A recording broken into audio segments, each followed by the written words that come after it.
Welcome to the Tekken World Tour 2025 Finals!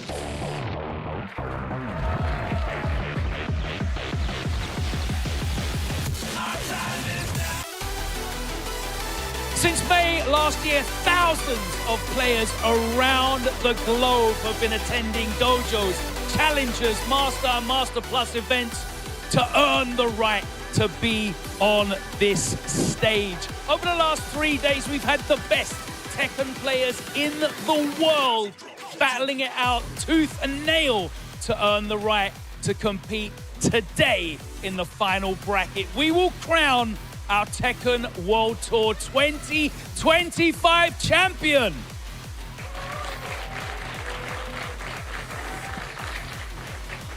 Thank you so much for joining us over the last 3 days of action. We've had some incredible scenes, and I promise you, it's only going to get even better today. And I could not wish for a better start than two of the greats who have been calling the action for the last 3 days. Let's hand it over.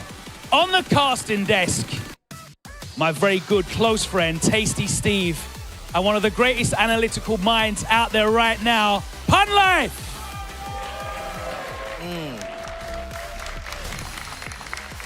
Logan Sama showing the stage hosting ability as always. It's your guy, Tasty Steve, and it's a hard life, but it's definitely a pun life. How goes it, my guy? It goes great. Listen, Logan's got me blushing right I know, Greatest right? analytical I was mind. like, okay. Thanks, my guy. Well, look, it's been a treacherous journey for all of the players here, not only for the LCQ to make it through, but like Logan said, throughout the entire year. We started with that regional leaderboard qualification into the global leaderboard, and then they had a second chance at the redemption bracket, which led us to the LCQ, which we saw come to a head yesterday. And of course, we still had those global leaders heading the board. But as you can see here, our final 20 contestants for the Tekken World Tour 2025 Finals, and it is not going to be easy. You can see heading to pack Edge and the John. Of course, we had our redemption bracket winner and the John, our LCQ winner. And then, of course, we have Yoritz, Kostakis, Hexmark, Usama Mbasi, Nobi, and Breadman. And as you like to see, everybody from Group A, which I called, definitely made it all the way back through to claim a spot in this final bracket here, which is absolutely crazy. 100%. It's so crazy that, you know, having an entire group of people make it through all the different means that were available in this final is an absolutely insane start. And, you know, as well, I think the regional group was a really interesting play out because we had some clear favorites, but in some cases, you know, those things didn't happen. But performance Yoritz put up in Group A. Breadman also did really well. Nobi had a clear sweep in Group B. Usama Basi with that 6-2 as well, doing pretty decent. And of course, Group C, Europe managing to actually pull out both of its players in there. Hexmark clean sweep, throwing out 10 strings at the end of the day, sealing the deal for himself as well. 2 different 10 strings even. And Kostakis obviously the desperation play with the down forward 2 to claim that final round, basically in the last first 2-1 as well. So that was a crazy group stage as well to go through. And obviously those players have been fighting their respective regions to actually get to the finals, because, you know, not everyone has money to travel, so that regional leaderboard does make it much more accessible for a lot of players across these regions to actually be able to make it to this final stage. But of course, we had all the players that did have the means to travel and did make an effort to go through the global leaderboard. And we had a top 2 coming from all of those groups: Mangja and Olsan in Group A, Lopine ranked in Group B, Nitricker in Group C, and JDC and Rive in Group D. And then you can see those 3 players, Martin Gray, Edge, Gossain, Eddie, and Tipitano, was third placers, then went to the redemption group and fought for that final spot to try to get back in. It was such a tough situation as well, because Gossain was relying on Eddie to win a 2-0 over Edge in order to be able to qualify. That did not quite appear to happen, with Edge clearing out that pool pretty comfortably and making it through all the way today to this final. Look, it was a crazy run no matter what. I mean, and if just thinking about the fact that Edge played so crazy in his group, but still had to fight his way through in that redemption bracket, it should tell you just how crazy the competition was. But also, you had all the players that were already qualified through the global leaderboard, of course, being the leaders. They were still here watching the action unfold. A lot of their friends, a lot of their companions, teammates, and just some of their rivals going head-to-head that they had to fight just to get back to this spot. But we're on the cusp on the cusp of history to crowning our TWT 2025 Tekken 8 champion, and it is going to be spectacular. And once again, I can't say enough how ridiculous this LCQ was, man. The top 8 for the LCQ, iMusician playing out of his mind, the John as well, just a lot of amazing talent all the way through this top 8 for the LCQ. Yeah, and of course, like the crowd favorite, K-Skill was pulling out electrics, powering all of Sweden all by himself yesterday. And then, of course, you know, Fergus, with the kind of the run I don't think anyone could have expected from him, because he was a little bit down after the group stages. It didn't quite work out in his favor. And then pulling out the June, something new that we haven't seen from him for a while, and just making a massive run throughout the entire bracket as well. Only just about ending the semi-final to Ken and Trench. You know, Ken and Trench, a rival that he had for many, many years at this point, going all the way back to sort of Tekken 7 tag 2 days even. So that was a kind of a fated battle coming to a closer. I'm glad that you put it that way. And one of the things we kept repeating, looking at this LCQ bracket, this was literally for the last chance qualifier. Every match, the redemption bracket, the LCQ, you would feel like these are TWT finals matches that you're looking at, and they are, but it was just to get to the top 20 bracket. Some of the most amazing Tekken 8 matches we saw were played yesterday on this very stage, and they were played back-to-back under the craziest of situations, and the duress couldn't have been higher, but it can only get better. We got another bracket for you guys to check out before we get to the point of crowning this new champion. 100%. And you know, it's the thing we need to highlight as well is we talked about obviously the regional groups, the global groups, the LCQ, but I think you can see the 4 players with the buys as well: Mulgold, Farzine, Ashlanash, and Atif. And those players were in that top 4 of that global leaderboard, earning a free ticket for that buy, right? Getting the nice position. They did not have to play any of the previous days as well. They've just been relaxing. They could practice, they could gather information, prepare, do all those kind of preparations to make sure they're in the right position as well. And you can see that they kind of, I don't want to say it's the easiest path because it's never going to be easy in the finals, right? But as things go, having a bye, not having played out round 1, and not having anyone run 2 as well, and having some of the regional players go into them is probably one of the easier paths possible. So it does give them a very much an advantage going into this bracket as well. But, you know, there's still games to be played as well, and it's first to 2 until we get into top 8, where it becomes first to 3 as well. So much longer territory is going to be a bit battle of attrition at that point. And, you know, the stamina is going to matter because these days get long when you have to play so many world-class players. Every decision counts. Every split-second hesitation can lead to defeat. So you're going to have to be on top of your game. And having an extra game to do so really does kind of give you that one extra thought process to throw into the mix to especially get an opportunity to cash your ticket and be the crowned winner here for the TWT Finals. But looking at that bracket, man, I got a lot of favorites in there, a lot of friends in there. I mean, the John running it back with the King, I can't say anything about it. But of course, Edge running it back through the redemption bracket. There's so many instances in which you can pick a horse to say that's going to run this race to the finish line. So I would love to know what the people out there are saying, man. Hashtag TWT Final. I would love to know what you guys are thinking, because a lot of times you're wrong. You know, I like to tell you guys, you're not right about this because you're not here. You should be in person enjoying these games with us here in Malmo, Sweden. But we're getting closer and closer to that achieving moment of the first match for this last 20 who are here for the TWT Final. Yeah, and in your minds, who do you think is going to take it? Like, if you had to make a prediction. Oh, geez, you're going to put me on black. They're literally right there to the right of me right now. They're right here. That's what makes it extra awkward. Tell us who you think is going to win, Steve. Oh, man. Okay. I'll tell you who I think is going to win. All right, well, lead the pack. Give me an example here. Listen, I've been watching this man for years, right? I wanted to get his autograph earlier, so I had like a Claudio Banana passport card as well. I was looking at him earlier, and I'm going to say, I think Mulgold is going to take it. He's my favorite to win. He's been dominating the tour, like sneaking into that first place at the end of it. I think he's the favorite for me. You know, I know we talk about Claudio, the character's a bit funky, but I think he's going to take it. Well, look, I'm on the fence about all this because, like I said, I got this guy right here sitting behind me who I always want to see do well, which is me. I also want to see Arslan get one of these titles under his belt as a 7-time EVO champion, but also I want to hear about my boy Ulsan. I got Rainchu that I'm rooting for, and then I want the John to win too. It's too much on my plate. So you asking me this? Steve, you're running out of time. If I say I want a character to win, does that count? Yeah, sure. All right, I want a king to win. I want a king to win. That's what I want. I want a king to win. But look, only time will tell. And I think it's almost time. So what I'm going to do is, I know you guys are tired of hearing me talking, but we got plenty more left. I'm going to send it to the well-dressed man on the stage. It is Logan Solomon. Thank you very much, Steve. That's right. It's time to get into our first match of round 1. And Let me welcome to the stage. Hailing from South Korea, representing T1 Esports. He qualified through the global rankings, finishing 11th with 1,540 points. He made it here into the final bracket by way of the Redemption Group. He was 4th place at the Tekken World Tour Finals 2024. Let's make some noise and welcome onto the stage, Edge!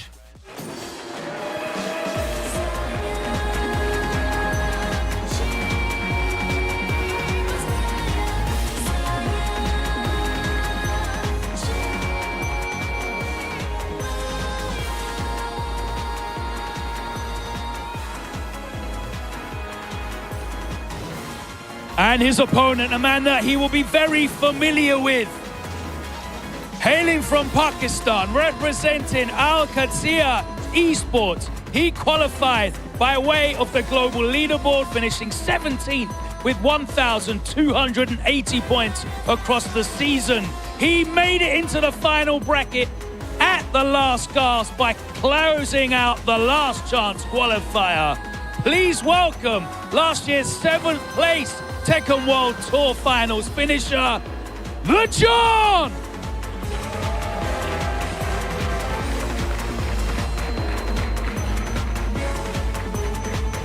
Gentlemen, there is one thing to do before we get it on the sticks, and that is combat by rock, paper, scissors. We need to determine who's going to be player 1, player 2.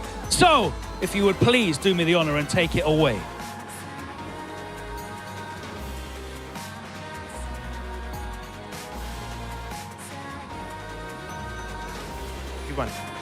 The John will be P1 side. Gentlemen, if you could please take your places, and let's go back over to the caster's desk.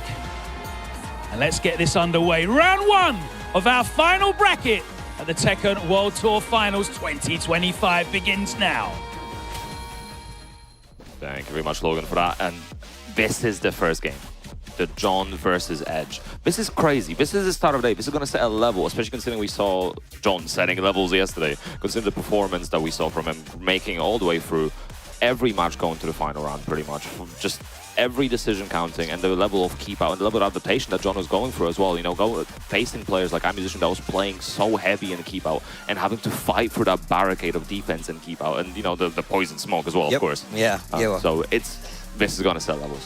Well, look, first and foremost, we've seen this before, right? We've seen how these guys go head-to-head. This isn't the first time these guys have bumped into each other in any kind of bracket. However, the matchup is pretty, you know, ironic, right? King with the kick counters, you playing versus Hwoarang. But also, I remember, my God, the John had a Hwoarang he was messing with too for a few minutes. Yes, I do remember this. You know, you got to keep track of the fellow King players out there. But, I mean, how do you stop the John when you know he just fought through that bracket of just making it all the way back? Of course, you got to say the same thing about that Redemption bracket, but the LCQ is arguably one of the toughest Tekken tournaments on the entire circuit. I mean, you got Tiger Uppercut, then you have actually, you know, this main bracket, but then you look at the LCQ, everybody who didn't make it through is there with you. You're swimming with sharks, and they got tools to take you out. So this is definitely going to be one of those things you need to talk about. 7th place that we saw at the TWT Finals 2024 coming on this side, but of course, that's Edge, man. He's just so strong. Looking at him from last year, he was the LCQ winner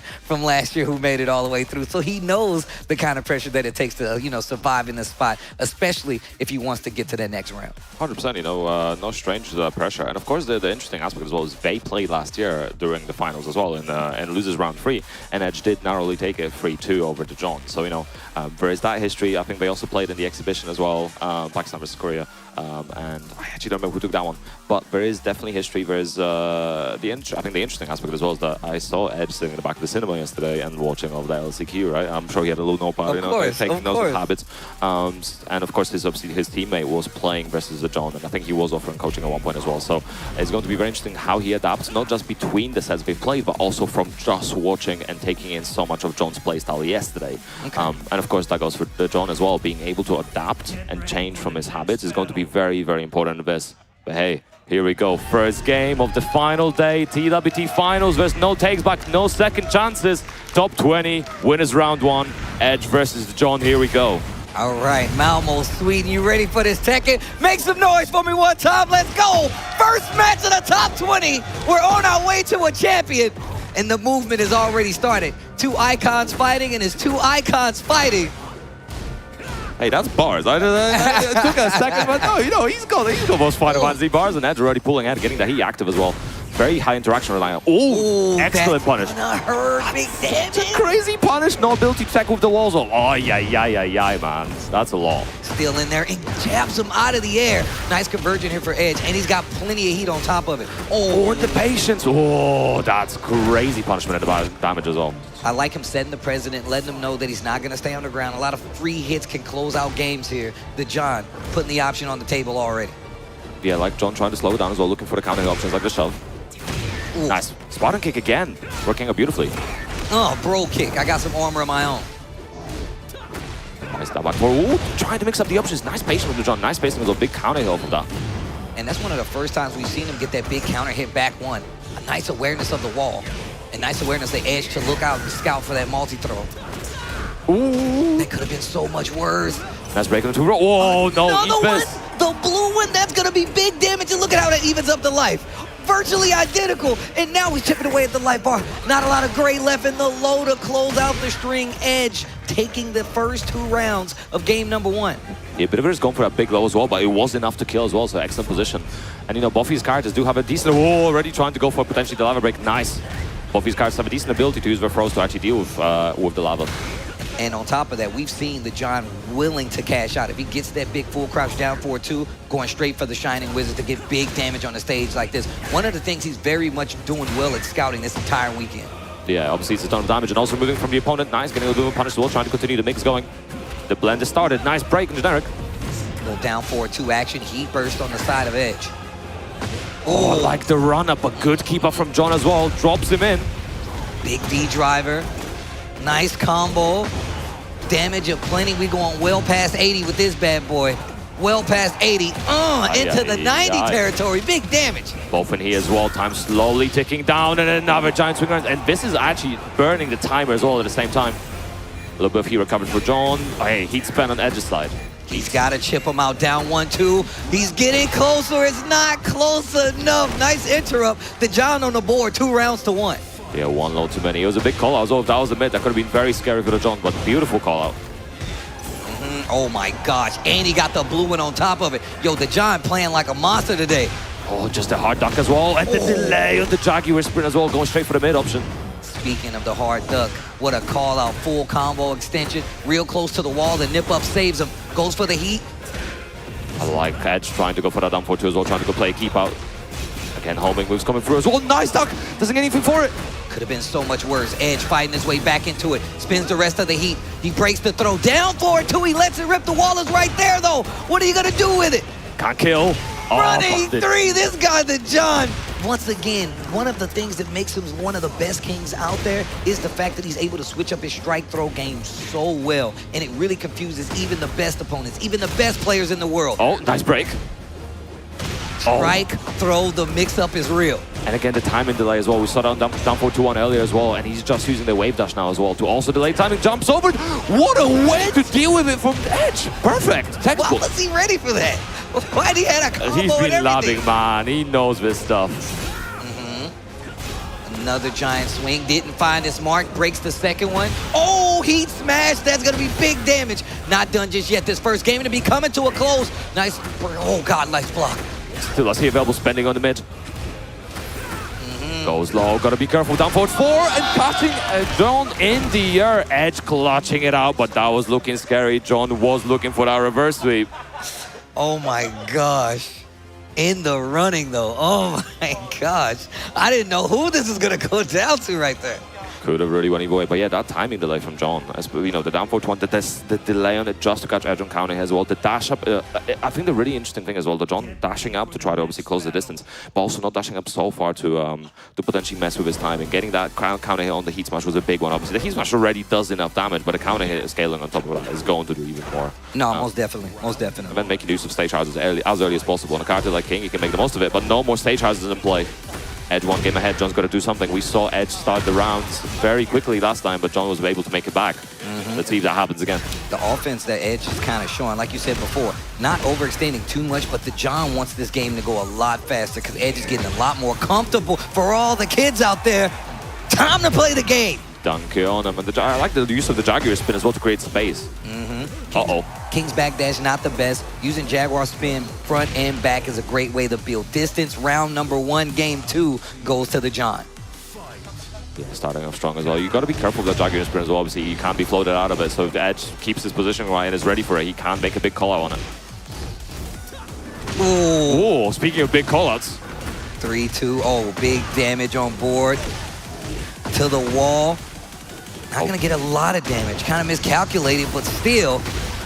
Big combo could close it out. Jaguar sprint 3. He's trying to interrupt the pressures, but he has so much health to work with. Oh, going under. Down 1 neutral to the low parry from Edge, and he drops the combo. Lots of recoverable life, spins the rest of that heat, so that means he's not got much left to do. The back 3, the armor, and the leg drop. This guy, the John, looking good at game number 2. And we see so much of the power crash from the John as well. Every time he has a lot of health to work with, he always uses that health as a resource to absorb hits using the power crash. Nice break as well this time. That was full crouch down 4-2, 100%. Oh, big chunk. He's still available, spending the heat smash straight away, keep the pressure going. Oh, this game looking completely different on the side of the John. Great armor placement with the back 3. Counter hit down forward 2. He can definitely take him to the wall, and he's got heat still. Chunk of damage again. Was Yoki running up? It goes the wrong way. The attack roll from Edge was vital. He did not want to get put in the mix with the Jaguar sprint. I don't blame him. Oh, what a launch. Nowhere near enough to kill on the side. Definitely not helping the situation. Oh, Black Kite hits him on the ground because he's moving. And he catches him out of the air with the floating the while rising 1. That was definitely a help kick coming out of John as well. There. Edge a little bit behind still, but trying to get back in. He is trying to finish this game as quick as possible. Back 3, nice power crash. Again, we see this out of the John so much in the rapid pressure. Was power crash. Big down forward 2 counter hit for Edge. Taking him to the wall. He's going to get some big damage off of this if he plays it correctly. Activates the heat. More than half life gone at this point. A little Oki situations, and now he's standing on the ground. The Edge making him pay. That's a lot of blows from the Edge. I like the hard duck as well. Oh, the delay on the 4-2 string. He finally gets the launch. This could be big damage. Cashes out the heat, and he's getting a lot of that great life back. Get up off the ground. Figure 4. Woo! Big call as well, and Edge trying to tech roll, stay on the ground. No, there's the heat smash. Changes sides. Oh, and forward, neutral 2, sealing the deal, 1 apiece. And that's a beautiful adaptation from the John as well. We saw Edge rolling away to try to not deal with the Jaguar sprint mix, try to minimize the damage that's being inflicted upon him, and the John obviously taking notice of that and making it hurt even more. The second game looking a lot better for the John. 1 game apiece in the first match today. Oh my God, Ooh. Pack Pixels in the building. This stage could definitely benefit both of them. Obviously, King has a range of throws to use in this situation. but Hwang, has a full throw game as well. He started with the full crouch down forward. Watch this. Called out the RKO before it, going through the floor himself now. Damn. Look at the damage already. Look at the damage already. He still got heat. 3, 2, 2. And he got the Jaguar sprint powered up on the run. He ducks and gets hit by the 3. That could be the first round. And the explosion on top of it, the John. Round 1, game 3, looking good. 2 hazards popped already. The John making the most of it. Very, very efficient play there. And we all know King hurts, so every single one of his throws doing damage. Especially on a stage like this. Fishing with that down forward 2. He almost made him pay, but the low parry on the follow-up. Drop combos on both sides. Yeah, and John's gonna be careful now as well to not let that second hit fly as well. Oh, looking for a hop kick. Edge didn't give it to him. Engage on the follow-up. Low parry on the follow-up from the John. Right there on the X marks the spot. Big explosion. Jaguar sprint 2. Look at this combo. I like what I'm seeing. Doesn't quite get the wall, but again, Oki situation. Nice. Edge rolling around this time. Letting rip as well in the high. Oh, the back 1 whiffs. He makes them pay for it with the heat smash. Oh! Again, the delay, the timing delay, and with strings doing so much damage and pops. And what even popped that stage has it had all the damage at all, just like that, drawn on that set point. Edge needs to do something here, or the John's gonna run away with it. Taking a big leap into the big boy bracket. Nice sidestep into the 4th round, gets the back 3, the plasma blade launcher, hard spike. Great acknowledgement by the John to roll. Nice duck as well. Guaranteed damage. Pushing to the wall as well. This nice back 3. John getting away, but on the side switch as well, going to come in handy. 1 and 3. No break on the giant swing. The wall is right there. Major damage. 30 seconds to go. He available. So the hard duck again gets this blab. This might be enough to kill for the John. He activated. Big chunks of damage. The final charge hit, sealing the deal for the John. After that LCQ run, he's not giving up. He wants to go further. And he does go further this time. Look, you already know that Edge was the last year's LCQ winner, so he made it very far into this tournament. Yo, Malmo Sweden, please do me a favor. Make some noise for Edge! My man is going home, but man... Well, he's going to lose his bracket right now. Going to lose his bracket, excuse me, lose his bracket. Thank you for correcting. He did play amazing, and he did play to the point where he did make it out on that winner's side, but now you got to fight it out. And once again, a shark field loses bracket. It begins right now. Yeah, and it is quite interesting for us. Obviously, everyone's standing winners does give everyone the ability to also make that one mistake before heading out of the tournament. But there's still, that doesn't mean you can't really afford any mistakes. Yeah. You never want to go into losers early because it just means you have to play way more games. You have way more pressure on you. And we saw the pressure that was coming through in just this first game. This is the first game. I just want to highlight that. And there was so much coming out of both the players as well. Again, we talked about the timing delays from John, and we talked about the damage that Edge was inflicting, especially early on in the set, really playing that momentum game. But, you know, ultimately, John really stealing the victory there. I got to talk about how he got so many giant swings. We saw that yesterday in the LCQ as well. So many people were not prepared to break giant swing when it counted the most, which is when his back is to the wall. That's going to give you even more damage. And a lot of times, that's what got him back into the game. He would get you with this giant swing on the wall or force you to take it mid-screen, build some distance, and then use armor attacks to kind of break your offense to take advantage of it. And it just became harder and more difficult for Edge to get his game started. Just looks like the John was in full control. Yeah, and I mean, I know you said earlier you wanted the King to win, and you're getting your wish so far, right? And it's going to be the best representation of King we're going to get in this finals, a King of Kings, as we were saying earlier. Yeah. Just saying, man. And then on top of that, he had the stages in his favor right now. Both of these characters can definitely utilize it, but King definitely gets a little bit of a plus, a little bit of a oomph with these, you know, instant shining wizards, all the slams that he gets. A lot of time it is going to activate those stage hazards. But like we said before, Edge not going to be able to take the victory 2-1, and that means he's going to move forward. Moon Gold versus the John is what that sets up for winners round 2. But I think we got another match coming up down the pipeline that's really going to be interesting. This is going to be a good one too. Yeah, you know, we have Kostakis on one side, Yours on the other side. Both players are very, very, very interesting. So, you know, Logan, tell us more about it. What you got?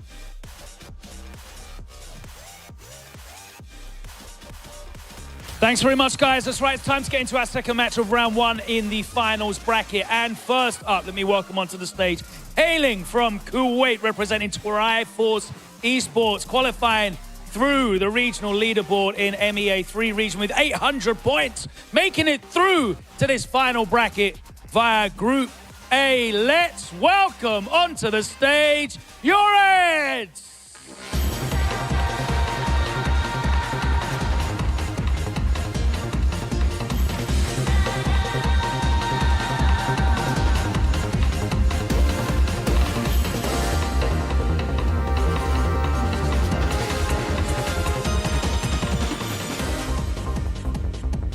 His opponent, hailing from Greece, representing Phantasma, qualifying through the Europe 2 region with 405 points across the season. He made it out of Group C in the regional leaderboard group stages. Let's make some noise for Kostakis!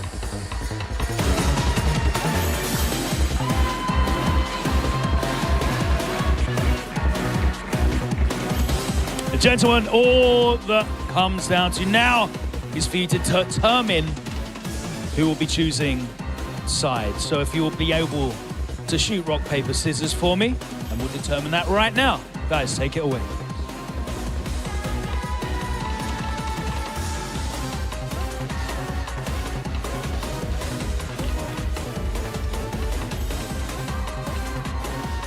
Player 1.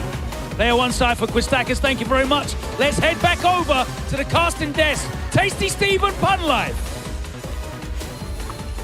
All right, now that we got the RPS side of the way, we know who's going to play on which side. Yoris versus Kostakis is coming up.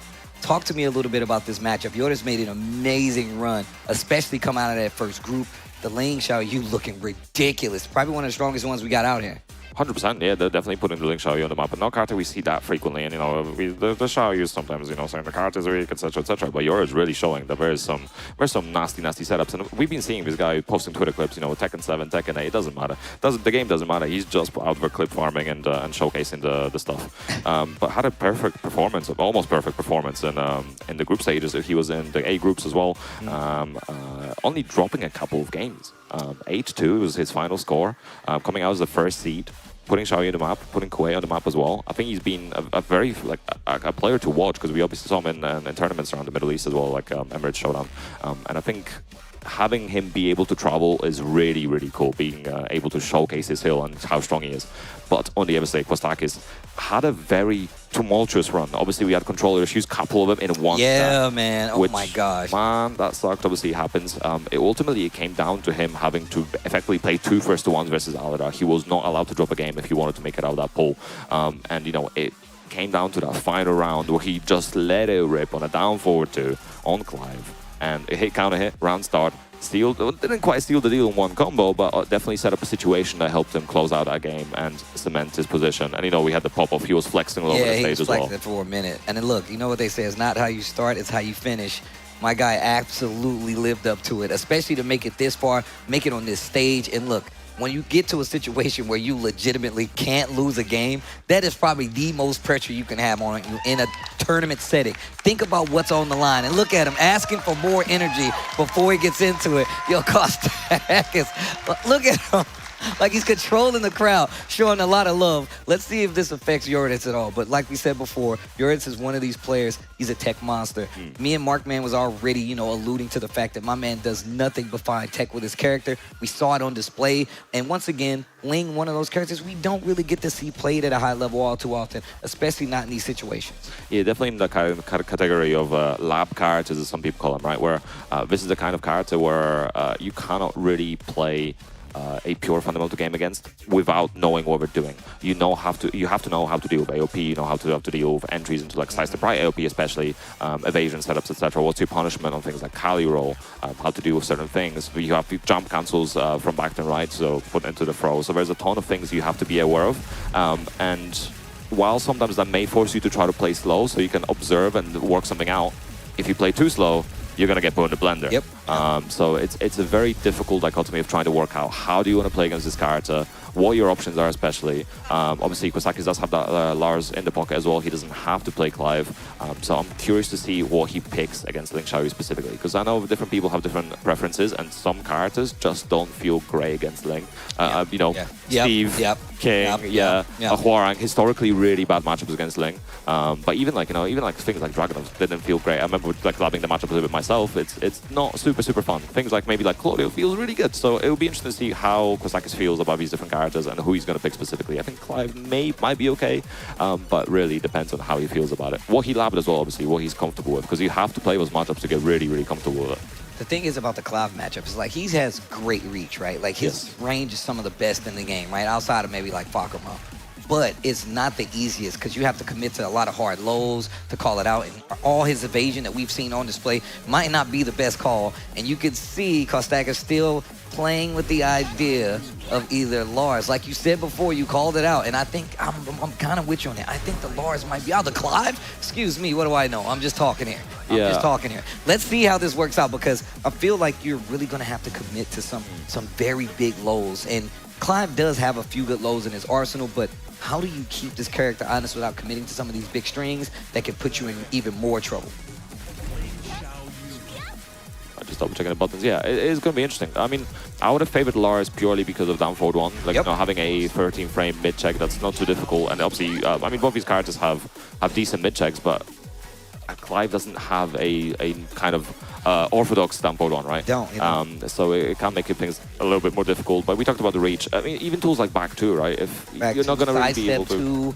with Clive, another one of the tools I feel like that's really good for dealing with Ling, has a great range, and on top of that, you can confirm it. So. I think with some of it, he's going to be careful. So like back 2 is a great tool, but I think, you know, if Ling from a distance, if she's just sitting AOP far away, like you're not going to do anything with that, right? So you're going to have to be very careful. I mean, forward 1+2 can reach it, then it could be a really good alternative, but also it is punishable. But here we go, second game of the day. Kostakis versus Yoritz. into the mid activation on the Heat this time around. Low's already starting to come out and play and tries to answer back with a down 4-1 and just not able to find anything early. I love how Yortis plays. He sets the pace already. Oh, wow, nice orbital to get over it all. And look, that's going to be a really good tool, especially if she decides to swing out of AOP. Big counter hits can come from that. And look at the damage cash out that Kostakis is getting with the Clive. I really like the decision from Yorits as well to try to go for like a charge up, try to go for an unblockable setup potentially. See if Kostakis is going to remain passive. This gives a lot of information, but it did cost him a fair bit of damage for that information.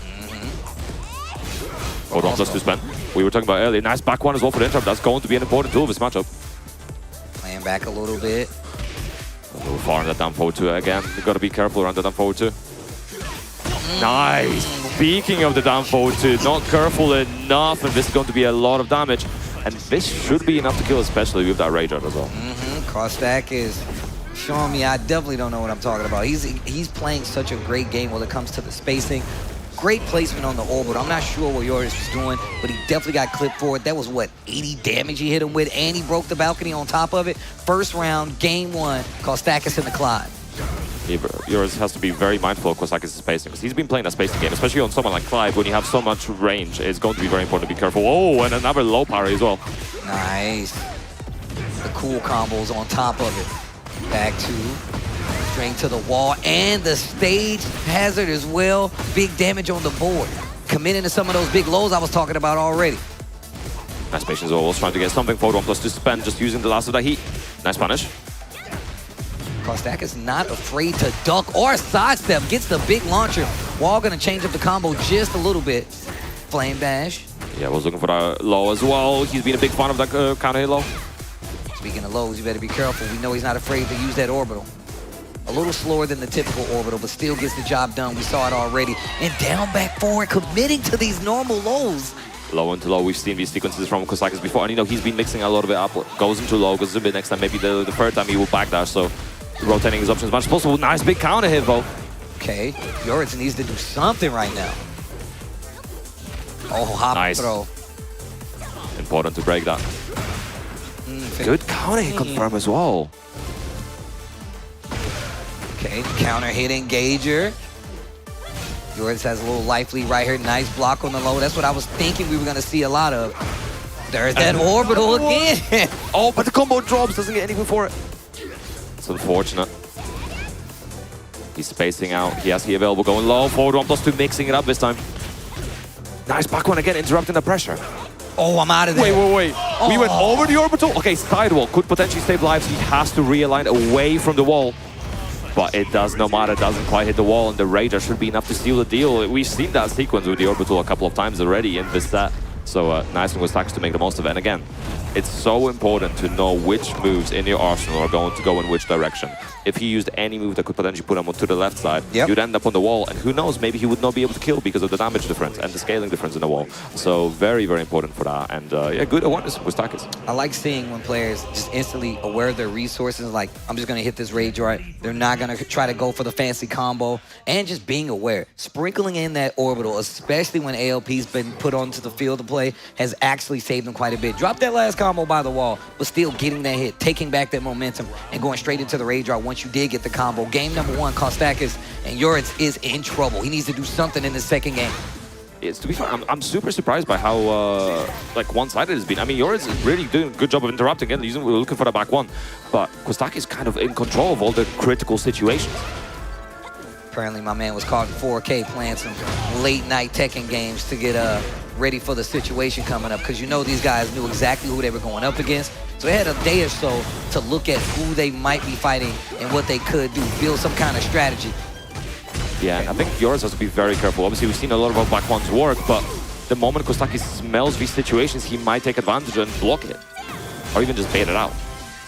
Kind of removing this AOP from the timeline right now, especially with the way he's been playing, but sprinkling in a little different lows this time around. Back 2 into the Phoenix shift stance, and back 1 to answer on the offense. Yeah, excellent interrupt again. Oh! Sidestep by AOP, but does not matter. Down forward 2, finding its mark for Kostakis again. Okay. Pops the heat, gonna get the wall, flame bash. Oh, goes low again. Keeping the strings going as well, and ooh, what a trade this time! Nice punish from back 1 as well.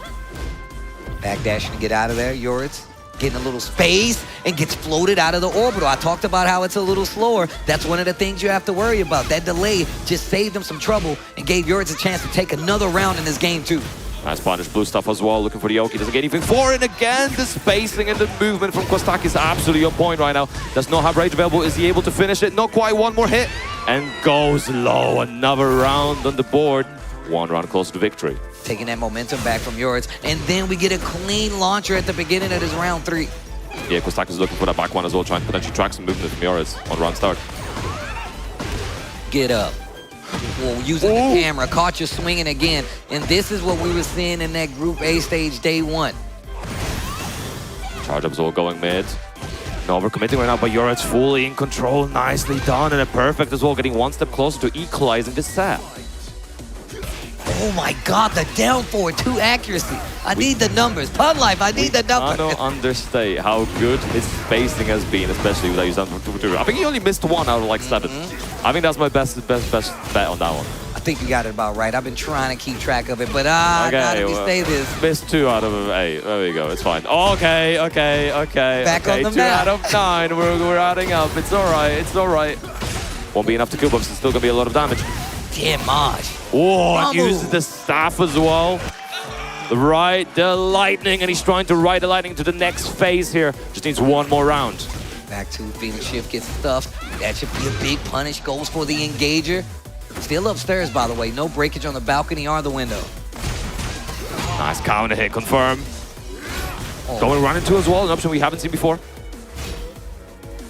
Jab. There's that sidestep too. Spins it on the heat dash. Yeah, the low actually dealing really well by OP as well. Even if you move out of the way, it is big. Yes, he goes to Traki. Okay, trying to move around in the backfield. Kostak is getting clipped. His back is to the wall. Gets the wall splat. Yoritz has a chance. Was the Oki. Okay, Kostak's managed to get away from. Oh, nice wall run. No enough to kill. Oh, sick. Get up attack.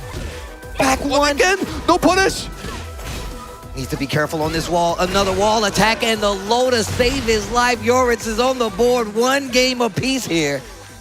Oh, this could come back to bite Kostakis as well, because obviously we're so close right now. But Yoritz, the patience and the composure from him has been absolutely impeccable, because obviously that first game was definitely not going his way.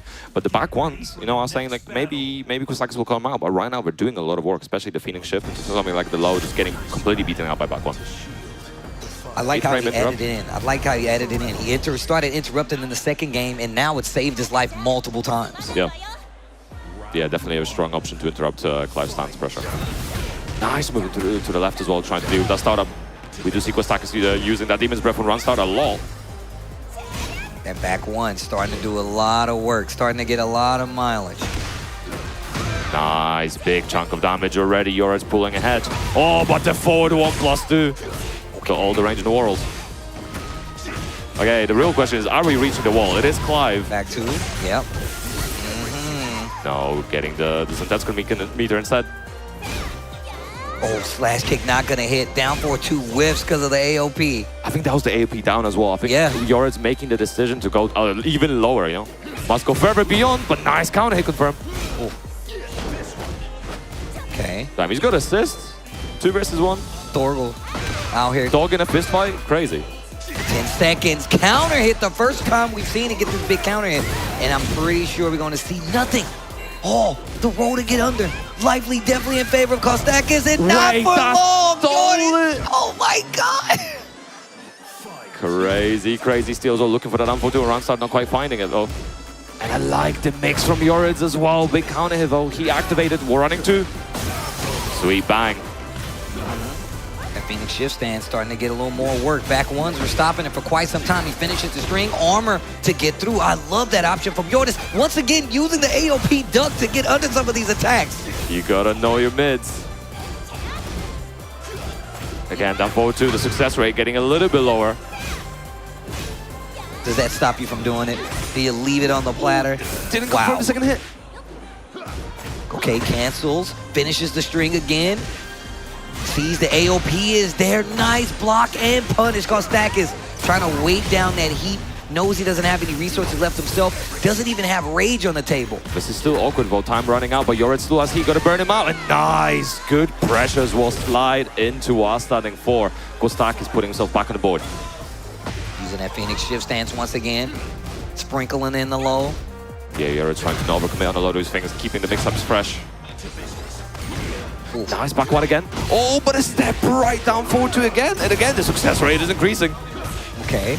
Down 4-1 after sidestep left. Look at that. That's 2 sets tech and bar guy. We're at level 3, man. If we hit that 4 or 5, there's going to be a lot of damage on the board. Forward 1 plus 2 spent. No more heat in the tank for him. Yoritz with a lot of great health to work with as well. Finishes the string again. Didn't find his mark. And you can see Yoritz as well not throwing out as many back ones, especially in those strings. He does not want to face the trades, but big launch. Big launch. First time we've seen it represented by Yoritz. Nice, he activated, recovering even more health. Ooh, setups. Wow, he's ready for another down 4-2 natural hit. Hit it. Okay, gotta burn as much time. Use all your strings, use all the time you have, and there is the staff as well. Being able to keep out, drops the combo, but does no matter. Yoritz can't do anything here. And just like that, again, trying to ride that lightning. Oh, and then what an answer every time. He's like, I'm not gonna play these games with you. I'm just gonna down 4-2. He's absolutely down forward too, just doing all the work. We're going to be going to the wall. It's Clive, no issues at all with reaching it. 15 seconds and a bunch of damage already on the board, but hey, it does not matter. Yoritz, brute bug, and the hop kick as well to punish. First time we've seen him block it, first time we've seen him launch it. Big Chan going mid again. Hold the mix-up, trying to get strong. The AOP duck again, making it part of the mix-up, but drops the combo on the follow-up. Normal throw, one more hit can do it. Went for too big of a launcher. Great back dash. Oh. Wow, what a sidestep on the running two. That was crazy. Final game, final round between these two. Oh my gosh. Try to place another down 4-2 in between. He did not quite find it, looking for the Demon's Breath. Finds it this time. He activated. He's going to try to push the advantage as much as possible. Going low once again. Oh, wow. Spring up, sidestep. You know he's looking. You know he's looking. Definitely still has he available. Oh, and a nice confirm as well. Out of heat. Level 3's and Tetskin as well. I don't know if he's going to use it. Sidestep 2 got this combo started from him. There we go. He does use it. Big damage. Not even in rage yet, but 89, real close to 90. Oh. No break. Yoritz, as he available, has great health. Activates that heat. 25 seconds to go as well. Running to the low. And again, same option.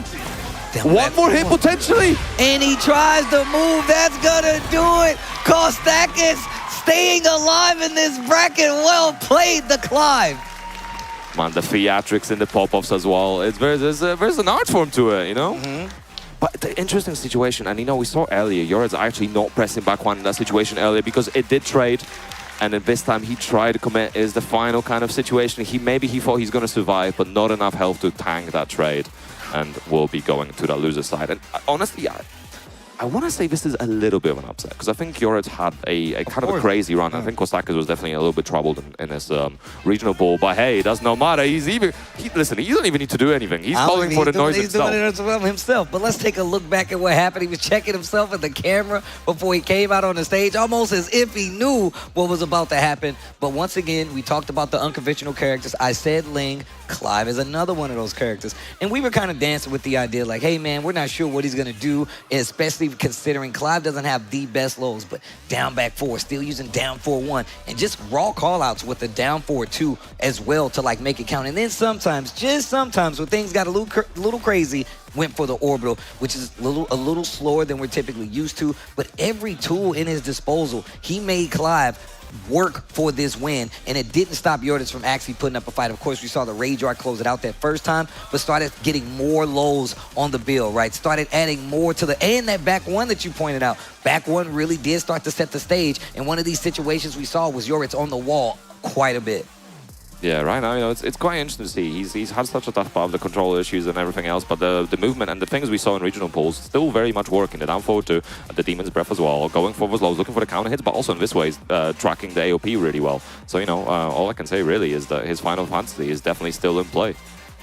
See that shooting star right there to try to make something happen. And really started to use more of that bar as well. And I like going for the lows over and over because they got to this point where it was just wait and react. And Kostakis was like, yo, if you're going to give me the floor to close this distance, you know I'm going to attack with down forward too. Great sidestep right there by Yuritz. But yeah, he really did kind of lean on the fact that he knew he wanted to move, that he knew he wanted to try to evade. Finished a lot of strings, which gave him a lot of counter hits. And even if he didn't trade for big damage, just the fact that he was able to get that hit and keep the life lead really did set the bar for him. Yeah, and that was another 2-1, very close game. And, that does mean Kostakis is going to be facing Farzin in the next round of the games. And, that's not going to be easy on either of the players. Farzin does have a bunch of different characters under his belt. But could be sword versus sword potentially if he pulls out a Victor, which will be very, very interesting. I would like to see Victor versus Clive. I think both characters have a lot of range, have a lot of options. And the mix-up potential on both sides can be very, very interesting. But, it could be anyone else. Could be Lydia, could be Yoshi maybe, who knows?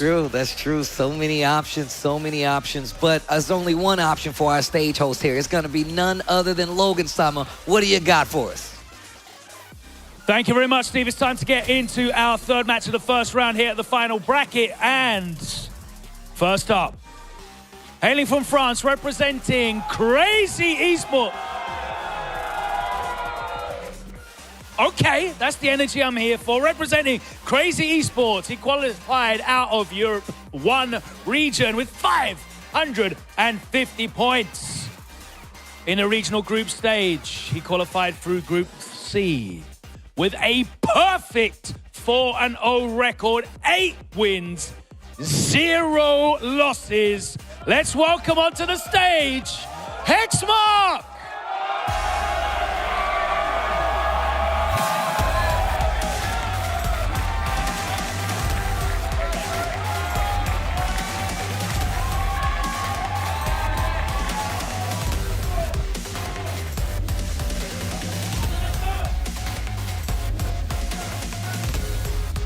His opponents, hailing from Pakistan, representing Falcons. He qualified out of the Pakistan region with 540 points across the season.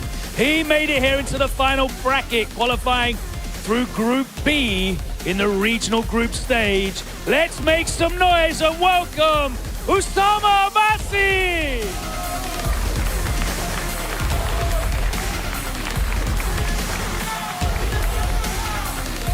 Okay, gentlemen, it's time to determine who wants to pick sides. We'll do rock, paper, scissors. If you guys want to take it away, best 2 out of 3. Let's go.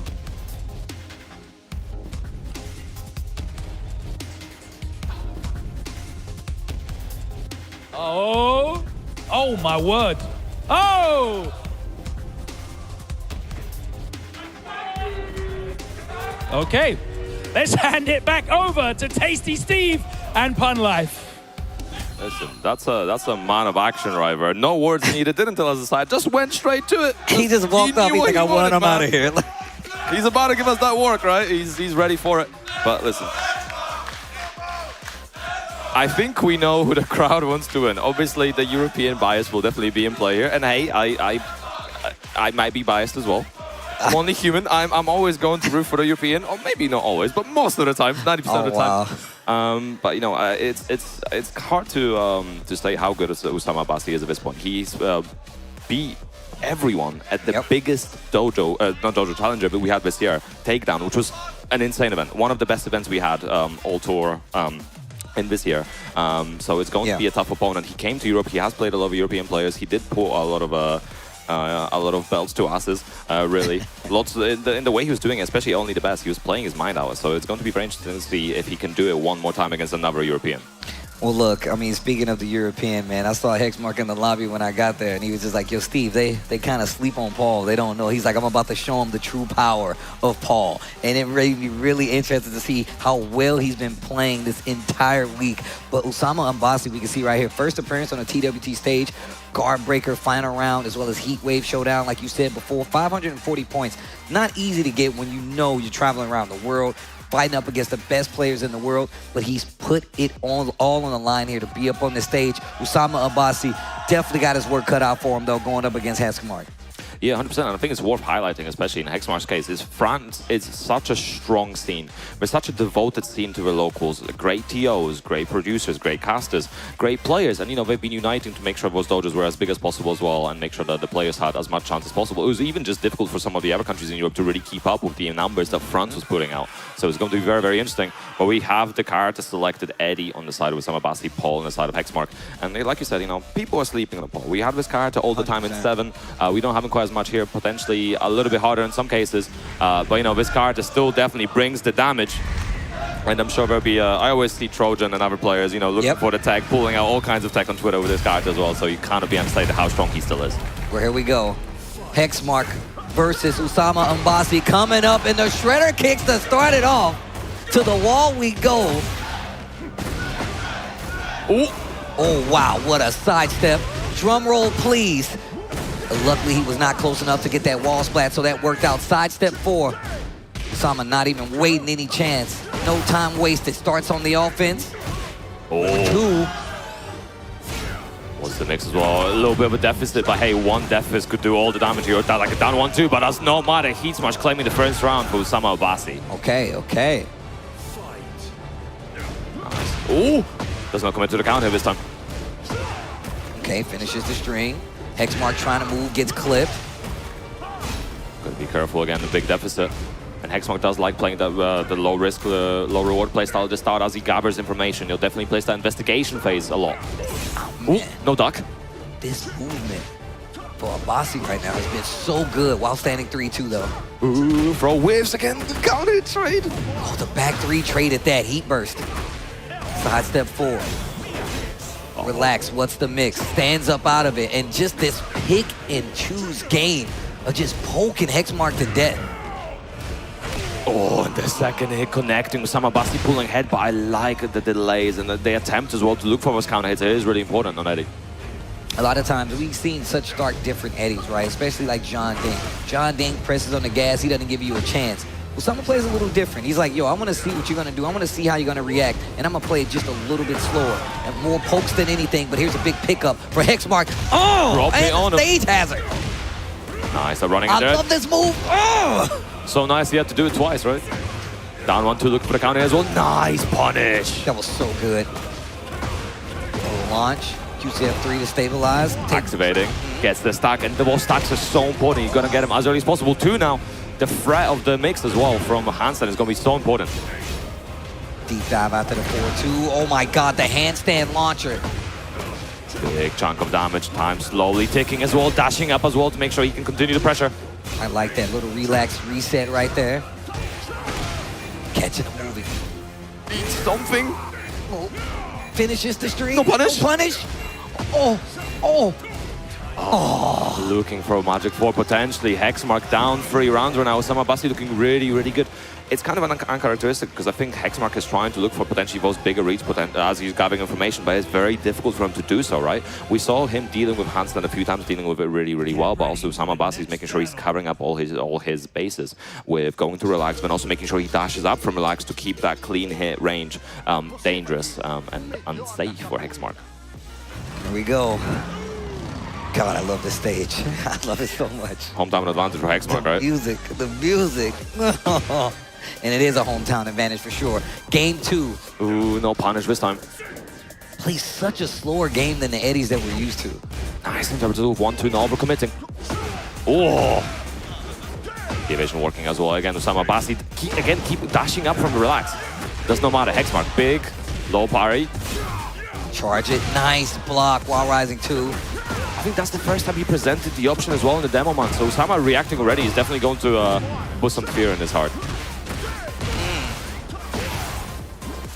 Ooh, and again the dash up, going under the jabs, going low with this option, and goes low again. Just on that first hit, Usama Basti, another round, 4 rounds straight right now. In that first game, he would go into relax and goes back to standing. This time, he's staying in relax, gets the big launcher, and the lows are starting to add up for Usama Mbassi's favor.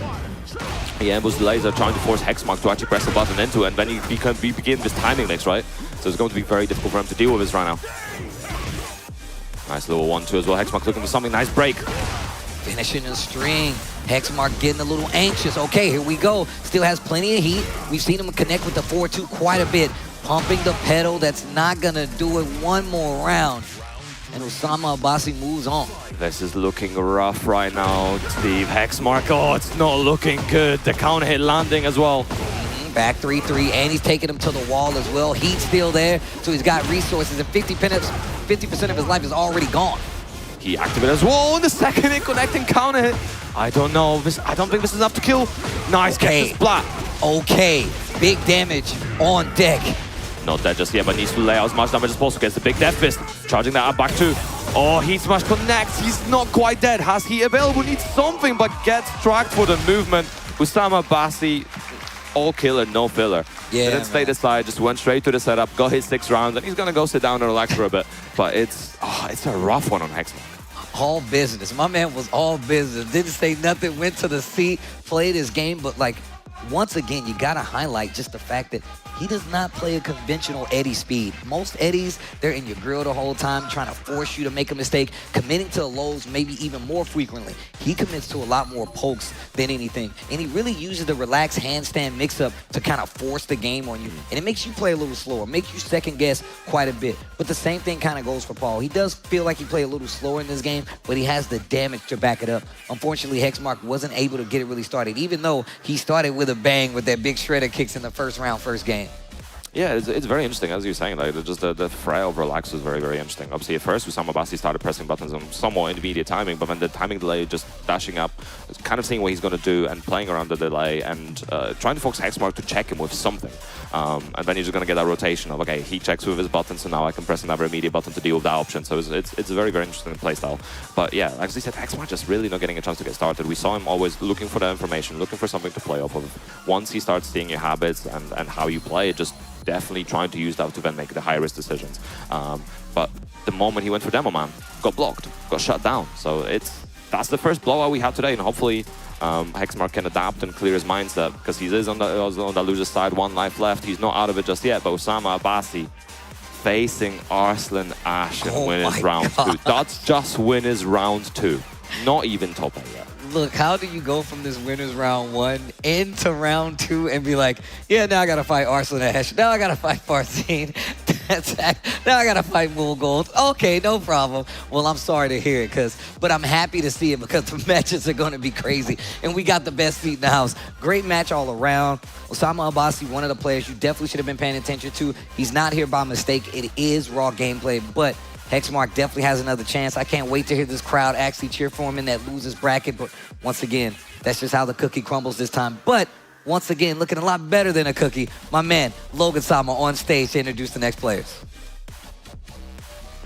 Oh, Steve, stop flirting. Right, let's get into our final match of round 1. And it's time to introduce our first player, hailing from Japan, representing Team Yamasa, qualifying out of the Japan region with 750 points. He had a perfect record in Regional Group B, a 4-0 record, 8 game wins, 0 game losses. Let's welcome onto the stage, Nobi!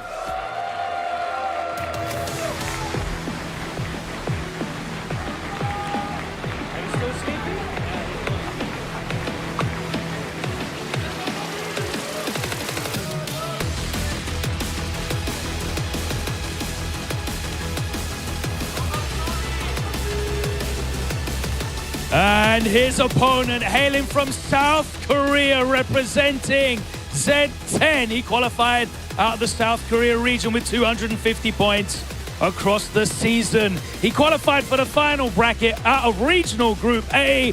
Let's make some noise for Breadman!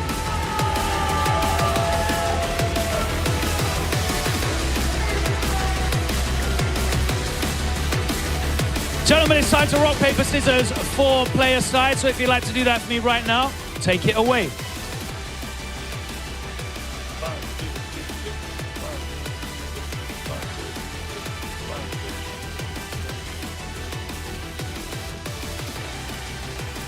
Nobi will be on player 1 side. Let's head back over to the delicious Tasty Steve. And the mildly palatable pun life. Now, you're lovely as well, pun. God bless you. Don't do that to my guy. Don't do that to my guy, all right? Don't do Hello, HR. I'd like to report a violation. Come on, man. Don't do me like that. But hey, it is what it is. This matchup, I've been looking forward to this, right? So, Nobi, a legend. There are 2 players in the finals that have attended 5 different TWT finals. And that's Nobi and Ni. No one else has managed that feat. They've only missed 1 final each. It's funny because they missed different finals. I think it was 23 for 1, 24 for the other. So, you know, veterans. Nobi even winning the King of the Iron Fist tournament before we had the Tekken World Tour as well, way back in the 2015, 2016 era. So, you know, I wasn't even playing the game yet. We didn't even have the console release of Tekken 7 yet. So this is old times. This is back in the 7.0 era, the arcade era. So it's going to be very interesting how he adapts. Obviously, he's been playing different characters recently as well. He's been kind of gravitating away from Dragunov a little bit. We during the Korea Japan scrims, we were seeing a lot of Steve from him. Yeah. And I think a lot of us were really excited. There was a lot of really good matches on that Steve. And then in the regional polls, he was using the Lars, right? Which feels like a very nice, happy medium between Steve and Dragunov. So it's going to be interesting to see who he plays out. I'd like to see the Steve.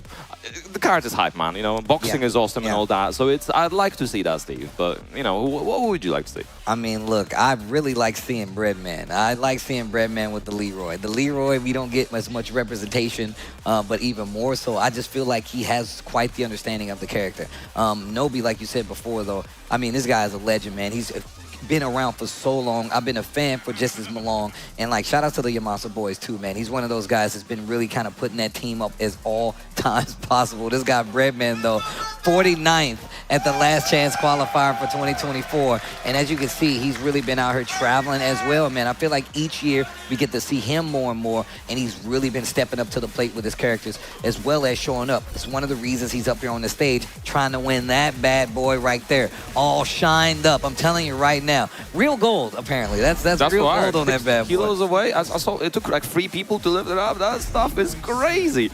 But there's my answer. We're not seeing any Steve. Come on, Nobi. But, you know, Lars, a very good, capable character, especially this season. So it's going to be very interesting how it goes. And, you know, it kind of feels like a dream coming true as well, because I've learned from watching Morgold and Breadman back when he used to play Claudio as well. So to see him on a big stage like this, it feels like a dream come true. But hey, another game right now. Winners round 1. The last game of winners round 1. Team Nobi versus Z10 Breadman. Let's go. Again, back in France.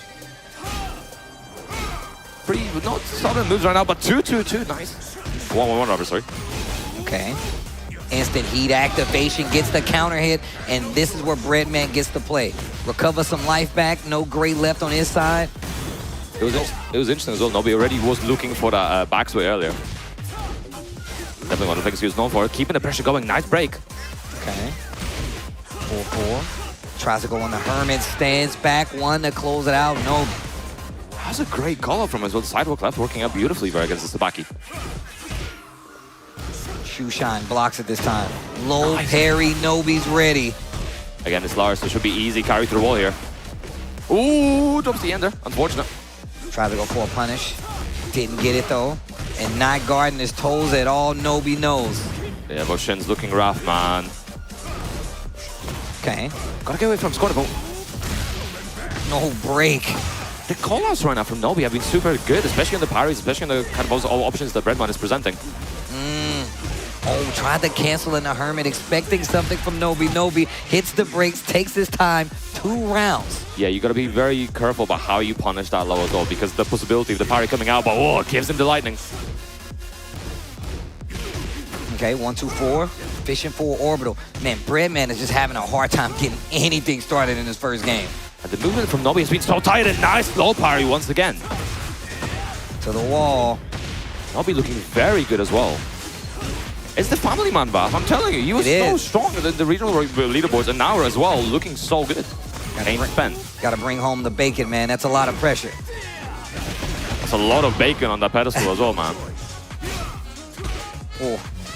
Nice in terms of the timing, they're going low once again. I'm just waiting for that mid to hit, man. That's going to be a chunky mid. Speaking of mids, Hermit stance once again. Almost 10 seconds left on the clock. Breadman, if you want to come back alive in this game, you got to do it soon. Time taking, they'll be trying to play with that space. Oh, he's just backdashing. He's using movement so well. Nice was 10-4 to interrupt as well. The call-out doesn't even need a punish. Nobi playing perfectly here. Defense. Defense. He couldn't even hit Nobi. That's crazy. And look, you can see the exhaustion weighing in. Breadman's like, what do I do to open this guy up? And he got a few pokes, but the spacing on the side of Nobi made it so it wasn't anything clean enough. Even when he went into Hermit stance, he really had a hard time trying to like get an extra hit in there, trying to make him like freak out, do something he wasn't prepared for. Nobi just never took the bite. Yeah, Nobi just very well studied in this matchup. You know, he feels like he cannot be surprised by this character right now. Okay. Okay, finally gets some up close. Staying in Hermit stance. Nobi ready for the low out of there, though. Nice, trying to stop that movement as well. Looking for his homing moves. Okay. Down 4-2 this time. And again, beautiful spacing. And Lars, again, one of those characters that has really good space control thanks to all the big range buttons. Oh, not guarding his toes. Nobi. Almost a completely low round right there. 4-round straight now. Trying to use that down forward one mix. And again, low jet, no overcommitting, but he is just making it, and again, gives him the lightning. Nice little patience as well from Nobi. I love the timing, how simple he is playing. He's not doing anything crazy, just spacing out really beautifully, constantly keeping that low mix active. Man, Nobi's defense, and then when he turns to offense mode, just simple pokes, nothing crazy with the combos. Almost got in trouble right there, though. It's still ahead, but another counter hit from that low. Good conversion, the 1,000 punches working out beautifully. Okay, let's see if he can get this wall. Yes, he does. Has the cane available. Oh, Nobi spending the heat, recovers a little bit of health. Nice power crush. 10 seconds, and he gets him out of the air, goes in the Hermit. Okay, okay, finally getting around on the board. And instantly gets counter hit on the way on. What a duck. And another one. Oh, the 1+2. Outcast arrow. Should be able to carry through the wall. Nice. Again, he activation to extend the combo. Nice conversion as well. Beautiful. Popping those lows, a little bit of damage on each one, but hey, it's stacking up. Again, going low afterwards, but gets that big. So give me combo drops. I think wall axes definitely didn't help. He was trying to break the wall with that. Down 1+2, had the wall, had the combo, just couldn't close out. Nobi can definitely bring it back here. He's got rage, no heat on either side, but a simple 2-2 with the punish to close it down. Breadman getting the lead in this second game, still needs a round to tie it up though. Nice, good bit of guaranteed damage to the back. Nice 2-2 punish as well. Looking for the orbital again. Try to go for this to the back. He's not quite finding it this time. Back to that slow pace, low game is starting to add up once again. Hits him with the cane, the walking stick on the plate. The nice burst cancel combo, man. That's so sick. Good awareness from Breadman as well, carrying to the wall. Oh my god, the damage! Bro, look at the damage! Hey, TA reported the orbital from Nobi as well, trying to steal the show right now. Sidewall still saving lives, but he's trying to stabilize the combo. Drop of his own. Both are still alive in this set. Tried to finish the string. Great awareness to not do so. Looking for that big mid up 4. 3+4. What a block and a punish. Nobi says this is not over yet. I don't want him to get a game. I'm trying to go home now. Set point, Nobi. Man, Breadman almost had it, but Nobi still staying alive. That's so unfortunate for his chops. Nice block. And he's trying to call out those lows now, but he has to be so careful. Those Lars mids can be a bit of a nuisance. Okay, not ready for the low this time around. I like how he's threatening with Hermit stance. Nobi just backing up, more defense. He's looking for the slower mids as well, now trying to condition Nobi to press something. Okay, ooh, good defense on both sides now. Game slowing down to a crawl. He runs out for Nobi. Yeah, he was using that size of 3+4 a lot. Nice interrupt as well, stealing the show. Counter hit. Once again, we're seeing a lot of counter hits from Breadman with that low. Down back 4, not quite ready to block it. And the heat smash connecting. Is this enough? Yes, it is. Breadman staying alive. But hey, that was a bit of a stressful situation with those drops on both sides. Oh, man. But I do want to highlight one thing, because it's really important to understand why he went for the burst cancel. So when you use heat in this game, especially when you're mid-combo, you're actually inflicting a scaling penalty on your combo. So if you are able to get like a class 0 launcher like that and then do the burst cancel, so there's no hit actually connecting, there is no penalty on the scaling. So you're getting the heat and then you can use it later on in the combo without the potential drawback of doing it. So, you know, lab your characters. There are launchers that do allow for those kind of things, and especially post-tornado situations, you can also do it sometimes. I'm one of those. Get full crouch down 4-2 with King, pop, heat, cancel, full combo pickup. Yeah, but super sick combos as well. Lots of stage houses on the stage well, and you know, I think Lars is going to have a little bit of an advantage, especially with the walls in play and the big wall carry. But hey, that sweet bang right now from Breadman doing some work. No more holding back. To the other wall. That's going to break another one, right? Oh my God. Gets the corner as well. 2-1-2, not quite getting the final hit. Oh, looking for the Alcazar again. He running out. He tried to go low. Gets away from that down jab. Oh! Didn't believe. Could have closed it out. Yeah, it was the right punish. Big crunch. No heat, no dash. Time to running move connecting as well. The sidewall again, saving lives. 10 seconds to go. Both in rage. Good block. No enough to kill though. Breadman a little bit of a deficit. The shoe shine again working out. Nobi pulling ahead once again. Repeat offender with the lows. Looking for a duck. Big tracking mid out of the stance. Yeah, he's constantly doing stance transitions as well to delay his timing. Gets the lightning once more. Nice punish. Jeez. Okay. Threatening with Herman stance. And he's changing the options. Well, no longer using the slow mid, going for the faster options. Oh, nice. Yo, to Zabaki to get through, but got the hit, the heat dash, but not the combo. And no whiff punish as well. Try to go for the slower option again. Nobi calling it out. Teasing with the down 4-2. Nice block, great punish. Nobi on set point. Breadman got to pull something out of the bag, man. All those cards maybe not working out. He's here for the bread, but Nobi trying to take the bread away from him. Nice, big chunk of damage. Not quite able to carry to the wall, but hey, this is still decent wall positioning. Against has the 3+4, going for the chain punches. No! Could have been a heat activation for Breadman, doesn't gets it anyway. Sidestep. Nice combo as well. I'm not saying anything, man. I don't want these combos to be dropping. Right. Oh, big damage!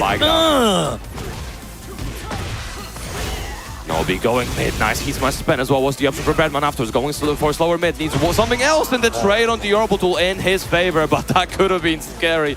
Breadman staying alive. That definitely could have been death. Ooh, what a trade. Okay, running 3. Well, 1-2 to get him out of there. Yeah, small little interrupts against Shoe Shine. Punish. Yeah, the parry finally working out. Oh, wow. Had the counter hit, but didn't believe. Gives chance to Nobi for a low parry. He activated as well. Big chunky combo. Shoe Shine again. Goes low, and that's enough to kill with the counter hit. Nobi going forward.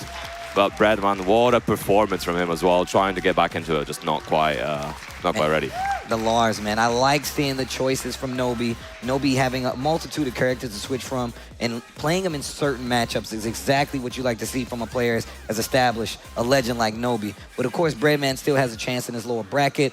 The Lars still, once again, the interesting pick. Very, very interesting. Yeah, listen, I'm not going to lie. I would have liked to see the Steve. I think with Steve as a character that also is severely underrated and it's super fun to watch. But hey, Lars, Nobi making the Lars look really, really good. And really, really fun. And playing him in a mostly very simple way. Just going for his lows, changing up his timing as well, not always committing to the full shoe shine. We saw him as well going to the dynamic entry a few times as well to mix up his timing. His spacing was absolutely immaculate. You can really see how many years of experience he has under his belt. And he's, you know, trying to put himself back on top. He might be a family man, he might not have as much time to play as he used to back in the day, but he definitely is still a very strong and very serious competitor. And let's take a look back at this set and just the defense that we saw on the side of Nobi. Lots of hits, obviously, right? Like even running down to where the timer was out and still brave enough to play at this range where he definitely could have got hit by a bunch of tricky lows. But just knowing when to turn that offense on, and we saw it kind of start to build up where Breadman got a lot more confident with some of his attacks, right? And that's when Nobi was like, you know what? Maybe I should play even more on the defensive side, but was still able to find stuff like this orbital against the wall and go right back to these big lows.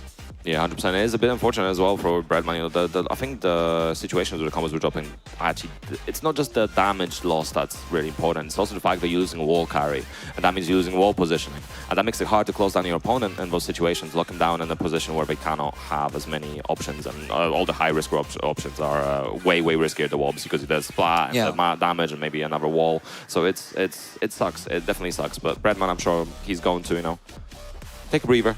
Take some time, have some water, and then get back into it. He is in loser's side, so definitely not out of his just yet, but Nobi is going to be continuing on in this bracket as well, looking confident and poised. Oh, man.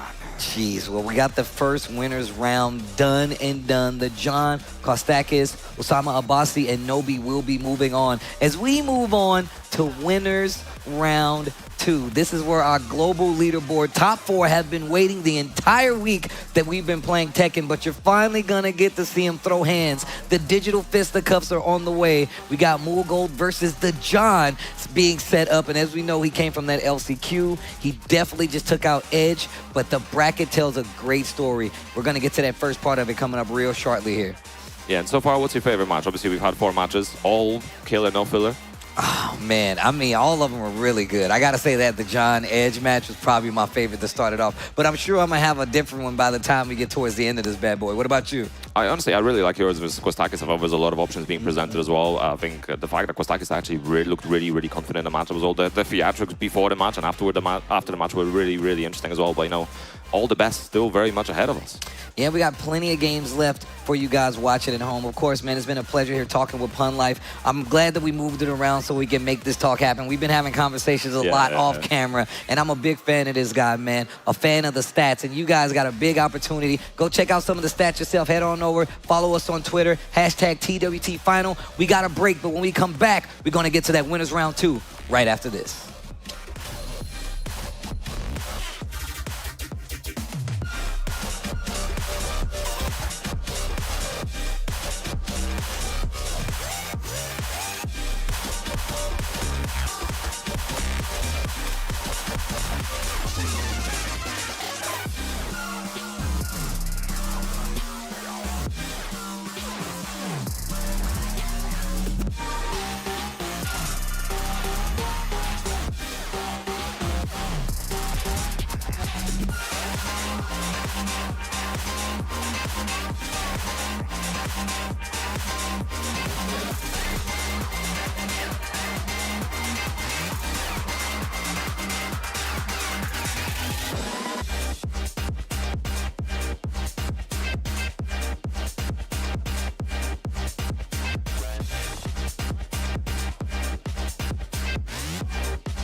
From your beginner days to where you are now, I've seen you win.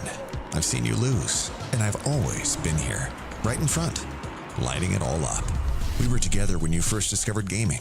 That feeling, the discoveries, the friendships. You never shied away from me. You've cried. You've tilted. Your bursts of joy.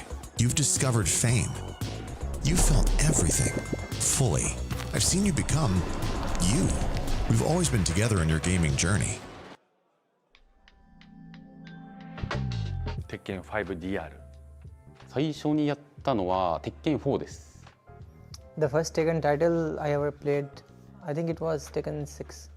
जो मैंने सही तरह से खेला था वो taken tag 2 था. हाँ टेकन मैंने खेली थी टेकन 3 खेली थी मैंने.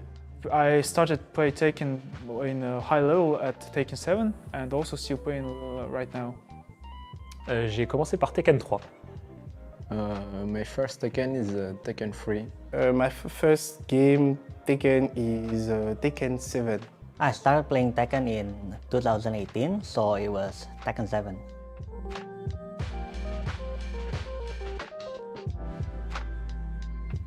ये तो बड़ा मुश्किल है सवाल है. 誰をってよりもいろんな地域に行っていろんな人とやりたい。そうですね。パキスタンが結構オフラインでみんな強くて練習集まってしてる感じがするので、ちょっとパキスタンにオフ練習はちょっと行ってみたいかなと思いますね。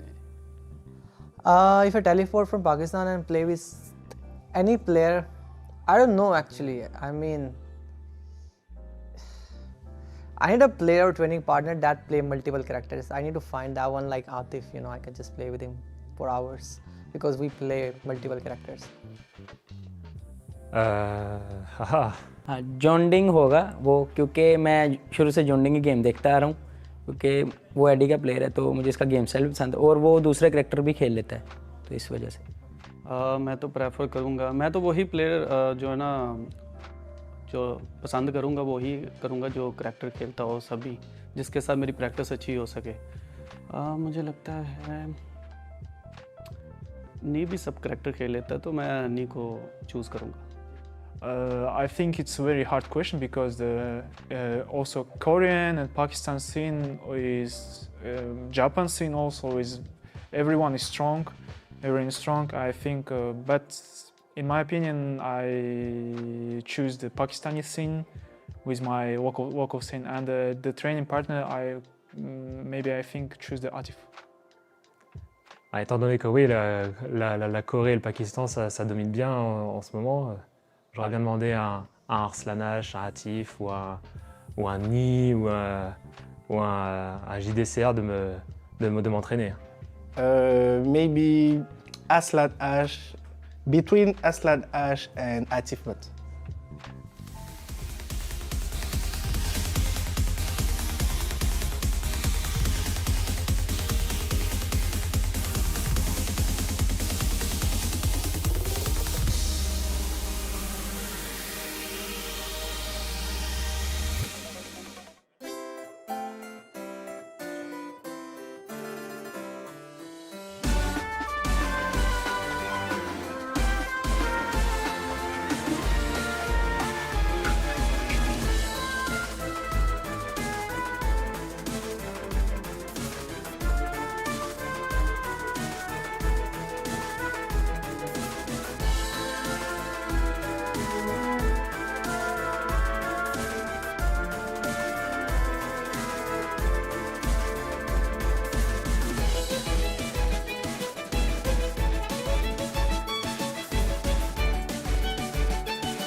Welcome back to the Tekken World Tour 2025 Finals. It's final bracket day, and we have just completed the first round of winner's side, which means it is time to progress into round 2. And you're going to be seeing some of the faces that you have not yet seen play this week. That's right.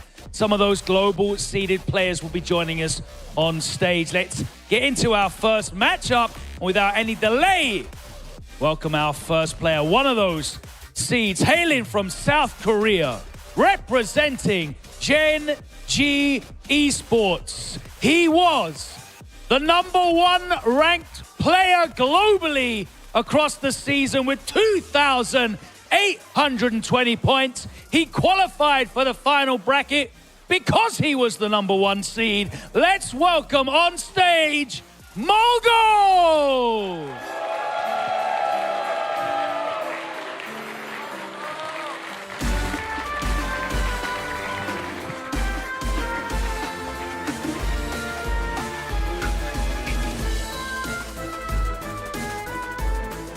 And let's welcome, returning to the stage after his first round victory against Edge, the LCQ champion, hailing from Pakistan, representing Al Qadsiya Esports, the John.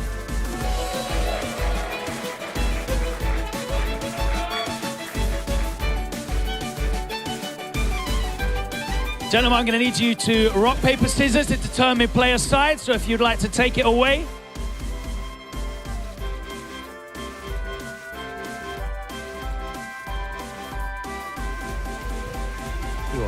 Okay, Mogul will be P1 side. Let's hand it back over to the caster's desk with Margin Obama and Brown Man.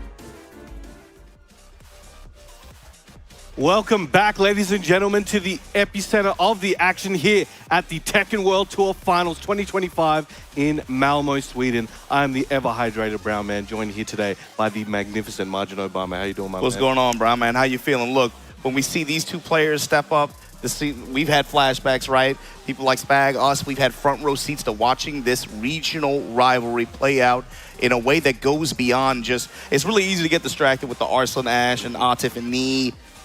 You forget about the other guys sometimes, right? We just saw Osama Abbasi qualify, still on winner's side. But this is the guy who I like watching this matchup. I like watching the Edge versus the John, who just got over to make it this far in the winner's round 2 here at the top 20. But going up against the #1 leaderboard, he's been one of the most consistent players all year. Through losses, able to battle back. Remember the opener against Nee where he got just dismantled and then fought back against him on that stage in Chicago to be able to punch the win. And this is another one of those matches, man, it just like the temperature rises a little bit in the arena a little bit. You can feel it. This one's going to mean something right here. Mogul versus the John. It's going to be an interesting one to come back to as well. Yeah. We're talking about the last, 8 months. You were talking about, the last matches in Chicago, things like that. But we had their last encounter go to Mogul's favor, and he looked very prepared. Nothing was touching him that day. He looked very prepared, but you got to remember, this is an anime game. The John got through that LCQ with the power of love, family, and friendship. Is he going to take that with him today on this stage up against the monster Mogul? Pakistan versus Korea, a rivalry almost through new matchups and new players, constantly renewed right here. Winners round 2, top 20 of your Tekken World Tour 2025, top 20 bracket. Let's get into it. Mogul versus the John. Now, is the John part of the main story? Is he just an OVA in this anime? Let's find out. Now, Mogul, let's see what he comes back in. He knows he can't use the same strategy he employed last time. The John and all of his teammates and all of his training partners will have planned for that. Let's see what he's got in store for us today. Excellent spin back, setting the tone so far. Got to touch me first. Immediately throwing. We run up to the grappler. We get throws too. Swinging. All right, feeling each other out. Yeah. Right in each other's face. They haven't started swinging yet, but there we go. Nice sidestep into the Claudio twin piston. Sends him up. Excellent wall situation for him as well. And this is where things are going to come into play here. Watching how Mogul wants to play around the wall. Watching how the John reacts. Sidestep and immediate return with that charge shot. Activate. And look at the return he's going to get for this. And Mogul definitely likes to test people towards the start of the set to see how they deal with that. Let's see what he does with that information. But now trying to fight his way from that wall. Does not want to stay there. Going in with that elbow. Nice. The John special. Should be able to spike him down here. And the down forward one to close it out. Leader so far in this set. And that's an immediate check there. And that wall positioning where Mogul is traditionally so strong and dominant. The John with an immediate answer. But now let's see how the option rotation works a little bit. Now that Mogul knows that he's going to be looking for that charge shot, wants to step off. Is he maybe going to apply one more just safe mid pressure at the wall? Hammer him with that sidestep 4, or is he going to get clapped up by this beast in heat? Jab float. Excellent. Trying to fight this one back. Has a little bit of health to recover. Using up some of that heat. Splash. Down. Uses up the rest of his meter there. Heat smash gone. What has he got? Close on health. Uses up that install. Heat smash coming in. Plus frames. Delays it a little bit, but floats him out of the air. Mogul, look at Prime. Might be able to take this round. Brown Man, the focus that he had in that situation. And the back one Claudio classics to close it out. I don't think it was blinking, man. He was looking for every animation he could. Now starting up with a big commitment there from the John. Now Mogul trying to close it in. Starburst active, gonna press into the armor that time and actually still safe, able to back out. Good break on the Shining Wizard attempt. Now, see, Morgold is backing up a bit more. In the first round and a half, he was willing to kind of stay and slug it out and see what John had for him up close. But now he's figured out, all right, the John is pressing. He knows the timing. I got to go in and out. And you can see he's slowing down on the heavier buttons and moving in and out to try and catch the John on something. And Mogold's been pretty conservative with his application of lows. Really just a solid mix of jabs and those mid strings, the spell string as well. Be able to try to just, again, control that mid-range space. Big giant swing there from the John, though. Post-counter activation here from Mogold. What's it going to look like? Again, gets gripped up parallel to the wall. Going to throw him back to center stage. Just out of range. Now the John saved himself there, using that heat smash, trying to use some pokes here to close it out. But everybody's game, 30 seconds to go. And just like that, the Wasp standing forward to close it out for the John. All right, this is going This is a back and forth. This is a back and forth, Brown Man. You love to see it, but as a player, it may not be what you want. And Mogold light punish there on the hop knee, but see what the John is thinking right now. He wants that down forward too so bad. It's just like, come over here, man. Let me show you something. Again, sending a message to Mogold. You better, if you want to be a mid dispenser, I can be one too. Drop him. Take the down three. No. Looking for the chop. Trying to get him on the wake up. Cracking those ankles. Mogold playing with that circlet string a lot too. Just that 2-1. Nice, good punish from the John. Gonna take advantage of the frames there. Go and get the grab off. Giant swing him back to center stage. Trying to keep at that distance. The John, a little bit of a health lead, but that's about to disappear. Morgold with a big counter hit down forward too. Now about to get a whole ton of damage to this wall. Yeah, with the wall, with the activation. Look for the side step forward. Immediate spring kick from the John into smash. Nothing. Before neutral two. The lateral movement there from Morgold. 3 seconds to go, Margin Obama. Crouch jab to interrupt. The punish. And Morgold just barely able to take advantage of that last second. Get that guaranteed damage and go up. Down forward twos. The John brings it right back. Yo, we slipped that one in real sneaky like. And drop him. Woo. Take the low this time. Mixing it up. The delay caught Morgold off guard. Now, it's a perfect situation. About to slam him into that phone booth, perhaps. 3-2-2, leg drop. No, goes for the homing. Oh! Sends him into that wall, stripping him of his health. 7 golden letters. What a big statement. That was super back and forth, as we mentioned before. You know, both sides were really getting off a lot of options, a lot of counter hits, a lot of good situations. Those grabs started adding up, though. Those giant swings, and he was able to close it out in a commanding way. In that the mind games, especially for the John side, you saw like down 4-2 was basically not even an element in the matchup for like 3 of those rounds. And then that one round where he got super insistent on it, then he brings it back in the last round, and it paid off big time. Yeah, he was using it just to kind of test him, poke him, and he was able to slip it in and get those counter hits through the strings that Morgold was employing as well. It's crazy. It's such a good like game of chicken that he plays around with it. Really is good for being able to create moments of hesitation or just lack of confidence on your side defensively. You're trying to get a read. Not letting the full charge go. Mid strikes. And overall, the John's done a pretty decent job in spite of the tracking on that. Oh my! On that explosion. Yo, the crowd's feeling away about that one. Y'all better watch those boos, man. I've seen Mogo pop off in the crowd once or twice. Oh, yeah. I've seen that. You don't want to make this guy angry. Yo, go change that EWC reaction, man. You wouldn't like him when he's angry. All right, now trying to get that push. Kind of keep him near the wall. Just poking him, trying to keep a barrier, like an invisible barrier that's just stopping him from he was fishing for good counter hit tools there, right? But Mogo was just not giving it to him. Willing to just give up the real estate a little bit and just hold back.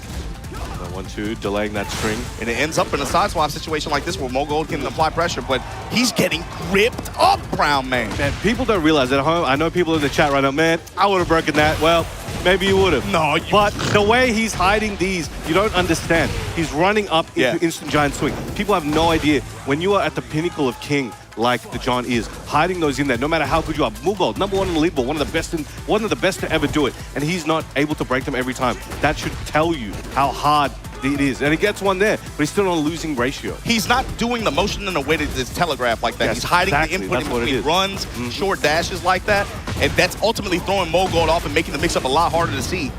Which is why you might see him start to try to flash duck in some of those ranges just to negate the guess game. But you know that, catches him on the wake-up attempt, tried to kip up. The John was ready for it. Doesn't even go for the low or the mid strikes, just gonna step with him. Activate, Mogold. Got the Starburst, but runs right into a knee. The John lowering his shoulder. The Mulgold has to make something happen here. The John on set point here, the crowd clapping. They are getting into this. They want to see some blood. You get fishing with that down forward 2, got the trade in his favor, not able to take advantage. Punish on the armor there for Mulgold. Fishing with the hop, but nothing is coming up big here for him. Oh my God, the John laying it on him. Down forward 2, lets the follow-up rip. Jabs him out, gets the activation after, gets the wall. Goes going for a combo video. Gets taking just extra hits. Finally, sidestep 4, the lows coming out. They have not played that big of a factor in this matchup, and now paying off big time for Mulgold, gonna put him back in this round. You don't want to give Mulgold this type of opportunity. The John had a big health lead, but there it goes, dissipating, evening up the round count. The lows are what made the difference there. Yes. And he did try to go for some. Helps when you have a low heat span. It really does. All right, spiked him down. Okay, now you can see he's trying to put the pedal to the metal. He does not want the John to have a chance to try, not letting him play. The ducks. It's like, screw this guessing stuff, man. I'm out of here. And look at the moon, Brown Man. The blue moon burst. The low touch. The delay. No way. Gets a resplat there. The crowd are losing their mind. Someone sounds like they're getting murdered over there, but it sounds like someone might be getting murdered on stage. Gets it with the YouTube chiropractor. Heat smash plus frames. Can he get it? But weaves it through. The hop kick from Mulgold, the lifesaver, keeping him alive on the winner side of this TWT Top 20. How many times have we seen this dude on the brink of destruction, betting it all on a blue moon burst, betting it all on a sky slash? Oh man, sky slash Nova kick? Man, Mulgold letting you know it's not gonna be that easy. And that would have been crazy. Could you imagine qualifying in the place that he did? Doesn't have to worry about group stages, makes it all the way to Sunday, and then you lose your drop your first set like to the LCQ with it, guys. To the LCQ. First seed to last seed. That's cheating though. I'm saying the John, I'm telling you, he got like the power, love, and friendship, family. Yeah, it's true. He's got God and anime. Yo, he got family from Germany over here. They're in the crowd somewhere. They're giving him energy. All right, catching with that last hit. Caught the John moving. And the low snap kicks right into a counter hit. Giant swing again. The execution required to just throw that on a limb, before someone blinks. It's so impressive. He's buffering that while being hit. Yeah, exactly. He knows. And he's playing on stick as well. People don't understand that you have to have that dexterity, that hard work, those hours of training. But here we go. It's all coming to fruition here. The John using some of his heat options to try and force some gameplay here on Mulgold. Catches him again. I swear, that down forward 2, it looks small, but I swear that's a mini nuke right there. You hit one of those, changes the tide of everything. Bro, it might with the way he plays with the mental frames, it's like plus on whiff, basically. You got to treat it that way. And I feel like the John is so good at frustrating you. Yeah. To the point where now you can see Mulgold is trying to be the aggressor. He doesn't want to give the John the opportunity to utilize some of these defensive tools that end up just taking half of his health. He's been letting it rock on block a lot too, just like letting the follow-up rip, does not care. And he's not getting counter hit either. He's catching Mulgold just trying to move her. The tempos change and Mulgold is on a roll. Can he continue this for a couple more rounds? If he can, it might be bad times for John. 7 golden letters bringing that one back. That wasn't even like the optimal kind of wall pressure that Mulgold's looking for, but he just made such good plays off the sidewall. It was just playing a pickup game. It's like whoever's around, I'm gonna hit these combos real quick. I'll get you one. Counter hit, cash out, test you with these mid strings, these mid kicks. Goes to that leg drop, breaking some clavicles. Especially because a lot of these mid strings, especially like circlet, of course, just being able to work the 2-1 string, but also those mid dispel strings like that, because they have the wall splat follow-up potential like that. That's why it's so scary. Hefty damage there. Now again, one too many times the John using that spring kick. Mulgold making him pay for it. Again, the splash damage enter to close out there. Mulgold right now. Got to be careful about the floor break. Giant swing, again, getting gripped up by the John here. Yeet. But Mulgold on set point. All right, now being a bit more cautious here, but excellent whip punish. Well, no, not quite. Excellent. Oh, okay, he's taking him downtown. We're going to get a fat combo here now. Oh, absolutely. John. Absolutely. Yeah. But this Oki is going to be really what you're going to be worried about. Tries to catch him with the mid. But again, just not letting up. Mulgold didn't have many options. And it was hoping maybe he could get another hop kick to go through the John's offense. But now, here we are. Mulgold versus the John. The final round. Somebody has to go. And now in game 3, the final round, he brings out the muscle armor again.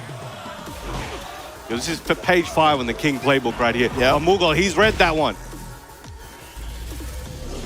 Dashing in with the muscle buster. He busted some property there as well. Now we got a nice combo here from the John.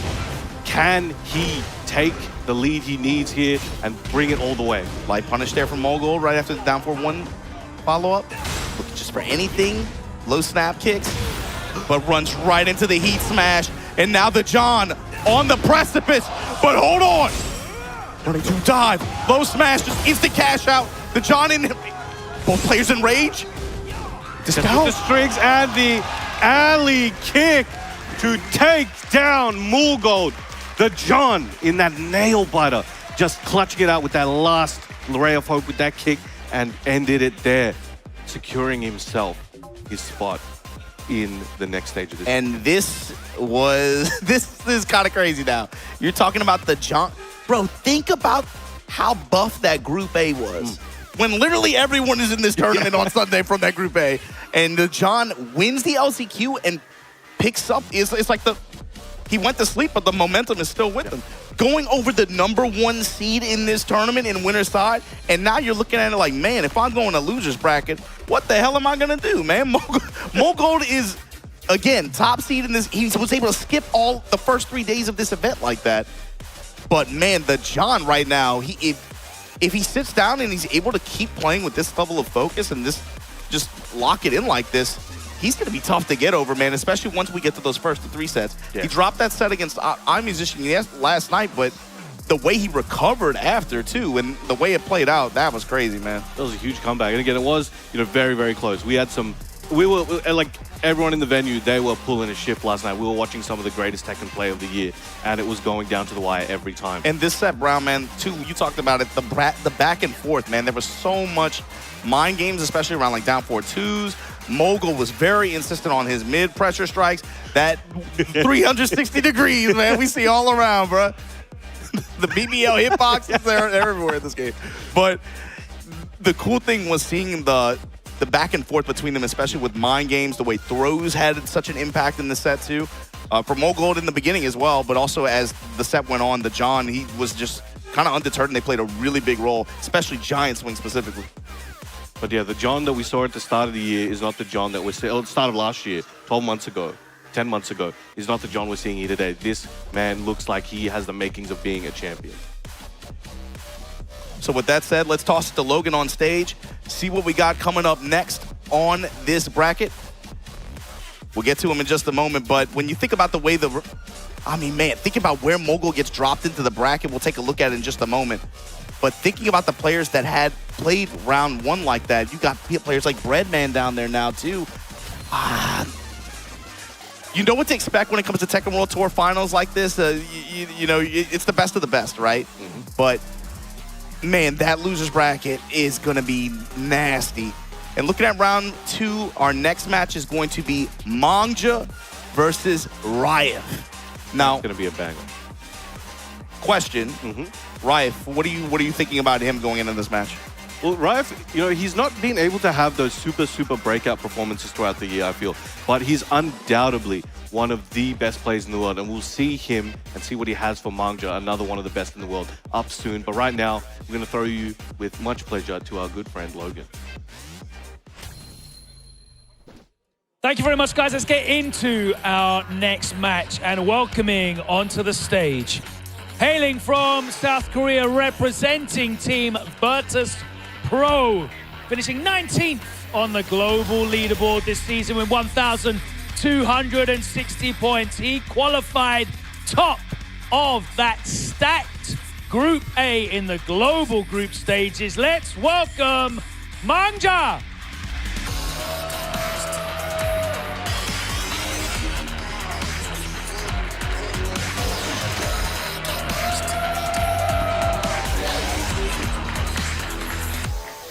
His opponent, hailing from Saudi Arabia, representing Team Reject. He finished 12th on the global leaderboard this season with 1,530 points. He qualified out of Group D. And at the Tekken World Tour Finals 2024, he managed a 3rd place finish. Let's welcome the Saudi Arabia Esports Personality of the Year, Raf!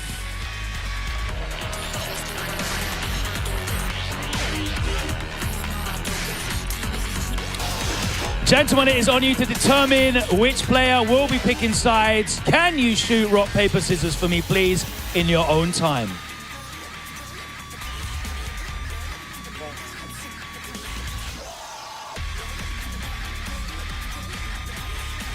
Oh.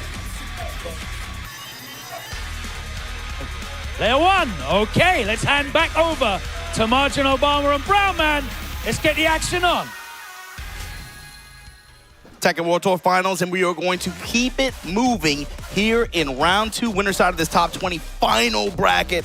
Mong just stepping up against Riot, and we watched group play a few days ago with these two guys, and Riot brought out some surprises, I think, in kind of had a pretty impressive performance, especially leveraging that Bakaram in the group unexpected stage. pick. That was not something I expected, Yeah. but, you know, it got him to where he needs to go.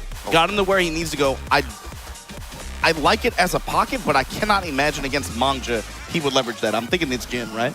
That's the question with him. Right? That's the question with him. It's like character pick now. I'm like, I don't know what he does. Well, the interesting part is Riot has that branding of like character loyalists. Like you don't see him use anyone else except Jin. So he has that element of surprise where if he chooses to, like you saw him kind of utilize a little bit earlier in the week with that Falcon run where it's like, nobody's going to prepare for anything else. Yeah. You'd never even, it doesn't even cross your mind. But now he's cracked that seal open, right? It's not going to have the same effect. It's not fresh anymore, but it's still coming into play. So now people are going to start looking at who he's using. But especially, I'm thinking up against a character like Law, some of the punishment that he has on some of those attacks that, you know, obviously, especially at the frame disadvantage that a lot of Fakaram's go-to attacks would leave him at, Law can hit him pretty hard for that. Very hard. I would imagine he goes with Jin, but just out of, like, safety, just to be able to, like, play a more stable matchup in that regard, right? Yeah, I think the Jin definitely has, look, no matter what the Jin players would like to tell you, Jin has everything he needs and then some, right? So at a fundamental level, Riot, an extremely, again, I keep saying, one of the best players in the world,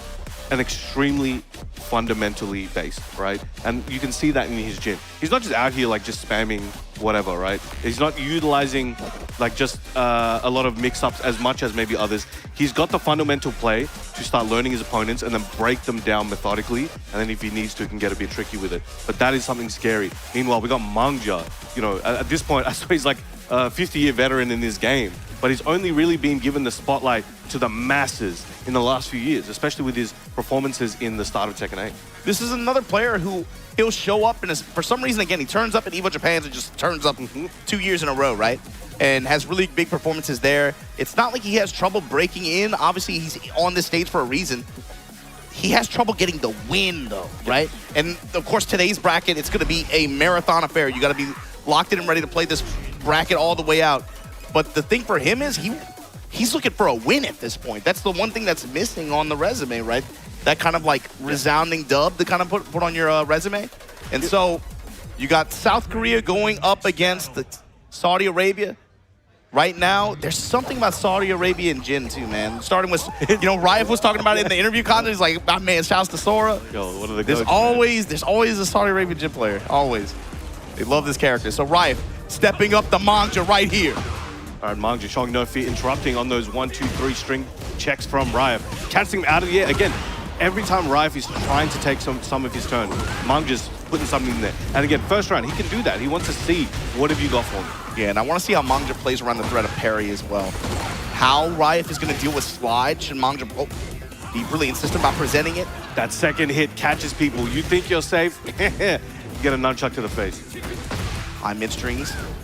While standing 4-4 and sidestep activate from Riot now. Trying to get some of this health back. He's working with Rage. He's working with Heat. He's got those glowing eyes. I'm scared. And the low, sneaky low there. Again, a lot of mental stack there for Mangja. You know, what's going to happen moving forward? And he gets clipped with that low. Now, starting off with a big sweep using those plus frames. Now, Mangja, again, I was about to say he's a bit more conservative on the interrupt attempts, but gets caught out there. Mangja going to a lot of jab strings as well. Crouch at the interrupt, goes to the wall standing 4. Back turn attack, but he presses into this counter hit. And Riot going to confirm here. Goes in the heat. Counter activation from Mangja. High mid-string poking. With no punish. Hesitation a bit there, but you got to measure the distance sometimes. Demon Paul whiffs. Mangja's got an opportunity. Good break on the 1+2. Another one. Look at Riot's movement too, bro. He's constantly moving clockwise. Excellent. Great duck and great response. Takes Gets a DCC low. Always trying to hit it with those 10 strings. Crouch stab, steal the turn back. Mid and flip kick to seal it, Mangja. Low plays, they be throwing those out at the end of rounds because you think, all right, generic low, I got him now. No, yo, he's in there already. Nice, tapping low. Mangja, not trying to overextend on pressure either, right? He's willing to just give him some touches here and there and then back off. Go finds the engager now. Steps in, nunchucks everywhere. The space control. Now the pressure. Him down, nunchuck and flipping over. All right, catches him out of the air. There's a lot of work here for Rive, but the low jab, gets, okay. Sidestep into the heat smash. Very well done there by Mangji. Amazing lateral movement.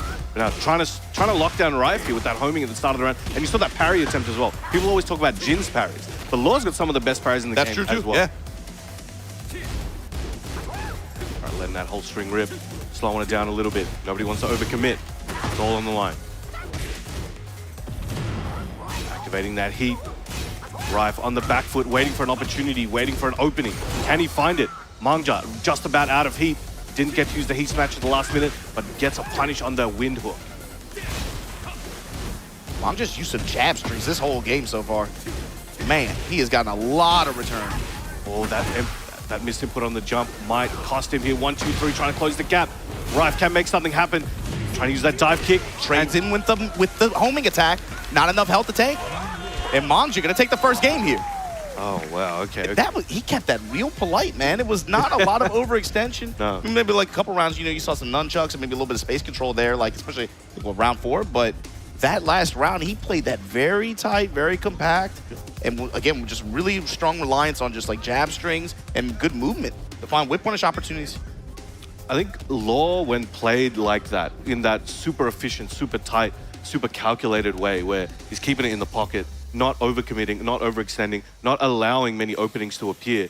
It puts the onus on Rive to make the perfect play. That is not always so easy, and you can see Mangja there. He had that plan in mind and was able to lock it down. Because the earlier rounds, it was still playing at time, but he was willing to throw out a few more things, take a bit more risk, get a bit more information. But now he's like, all right, I got what I need, at least for this game. Let me lock this down and secure the round and secure the game. And he was able to do that. But we got Yorids. Now, his brethren in the bracket as well. They may face each other at some point later in there, but right now we have Rive coming. Yorid's got to give him his best advice. He ain't trying to see it down there. It's like, last thing I'm trying to see is fight you down there. Nice, opening up with some lows here, but Mangja going to call out the second attempt. Right, and going to get the wall for it too. Activate. Momentum building. Drop the hammer on him, slide in the pickup and punish from Rive. Sending him over, gets some stylish combos, gets the resplat with that back 2-1 Yes, the first time he used slide since like round 2. Not gonna go, I don't really associate overuse of slide like that with Mangja. No, definitely not. Right here, gonna side swap. Still, snap kick to the head. Gotta represent it a little bit. Oh, that's the whole string going. I wasn't expecting it. Smashed right at the wall, goes for the grab. Good break from Rive. Rive in raid. We've seen this kind of round before. Trying to check with that back 2. With punish.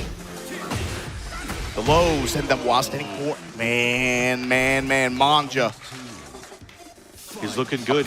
Applying the pressure, then when he senses that Rive wants to press off the wall like that, just pumps the brakes just a little, just enough to let him extend. Then just take the whip punishes and just be able to establish a little bit of pressure, close out the round like that. And look, down on health here, but he's still not really deviating from that style of just really, really compact tech play. All right, Rive's movement really coming into play. Looking like it might allow him to take this round, but Mangja fighting back, activating that heat. The nunchuck, the ultimate equalizer. Challenge down the nunchucks with your fist. It's not going to work out every time. I'm trying to push him back. Dive kick coming back into play. And I noticed Rive really only uses those dive kicks towards the end of rounds as well, trying to close the gap, trying to use again in big stuff. Brown man. Anybody's game. The low parry. That also might be a misinput on a slide as well. He's finally trying to bring those out again. Didn't get what he wanted, and Rive was ready. All right, should get it there. 1 round apiece. That was clutch. That was a big low parry. I mean, the difference between being down 2 rounds in that scenario and being on step point. Would have been on step point, right? All right, now he's trying to use the Jin Classic there with the 2-1, trying to lock Mangja down. Mangja doing a great job. That's the first time we've seen that Dragon's Roar Rekka series there. Mangja has gone to it a lot this set. Obviously Jin has threatened things like parry and stuff like that. But nunchucks in the open field, And the cannon? The Dragon Cannon, he might be able to close it there. No, Okay. he's pressing, man. Mangja right now just picking up where he left off. He's feeling very comfortable at the moment. He's, yeah, look, just trying to close the gap. 1, 2, 3. Trying to catch him with that back two. That's the way it feels, man. It's to see where comfort, right? Just does not feel or seem very stressed at all. It's that splat. This could be pivotal for Rive. And one of the, Law's one of the few characters in this game that can recover heat as well. You saw it in previous rounds. He was getting back more. He got a few hits in, and you saw he still had the same amount of heat as when he started. This Rive pressure, though. All right, nice combo. Taking him around the world, and the heat smash gets that splat. Two of the few characters in the game with those wall splat heat smash. So you cannot afford to get those near the wall. And Mark, here we go. After the delayed wake up, tried to come up low, just woke up right into it. Oh, that's still the turn back, and now we're starting to see Rive very consistent with these punishes. Whenever he does get the opportunity to be able to check slides, it's out of the air. This is not great for Rive, but sidewall saves him. Slides are coming back out. Mung just trying to cash those in. The lows. Good break on that one. Still at the top floor. Anything could change in a moment. Rive trying to keep him out. But Mung just still in heat. Doesn't want to let it go to waste. Walk up jab touch. And the counter hit hammer. Brown man, this could be bad news for Rive. Up against the wall, the low, the smash. Mung is showing a little bit of mercy there. But then the overhead hits him on the crown with the heel. And Mangja taking it over Rive on the winner's side of this top 20 at the TWT one. He popped up, both hands in the air. He was hyping himself up as soon as he got that. That's another thing too, man. It's like, in this context, this final bracket like this, getting that first win can feel like such a huge release of pressure. Mangja, though, able to get the win. Rive still going to have a shot on loser's side of the bracket. Here in the Tekken World Tour Finals, top 20 main event. It's crazy. We're only a few matches in, right? This is the second wave. Most of these are the players that, qualified through the global leaderboard. But, oh, here we go. Oh, thumbs up. Now, what we saw in the match was, again, it looked like Rive at the start, started having Mangja's number. He was like, all right, I'm going to catch him on a few things. The lateral move was helping out a lot. As you can see, when he gets him to the wall, it's a bit of trouble. But Mangja was just able to catch his timing, start delaying. Playing a little bit of rope-a-dope sometimes as well. And able to start cashing the slides later on.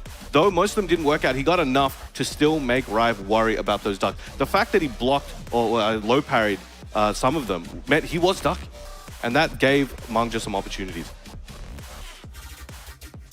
Right there, while standing with the DSS.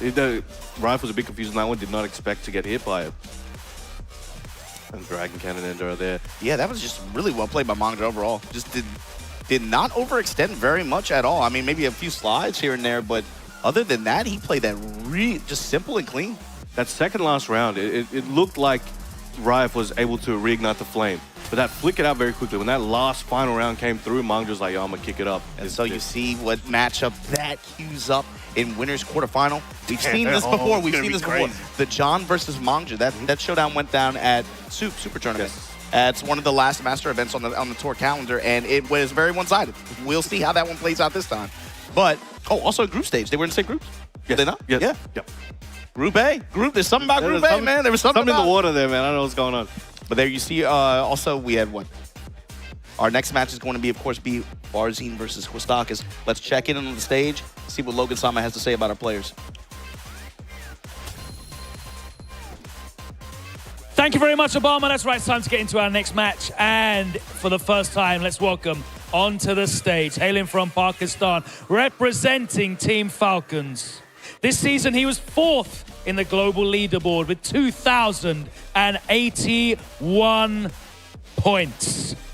He made the final bracket by way of auto-seeding by finishing in the top 4. Let's welcome Farzine!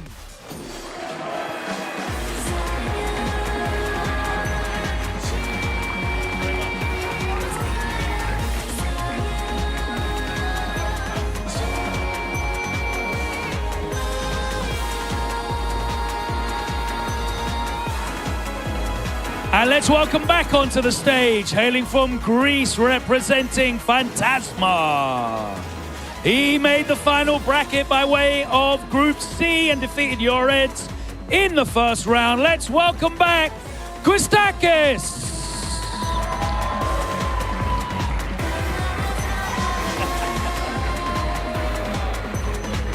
like that. All right, gentlemen, it's time to determine who picks player side. In your own time, sorry.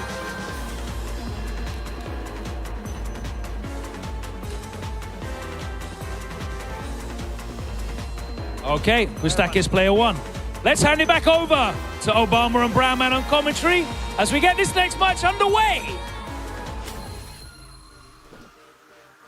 All right, we have both of these amazing players setting up for you guys. We got two players who, you know, most likely we're going to see some weapon users on the screen. Oh, yeah. Bringing a gun to a knife fight, or you got to bring a knife to a gun and a knife. I don't know. I love Tekken's a game all about, you know, just good old-fashioned fisticuffs. And about bringing knives and guns to a fist fight. I don't know. They don't got security over there? Like, how'd they get that? How'd they get to the location? Kustakis, you got to talk about him, made it out of the group stages in dramatic fashion. Some big upsets, and then just had an intense set with your Reds to even make it to this point. But baby, you got to talk about the man who locked his position up on that global leaderboard. You see there, Kustakis, regional rank first, 405 points out of the EU region that he has been participating in. Of course, the LOK dojos, big benefactor of those. But his opponent, Farzeen, the shining prodigy of Pakistani Tekken, right? We've been watching this. I feel like we've been watching him play for like almost like 7-8 years at this point, man. right? Well, he really, I think, made a name for himself. You know, if you were, you know, in the trenches in the underground Pakistan scene, you knew of him a bit earlier on. But he was like 16 or 18 out here putting the beat down on Knee with Zakuma back in what, 2019, 18, whatever it was. I think it was 2019 when Knee went over, and so that was one of those times where it's like, who is this kid, right? And now you can see. He's gotten a lot taller and a lot more skilled, and he's stepped up here as one of the highest placed. A lot more confident. He's grown as not just a professional, but as a man. You know? Like that's the thing. His perspective on competition, you could tell he wants it so bad, but he has such a good attitude about it too, man. He's always all smiles. You can't even be mad. He might beat your ass six rounds straight, but he's like, you know, I can't even be mad at this guy. But the thing with his style too, Brown Man, this dude he has such a good vision on how opponents like to press buttons, and he will find your timing, and he will counter hit the ever-living Christ out of you. Oh my God, this guy, I feel like we've been watching him for 2 years just counter hit launch, especially, of course, with that Victor, the double punch, right? Yes.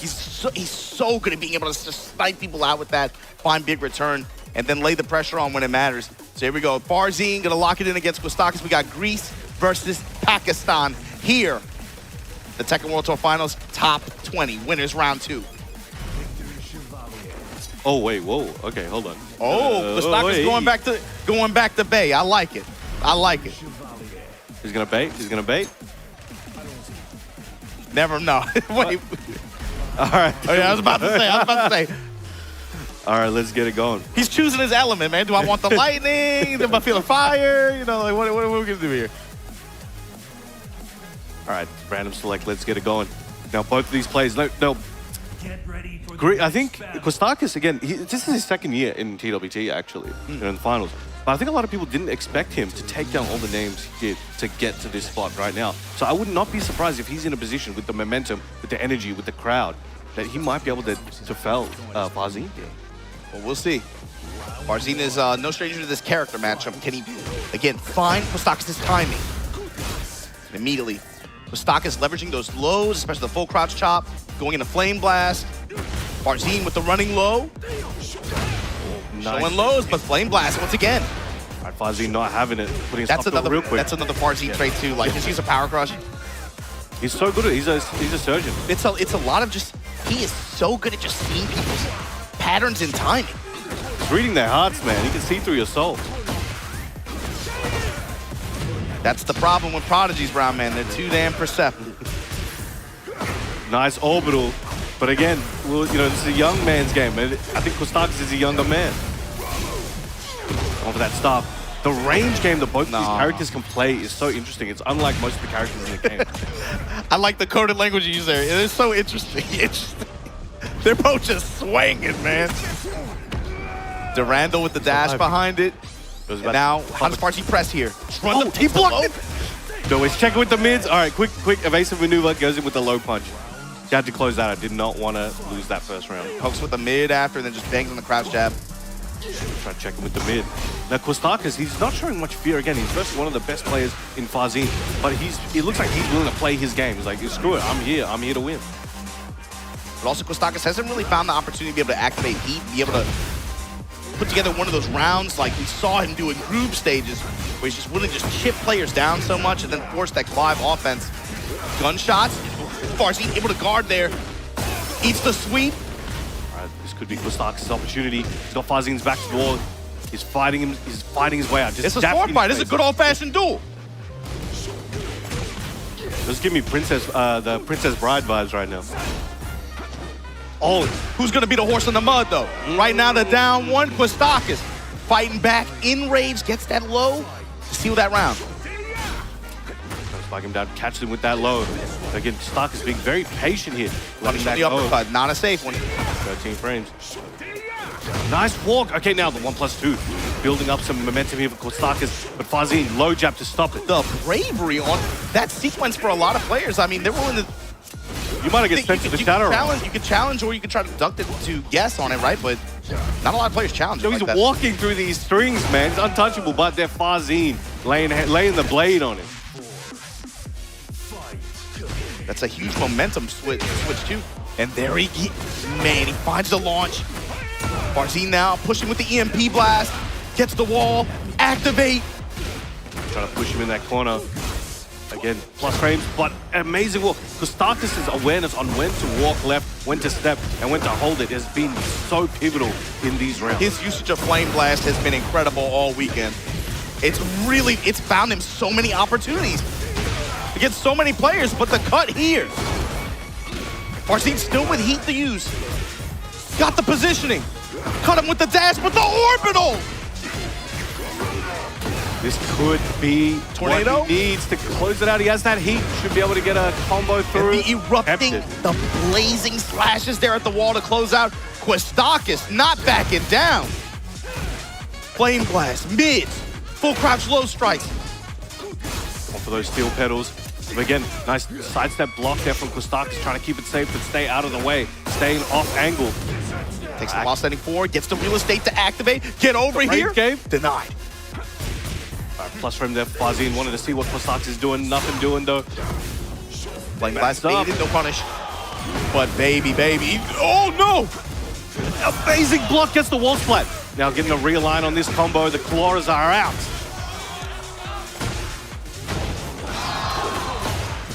That was really good punishment and really good adjustment. But Farzin, from this situation, parallel to the wall, finds the launch, finds the dash. Anybody's game. Kostakis waking up into a mix and gets caught out there by Farzin, clutching it out, showing his seasoning, showing his experience, able to keep composed and bring that one back, ripping it out of the clutches of Kostakis. Kostakis had a really good adjustment at the beginning of one block punishment sequence where he came up with the wall standing, I think, one slash, got the wall splat, was able to readjust off of it, then dropped the ender on the second one. Then the response from Farzin right after, oh man, that was like 2 or 3 really quick decisions made by both players very quickly. After like brilliant decisions, like an error, you know? And that's why you can't give these players that moment of relief. You know, they'll take it and run with it. They'll pay for it big time. Any small mistake could lose you everything. Snuffing out the string with that downward one. Again, Farzin playing interesting mind games with that, running 1+2. There's plus frames there, got a stance mix. There are options there for Kostakis, but Farzin's starting to delay them. Also, you have that mix of the low threat as well. Ooh, the delay to call out the parry attempt. And Farzin gonna cut him hard for that. Now, Clive does probably have the most versatile parry in the game, but you gotta hit it first. Nice, great sidewalk here, gonna find the launch and open stage, cut and find the wall, reposition it, put that geyser on him, you're gonna give me that help one way or another. Cut the ankles again. Geyser. Get up. Reversal Flame Blast, we've seen that from him all week long, man. Activate. Using his heat to stop that situation, tries to get out of the wall, swings his way out, heat dash again. He didn't need to use all that, but he wanted to get away and closes it out there. Guy's gonna close it. Oh, he's twitching. That was so smart. Farzin is willing to leverage resources to stop some of the stuff that Kostakis has been getting away with all week, right? Normally that character goes in a heat, people just been taking the chip sequence or whatever. Farzin said, hell no, it's my turn. He trusted in his non-heat gameplay to be able to, like, look, I can use this to escape, and I can just use it, beat him the normal way. That's a good way to put it. Saving the burst. Use defensively like this, but here we go. The cuts. Fishing for the counter hit. Gets the follow-up and the perfect from Farzine. Momentum. What was that? In that first game, Kostakis, amazing work there, making his countrymen proud, making all the Europeans proud, but will be falling down to the losers bracket. He has looked so immaculate up until this point. And, you know, you can have that momentum, but once you hit a brick wall like Farzine, it's hard to break through. Let's see what he can do in the losers bracket. Farzine will be once again moving forward here today. That's the thing about today, and that's the cool thing about it too. Because everybody starts in winner's side, you still got a chance. You got to be willing to play out a full tournament here today.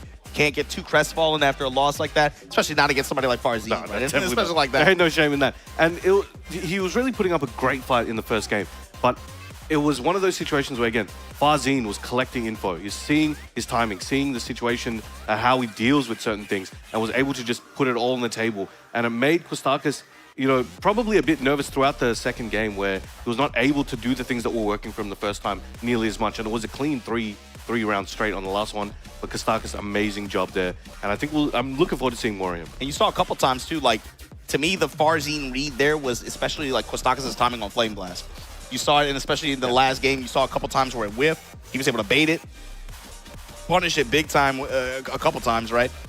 In a lot of those situations, that's just Farzine, like you said, taking time to collect data and read habits over time. And it came into play in a big way there. And of course, then he's just able to lay on his pressure and just be able to just, again, how much chip health did you see just from Geyser alone, you know, just putting so much on him. And I like the way you said he had faith in the non-heat gameplay to use and save heat as almost like a defensive mechanic, right? That was pretty cool at the end.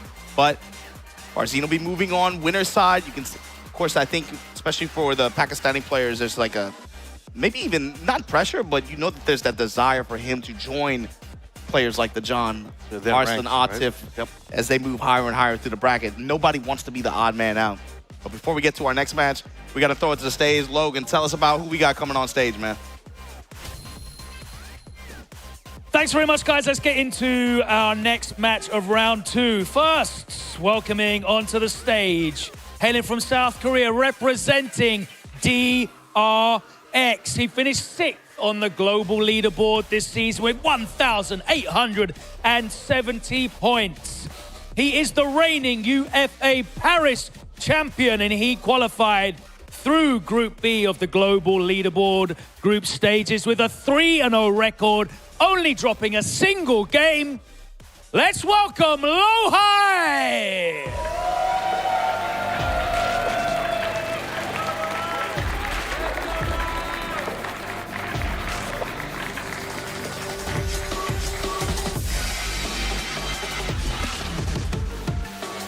His opponent, hailing from Japan, representing THY Esports. He finished 9th on the global leaderboard this season with 1,570 points. He qualified out of Group C in the global leaderboard group stages, and he is a former Tekken World Tour champion. Let's welcome Chikurin!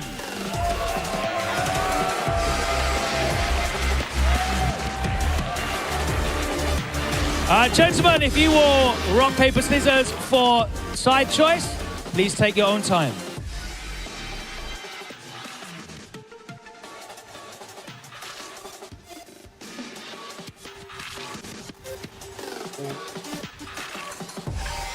Lohai will be player 1 side. Thank you very much.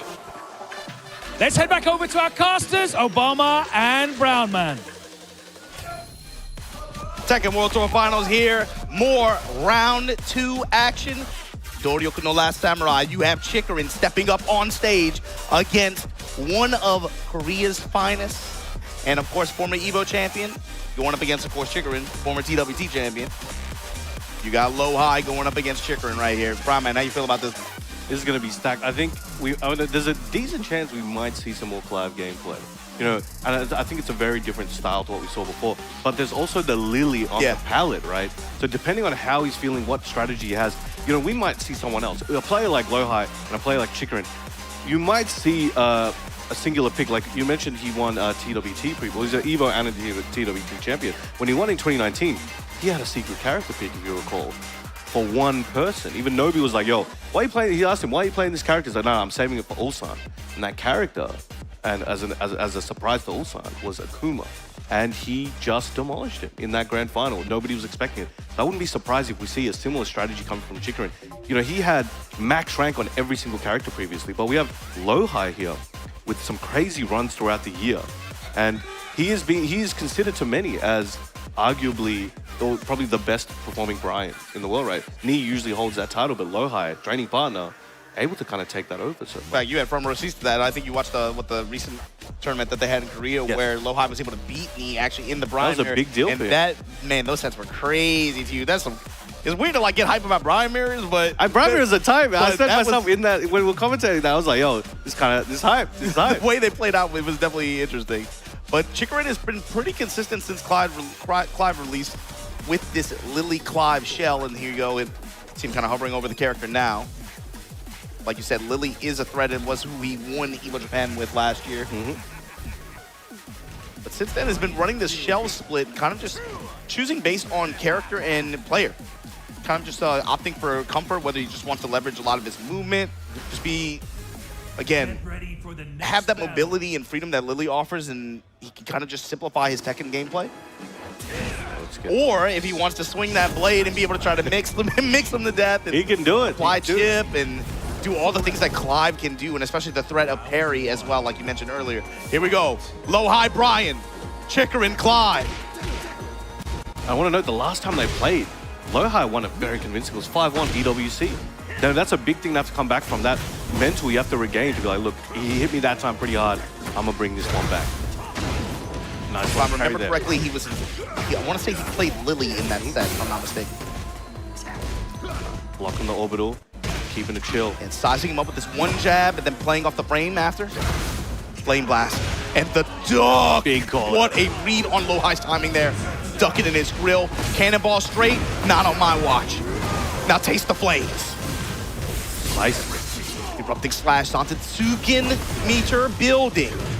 Sidestep, not deep enough. Just the heat smash immediately taking the opportunity as he saw it. Recovered a bunch of health as well. Going for the northern cross, but nobody home. Chikarin taking the first round with 9 seconds to spare. And man, this character offers so much if you're right too in Clive. Just that while standing forward, goes in the Phoenix shift, gets a slide, you just get like free mix, and it can add up to just like little chunks of damage here and there. It's great when you're right, but it's also not that bad when you're wrong with him. yeah, exactly. Chopping elbow there from Lohai. Look for those plus, but Chikarin fighting back. He got a 3-stack in the pocket too. Been into that particular Good point, Brown, man. Keep your eye on that gauge underneath Chikarin's health bar. Once that gets the 4 or 5, he's going to probably look to leverage it in a situation where he might be able to close out a round, be able to scoop past Rage. Flame Blast. Keeps the hatchet after. Incinerator Strain got the back, unable to get it, but the Flame Blast able to save him, get the heat off. Now, how's he going to use this? Down 4-1 series, goes to the Phoenix Shift slide. Sidestep attack with the dash behind it. Ramuh Spear. Stuffs out, playing that distance game, dashing straight up to him, trying to bring the fight to him. But Lohai stepping back a little bit, trying to find an opportunity. Lohai just holding back. Time a factor now, Brown man. Oh, he ran into the low touch. That, that could have 1%. cost him. That could have cost him. The 1%. Again, stayed safe there. That run-in could have cost him that round, but again, that 1% makes the whole difference. Test him with the Vulcan mid punches. Lohai dropping bows on him, taking the fight to him. Trying to hit confirm that second hit. Oh, catches him on that. Now it's very difficult to escape. There's a certain timing. Some situations scene guaranteed, but there's this small window. But Chikarin gets caught. That counter hit, that knee gives him a concussion and closing out the round. Getting close to the wall out here too. That felt like a cooldown round for Lohai, right? Really, really strong momentum built on his side. Okay, delays in the 4-2 swipes from Chikarin. These sword slashes. Phoenix Shift, nothing. Test with the jab. Going to the low, his mix of jabs and lows. Chikarin playing near perfect so far in this round. He gets a big hatchet counter hit for his troubles. Got halfway through, 4.5 stack there. Now Lohai has heat, has install, has those snake eyes. Look at Chikarin. Flames are flying. Microstep to the right. Gets the Q up with the cancel. That Brian Electric coming into play. Now again, he's looking for that counter hit, but Chikarin trying not to let him have it. Steel pedals, and now he wants that knee so bad. The throw gonna work out for Chikarin though to tie the rounds up here. Look underneath Chikarin's name. 4 bars built, that could come into play here if he gets the opportunity. And I know he does like using those in combos as well to kind of get that extra chunk. Extra after surge of damage. Already, yeah.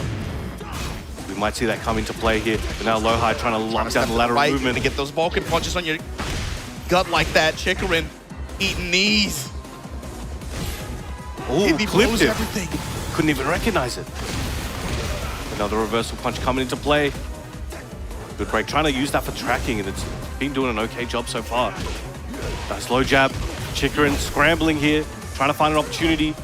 Lohai looking for one big counter hit. Oh, I thought that was it, Brown Man. That could have been. The string mind games, and again, Lohai going back to that well. You know, you'd think, look, he's blocked 50 of these already. Yo, 51st time is the charm, and he's catching him with it. He knows where to place it. 0 on block, you know, he can restart that situation and keep it running. He got, Lohai dealt with Chikarin's sideways movement really, really well that game too. Especially that round. Tell Chikarin was really insistent, especially trying to rotate around into the background. Lohai made him eat so much damage for that. We'll see if he can adjust that here. Now we have walls a bit closer. We're probably going to see some wall situations. And again, both these characters of the wall are absolute menaces, right? Yeah, but especially when Clive gets in heat. Oh, but especially Ryan once he gets it. Yo, if he can get those taunts off, it's over. Catch him in the back. Big slice. Hello, Caesar. It's about who can get the wall, who can get that advantage. Right now, Chikarin just sizing him up with jabs.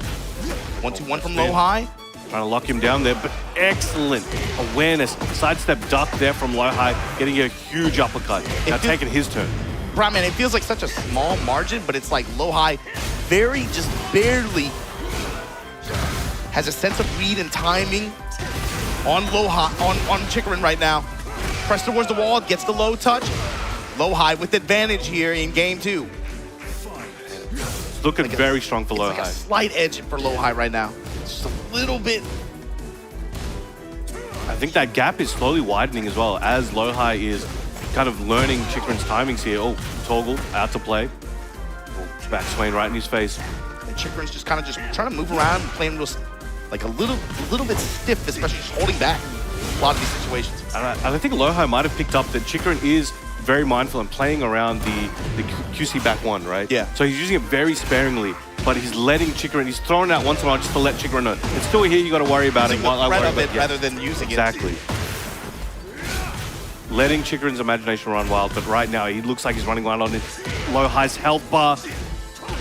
Good awareness, and launches him up. Woo. Sidewalk uppercut slash. Chikarin able to find the launch on the whip punish. Trying to make something happen here. Testing with these down 4-1s. No follow-up. Ramu's Look at that backdash. You see that? Amazing call out. He's swinging for the fences there. It's going to be a whole grip of damage. That's been the difference so far, Brown Man. Lohai's been able to find those big launches in this set so far. In this game specifically. Using that heat to try and keep him there. That incinerator, it's going to hurt. Ooh, just put the knee on him just like that. Didn't get the follow-up, but Lohai can't let that get to him. Rage. This is going to be big. Bad combo. Should be able to carry the wall. Push to it. 1+2 to close it out. Oki, what's there? Lohai getting a bit. And yo, that's why he's up there. We're down here, bro. How did he see that? How did he know? It wasn't even like he pressed. He was like in the air already or something. What the hell? That's great. That's no. You know what? What a beast. What a beast. But now taking a lead. Set point here for Lohai after that amazing clutch rage art. Could be able to take this momentum all the way. Brown Man. Lohai right now. The destruction. Hatchets. All right, he's laying now it the all cannonball down. street sidestep activate. Crouch trap. Chikarin fighting for any opening he can. Activate. Sidestep, he gets it. He's got to lay it all in the line. Ready to make this count. Cannot give Lohai a moment of reprieve break the balcony, take the full break here. Got a bit of a delay on that one, dash forward unexpectedly. Lohai with a little bit of heat left, uses it up, runs Chikarin out. Anybody's game. Chikrin swinging from the fences, and it might cost him everything. Low-high needs to finish this combo. Gets a side access down, 2-3. Amazing awareness on the combo, and will take it out over Chikrin in a clean set, 2-0. Low-high, really, really just strong, consistent breakdown on Chikrin, right? A lot of his just like sidestep, sideways mobility, but then also just reads on a lot of his like timing and just in general, you know? A lot of flame blast that you saw in there, but Low-high was overall able to mitigate a lot of those dangerous Clyde tools. And then that interaction after the break too, where I think he was doing up 1+2 with Clyde, the walk around and then that to find that hit. Sometimes with some of those attacks, it's really easy to kind of mess up your punish just because of how crazy they're moving, right? And you never know, like, sometimes the moves track awkwardly or something like that. He was able to find a hit and make it count. It's crazy. Now you can see this is the first game here. Yeah, they were scrapping in this. Yeah. This one in the open stage like this. Man, how many times did we see the reversal come into play? You know what's funny? I don't think we saw it in the last game. The first game we saw it. Yeah, it's maybe once. Used it a bunch. Once a game too, I think. Perhaps. But yeah, it was used so much more when he felt Chikrin was willing to. He was willing to use that up to try and keep Chikrin off him. But I think in the second game, Chikrin was just not able to clamor on him like he was in the first one. And Low-high had just so much more control. There were these situations a couple times actually that he was able to catch him in the back. And he wanted to close it out. All he needed was, you know, a taunt jab. Sometimes that input doesn't come out as you expect. And again, was able to close it out with that rage art though. They most commonly came after just Chikrin would observing how he would pressure him, finding big sidewalks and then whip punish conversions. That's usually how he found most of the launches. But it felt like Low-high was way more consistent at just finding them just in normal mid-range play. He was able to just capitalize off of a lot of those launches and counter hits overall. More so than Chikrin. So that brings up winners quarterfinal matches. Take a look. You got the John and Mangjo. Another rematch going up against Farzin Low-high right after that. Pakistan, Korea. This is what we were talking about, though, right? We get so distracted with Arslan on the team, you forget about the other guy. You got the whole squad pulling up, and they are scrapping. It's been an interesting journey as well. You know, you had the momentous occasion that was Pakistan versus Korea, right? So a lot of people thought, all right, look, well, Korea lost that one pretty convincingly at the time, but so far throughout the year, we have been seeing Korea absolutely bring it back. They're dominating in, I think overall, it's setting up for a situation where people are going to be like, look, all right, that was pretty one-sided, maybe it didn't warrant a rematch the first time. But now it's kind of getting to that point where it's like, I think we need to see the run back. You know what else I think we need to see, Ron, man? We need to go. Y'all need to stop playing with us, man. Go ahead and let us see these M.Rage Astral Systems Tekken 8 collaboration jackets. We've been wearing them all week. They're supposed to have some design arena. They got all kind of stuff coming out. Y'all got to stay tuned. Make sure y'all give love on Twitter to M.Rage Astral Systems. Stay tuned to peep what that Tekken 8 collaboration is going to look like. But without further ado, we're going to get into our next matches. But first, we got to take a quick break. Don't go anywhere. We'll be right back with more Tekken World Tour Finals action here.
From your beginner days to where you are now, I've seen you win. I've seen you lose. And I've always been here, right in front, lighting it all up. We were together when you first discovered gaming. That feeling, the discoveries, the friendships. You never shied away from me. You've cried. You've tilted. Your bursts of joy. You've discovered fame. You felt everything, fully. I've seen you become you. We've always been together in your gaming journey. ビーチサイドのステージです。ゲート一番好きなのはパックマンステージが好きで、自分の使うキャラクターがクライブで床を壊してコンボいけまくるんで好きですね。Favorite stage in Tekken 8? I think it's like the Paris one. मेरी favourite stage तो है arena, taken arena. मुझे लगता है कि Paris ही सबसे अच्छी stage है, बाकी तो जो स्टेजेस हैं वो ऑलमोस्ट टूटती जाती हैं। My favorite stage in Tekken 8 is final stage of the story mode is Fallen Destiny because it's very cool. There's storms, there's atmosphere. I think the graphics is more good in this stage in my opinion. So it's my favorite stage. Avec le perso que je joue actuellement, j'aime beaucoup Arena Underground avec les murs explosifs. Ça va faire beaucoup de dégâts. In Tekken 8, it's the Madagascar stage, Madagascar Baobab stage. My stage is City Square. I think I'm fine with all of the stages. 저는 제가 플레이하는 캐릭터가 리로이다 보니까 리로이 동상이 박혀있는 그 도시 맵이 제일 좋습니다. In Tekken 8 Arena, where I can break at war. My favorite stage in Tekken 8 is Elegant Place, Lichalan stage, yeah. Fallen Destiny. In Tekken 8, my favorite stage would be Yakushima, which is kind of not aligned with my characters, but I like Wallace stages and I like its design. It would definitely have to be Midnight Siege because it just gives off Tekken 3 Nina vibes, especially with the bass guitar in the background, the bass riffs. It's just chef's kiss. It's so perfect. Elegant Palace, of course. I would say probably Yakushima.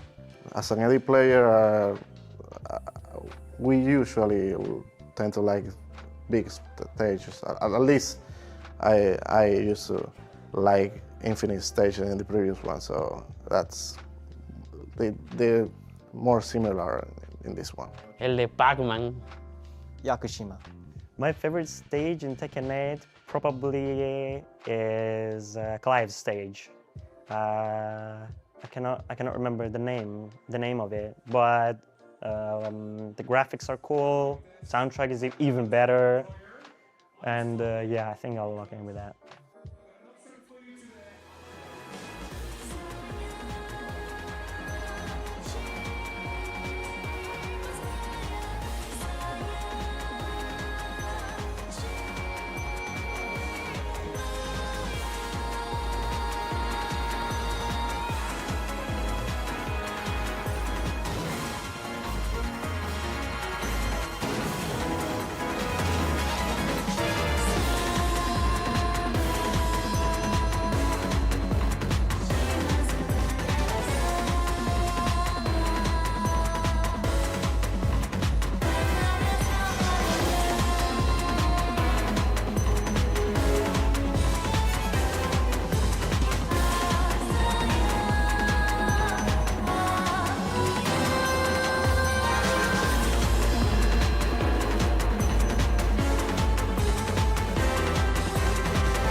Welcome back to the Tekken World Tour 2025 finals brackets. And it is time to continue in round 2. Now, it's my pleasure to welcome onto the stage, for the first time this finals, hailing from Pakistan, representing Twisted Minds. He finished second on the global leaderboard with 2,770 points. He is a 7-time, that's right, 7-time EVO champion, including the reigning and defending EVO Vegas and EVO France 2025 champion. He is a former Tekken World Tour champion, Arslan Ash!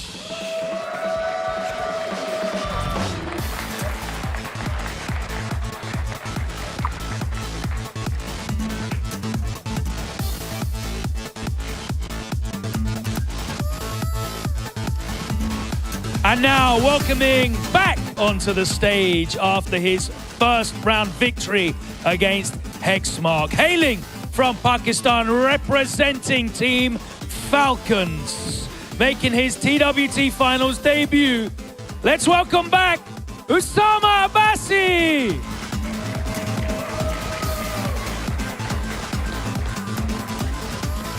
Okay, gentlemen, it's time to determine who's going to pick sides. If you can rock, paper, scissors in your own time.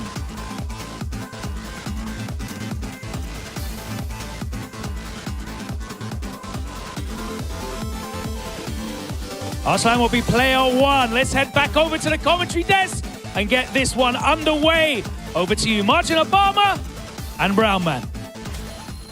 Welcome back to the action, ladies and gentlemen. We're here once again at the Tekken World Tour Finals for 2025.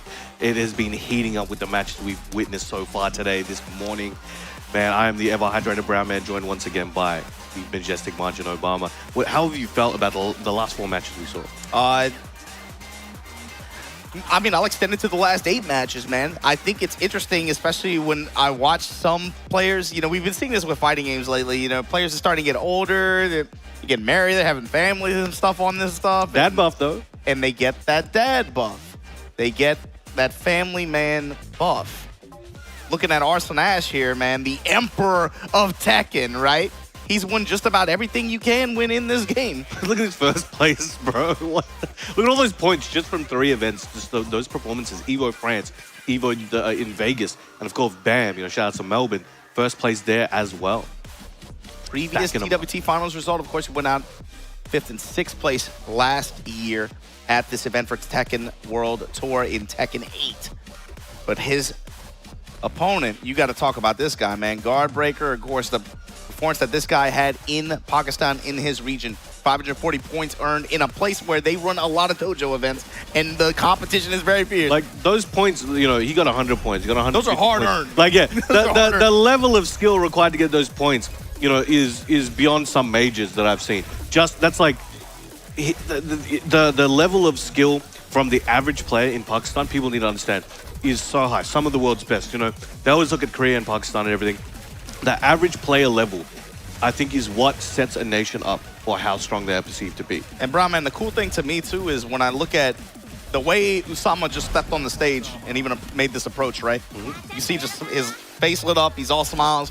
It means the world to be able to play against Arslan on this stage like this. Because, you know, even though they play together, even though they have that relationship, right? They try to make it as much of like a team game as possible. It is singles, right? There's no teams on this thing. But if you want to beat a man, you got to beat the man. And this is the Emperor. If you want to join that echelon, that global elite level, it's going to have to go through the Emperor of Tekken. You're going to have to go through Arslan Ash right here with this trademark Nina. All right, here we go. Now, I don't recall the last time these guys played in tournament. I might be misremembering something, but this might be some new gameplay for us to see in a stage like this. And so away from his trademark Eddie, going with the Oscar pick here, gonna instantly snip out Arslan Ash's timing, finds a counter hit launcher, gonna activate at the wall. Usama Abbasi, cook it. Oh, big swing, commanding first round. Yeah, this time the Tenjin smash. Sumiyoshi in the 4-2 follow-up. Usama Doing what he does best, momentum rolls. That's funny, we talk about, you know, him straying away from the Eddie, but it's actually him just going back to Drew. Yeah. Right? Yeah, Asuka and Jun, you know, he was rocking people with that before the recent Eddie, you know, biggest showing at Takedown this year. You know, that changed his life. You know, he's a sponsored player and he's up on this stage. Nice big counter hit there while standing 1+2. Just taking him back to that same corner. He's like, yo, you're paying rent over here. Paying that in blood. This is looking like an Usama Abasi round. Hitting that heat smash on block and using those plus frames to catch Arslan with the low. Low touch off the wall. Right now, it's all Usama so far, but now Floor Blast going to come into play potentially, especially with Nina on the other side. If he can keep this brutal momentum here applied on Arslan Ash, it just might be his game with a no-round round. The back sway just to get out of dodge these homing attacks. Gets a launch from it. Usama's done such a good job of just leveraging 4-4, 1+2, and again, the Tenjin smash, mixing it up with Aizen. Aizen so far hasn't come into play. He's just, if Arslan wants to keep it in mid-range like that, fine. All right, Arslan trying to hit that 1-2 from the distance. Keep it mid. Activating heat, trying to fight back. Fish with uppercut. Can't give Arslan any room here. He uses that heat dash. Trying to close this round out. Excellent block there. He's starting to wake up. Low swipe, and again, huge whiff there. Arslan Ash able to get the whip punish in the round. That's that patented Arslan Ash style. They're constantly moving, hard to hit, and able to just come in, cut you, and leave. Big combo here for Arslan. Yeah, finds the uppercut in mid-range. Gonna take the opportunity to get the spike. But hold on. Usama starting to mix a little bit. Got the gusto with him. Finally, the Aizen.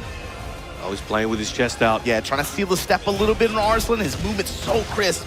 Sidestep guard so... Man, he's so fast. Gets the destabilizer, hits him with that low. Usama Abasi hits him with the down 2. Heat smash. And the low Usama Abasi. Game 1 advantage. All right, okay. Hey, when your heroes become your rivals, man, you got to step up. Never meet your heroes, you got to beat them. yeah, that kind of thing. It's going to be a crazy flight home, man. That's all I'm saying. All right, so this is, like you can see, you know, Usama's just trying to breathe, trying to think about what he's experiencing here. You know, meanwhile, Arslan's been in this situation a million times. Yeah. He's been out, but he's very difficult to count out. Let's see if we can bring this one back. You know, that big momentum swing is what he needs to feel in his comfort zone. You know, with his Nina, right? The best Nina on the planet, surely, at this point. And he's just so good at rushing you down. We saw Usama finding success in that. But if anyone is able to turn that and flip it on its head, it is us. What do you think Usama is thinking going into this game? I want to win. No, but he's thinking about, he knows Arslan's going to be able to counter what he did in the first game. He can't do it again. He can only get it in 1 or 2 times. And let's see if he can bring his countermeasures ready ahead of Arslan. He's got to stay one step ahead. Yeah. If he falls behind at any point, it's going to cost him. I was thinking he has to probably go to destabilizer a little bit more. He's already going to it just to keep Arslan off balance a little bit. Present some other options other than just like the mids at close range like that, right? And should Arslan try to back up, has to be ready to pursue potentially Aizen or some of those other options that Asuka has. Going under the offense here. And again, that looked like a back and forth round, but Usama out of nowhere just yoinking it back. And with how rewarding the damage chunks that this character can just remove from your health bar. He just melts health, man. And the natural snowball too, especially once Gusto comes into play. But here we go, Arslan Ash finds that launch, finds that wall. Gets the realign. Cameraman working overtime. All right. Sidestep 2 though to Splat. So much health recovered. In Rage too, look at how much health he has with Rage. And again, the duck call out this time. Usama gonna take note though. Should be able to close this one out. Uses their heat dash. Breaks the wall, one more hit. Break, backhand. Shut up. All right, getting each point on the board. This could go either way. But Usama still, he's proving to be a threat still. It's not like Arslan is able to run through him here, but he's slowly throwing out those pokes on the approach. Just want to destabilize, just representing it just a little bit, even though it cost him last round rather.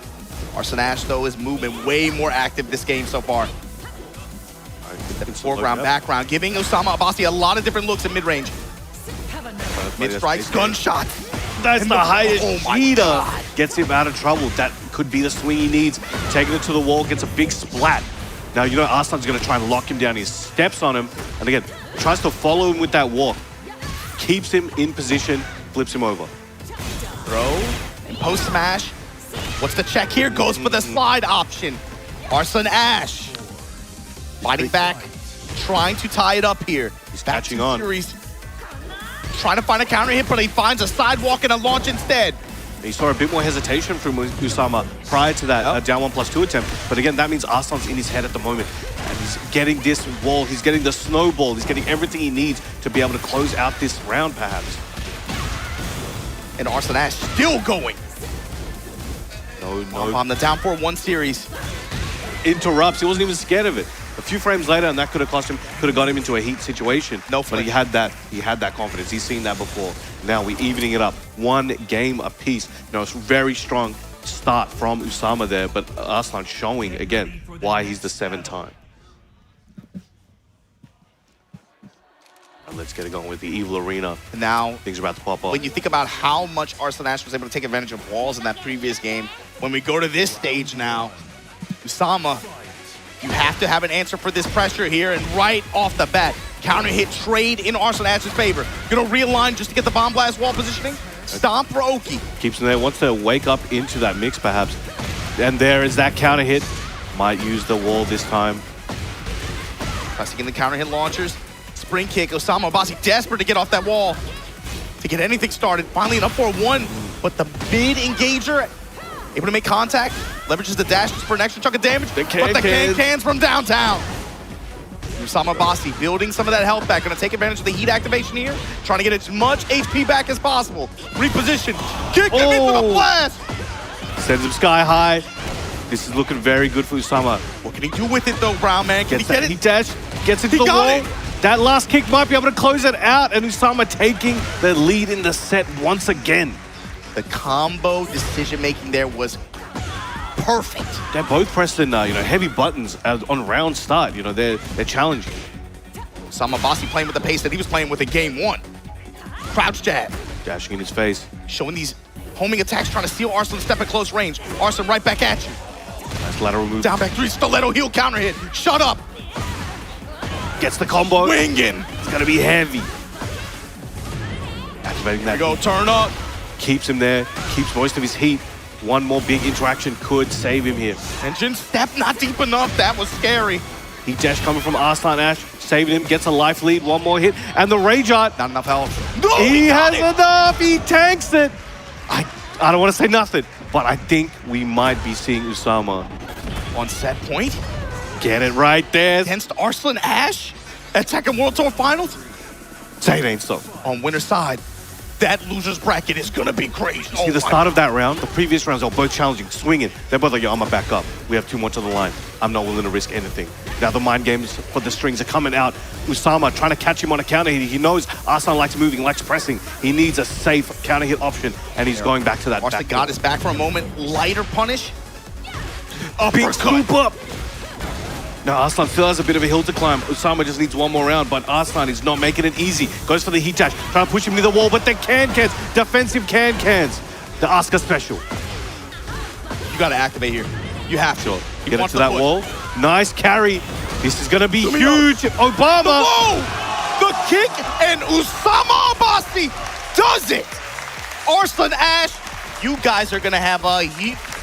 Loser's bracket is gonna be crazy, man. This is, I'm thinking, man. Arslan Ash, with the benefit of that top 4 seeding, able to skip the group stage play, able to skip all that, comes up here in first set against Usama Abbasi, dropped in the loser's bracket.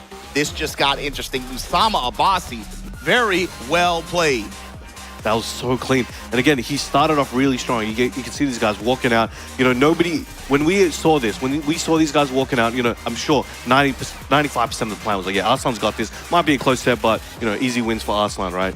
Meanwhile, Usama's like locked in. He's like, yo, I know what I can do. You can see in the first 2 rounds of the first game, he was so dominant. He kept putting him back to that same corner. Again, 2 rounds in a row, you can see ending there, gets the low right after the heat smash using those plus frames. And round 3 was a bit different. Now, Arslan was able to start bringing it back, but he took, Usama was able to take it out overall in the first game.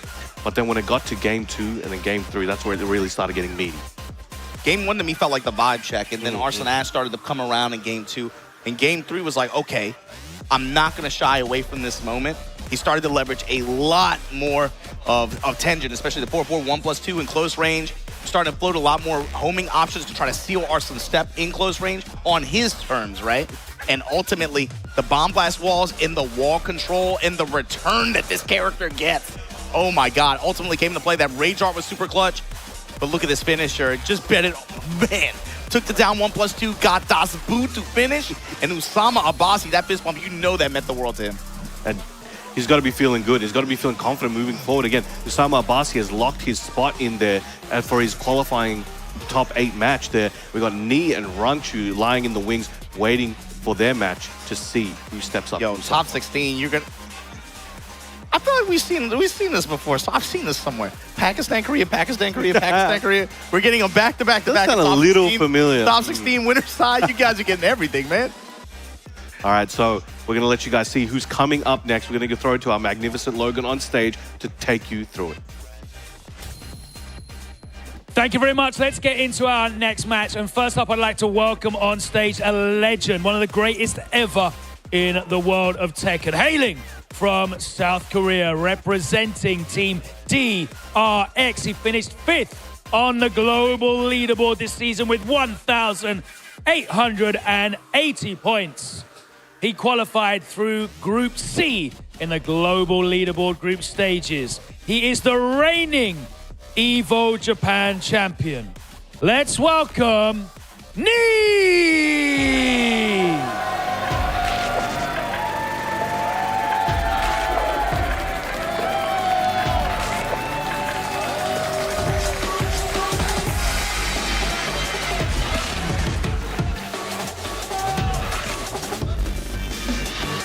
And his opponent, also hailing from South Korea, representing Team Varel.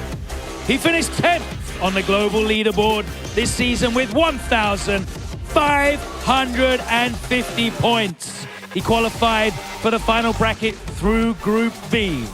And he is, of course, your reigning and defending Tekken World Tour champion, the only player to hold 2 Tekken World Tour championships. Let's make some noise for Rangchu!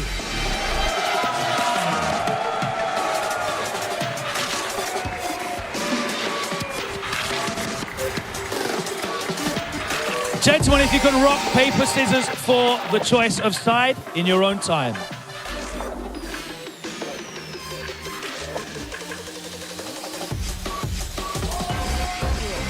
Rangchu will take player 1 side. Thank you very much if you guys want to get set up. And let's head back over to the desk with Martin Obama and Brown Man. You heard the man, Mr. 4-time EVO champion, Ni, going up against Mr. 2-time Tekken World Tour Finals champion, Rangchu. And man, I mean, these two guys have played a lot over the years, Brown. Yeah. What do you think about this when they sit down in this game and write down this version? Well, I think they played so much, you know, online, offline, so many years of tournaments over multiple games as well. You know, these guys sitting down is probably nostalgic to them at this point. They've played so much. Now, they're very accomplished on both sides. Ni has yet to be able to capture that TWT title, though. He's got, you know, so many others, so many titles, but that's one that has eluded him thus far. Rangchu, on the other hand, he's suffering from success on that one. He got the 2-time, you know. The first time, Tekken 7, people were like, yo, where did that come from? Something about bears in the wintertime, man. When they start hibernating, he turns up. He turns up, but somehow finds the dub. And, I mean, one of them came in Europe, you know, and we're right back out here, you know, in this hemisphere. So you also got to talk about the family buff, too, on that part. We were talking about it with Arslan Ash. We were talking about it with some of the other players that we have here, and of course just in fighting games in general, but Rangchu is no stranger to that sensation either. It's a little bit different when you're fighting for something more than yourself, more than just like your personal love of the game. He's got a family, you know, and he fights with that in mind. Look at this, man. 10th place, 1,550 points. Rangchu making it back to this top 20, but that EVO Japan, though. That EVO Japan 2025. First place, 800 fat points there. Third, a combo breaker. And then I think that was B Pro at the end of that. Now, but well, look, Ni is building in the process of building his own family at the moment, so he might be cooking up that buff, whether it hits now, whether it hits in the future. Now, the character selection is going to be very interesting, right? Yeah. We have seen Rangchu go to that well of Bakumra recently. What did I just look at? Hold on. Did you see that? Hello? Okay. So you were talking about it. I was riding with you. I was riding with you. Hey, yo. Like, we seen Bakumra, we seen Lydia, we seen Bears. Okay. We are about to see Anna going up against Knee's patented Brian. He's been cooking this one up for sure. He's been planning this for Knee. Whether or not he's prepared for it is a separate question. Or also just, watching and observing what's successful. Yeah. Yeah.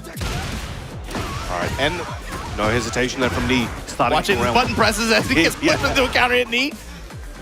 Now, depending on how much Rangchu's been playing Anna, he might be looking at this like, look, I've got a really good Anna, I want to bring this in against Knee, I think I have a chance. Or he's like, I've got a very specific game plan for this. And let's see what he has, because if Knee can put him into positions that he's not used to, not muscle memory, and not natural, he might be able to catch him off guard and get him to waste opportunities and get caught by things like that. Look at that play, man. Incinerator string, instant walk around after, takes advantage of the whiff punish. And Knee right now with momentum here. Rangchu, what does he see? What was the play here? Amazing, gets that low. Now it's trying to build that momentum. Now we have some of the best Anna plays in the world in this building here with this today. We got R-Tip, we got Arslan, we got Arkill. So many are here. And let's see how they're viewing. For sure, and you have to imagine that they've influenced in this system on some level, right? Seeing those guys be as successful as they have against Knee. They have to have contributed. Oh, goes underneath with that heat smash. A little bit of bubble weave on the start of that one. Fast, yeah, so good. They're trying to keep that distance with that 3+4, mind gaming with the strings. But Rangchu trying to put the pedal to the metal, breaking up this offense piece by piece, trying to catch Knee with a counter hit. Giving him a lot of different stance looks as well. Punishment there for Knee. Trying to call out a lot on these uppers. So we're gonna just take his frames and then see what Rangchu wants to do with it. Trying to observe here, but the full crouch launch this time, working out for Rangchu, gonna activate. And you can see Knee here. Oh, okay, goes to double O. Going for the stance cancel, just trying to pursue instead. Smash, in touch, and he comes up with the dub here, Rangchu. All right, 2 rounds to 1. Checking full, okay, gets the full one. Weaves that through, big uppercut. This is gonna be a big change of pace for Knee. See if he can keep that momentum going. But on the wake up, Rangchu's gonna squirm. He's not gonna go down and just take that pressure. You see Rangchu going for some Chaos Judgment stance transitions as well. But that raw burst is going to get tagged and punished big time from Knee.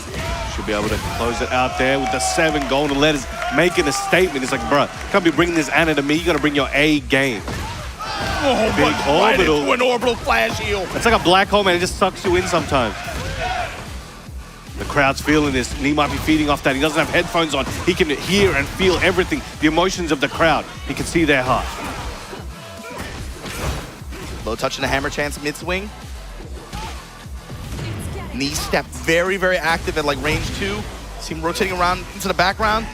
Rangchu looking prime. He uses his heat resource, but the rage art from Knee trying to equalize the health. Knee actually might be able to take a little bit of a, might be close to even maybe a health lead, but anybody's game. After that recovery, he has heat and he has snake eyes. Yeah, heat cancel. Floats him into the heat dash, gets the combo. He's taking him downtown, Obama. What's he gonna do with this, brown man? Hey, no way! And goes right in. Knee, oh my God. Yo, he's feeling it. He's feeling it. Get over here, man. Get over here. Let me show you something. As soon as he got the heat burst cancel after that one sequence, and you knew that it was wide open stage with no walls to aid him, it's like, what's the play? What's he gonna be looking for after this combo launch to try to set up and confirm this round like that? Makes him wake up right up into the Knee. Oh, he's trying to show him why he's called that. But now we're in outer space. Let's see what Rangchu can do. He's stuck to it. He's committing to it. No change, didn't hesitate, went straight to it. Let's see how his game plan can unfold. Let's see if he can adjust it enough to take down Knee in the second game. This matchup looked way different than what we're used to seeing, like some of the other Anna players go when they go up against Knee. Not seeing a ton of lows really, or on both sides, but here we go. Not testing with these strings, man. Knee has more than enough Anna trauma to keep him going here. True. Gonna activate now. Got the wall to help him out. Low tap.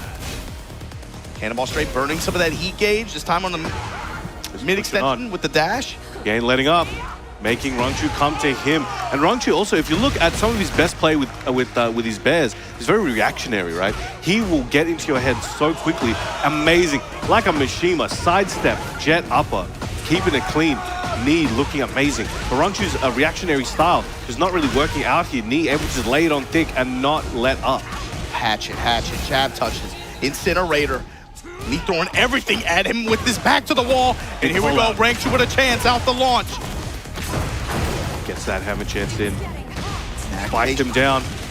All right, gets that sidewall, sends him over there, lets Knee get a bit of a room to breathe and uses the incinerator. One more hit's all he needs. Goes for the heat dash. Nice duck underneath. Rangchu might be able to make this back, but Knee, while standing forward, to stop him in his tracks. On set point, floor hazard in play now. Rangchu, you got to mount an answer right here, right now. A nice walk, going for a Sunday stroll. Rangchu throwing out those three. Dashing in his grill. Cannonball straight. Big confirm there from Rangchu. He's looking to take this one. He needs to get back on the board. He can't let it go here. Uses that heat, the lava resource on the ground. Spiking him down. Going for the purpose. It's looking like a Rangchu round. Can he keep it going? Nice duck there, Knee. He knew the risk of that. Let it go. Hoped for it, but knew that might be a throwaway round. But Rangchu now on the board, building up that momentum. But Knee, big jab at the start. That last round had to have been a blueprint for Rangchu and how he wants, or at least how he was thinking this matchup would go. But right now, Knee reminding you why he is the Brian God right here. Viking funeral, leave her burning. Bazooka shot now, Rangchu fighting with his side to the wall. Goes for that whip punish, and again, goes for the heat dash. Now got him back to the wall. This could be his round, could even up the round count. And here we go, that hammer chance. He is not taking any chance. 2 rounds apiece. Rangchu staying alive here, showing signs of life. Now, returns the favor, gets that float at the round start. Talk about the character strength, Rangchu. Right now, man, all it takes is 2 or 3 right sequences and he gets the round no matter what the deficit is. But the depth is there. Can he unlock it in time? Extra punish from Knee. This is going to be big for him. The pendulum swings back into his favor. With the extension and the punish here, Knee not quite what he was looking for. Awkward wall positioning, but the jab touches. The incinerator at the wall once again. Familiar territory. Kickoff. That heat smash plus the jump shot, the incinerator. Knee 2-0 over Rangchu here at the final. And if Rangchu's gonna do it again, it is gonna have to be a hell of a run because he just got dropped in the loser's bracket. It's a marathon he's gonna have to just complete. He could definitely do it, but this play from Knee looks like the shades of the legend that people are always waiting to see. He's had ups and downs throughout the last couple of years, but this could be his chance. I was talking about it before. He has not been able to secure that TWT championships thus far. Rangchu tried to step in his way, went for an option, it didn't work out this time. Let's see what he has in store for the loser side. As you mentioned before, Obama, that loser side is looking insane. That looks like a winner side of like an Evo. Yeah, right it's like very, I mean, you're going to see some matchups that would very well be grand finals at some events that we've seen this year or otherwise. But you got to think, man, with the Moguls, with the Arson Ashes dropping a Rangchu down there like that too. Knee cruising on winner side.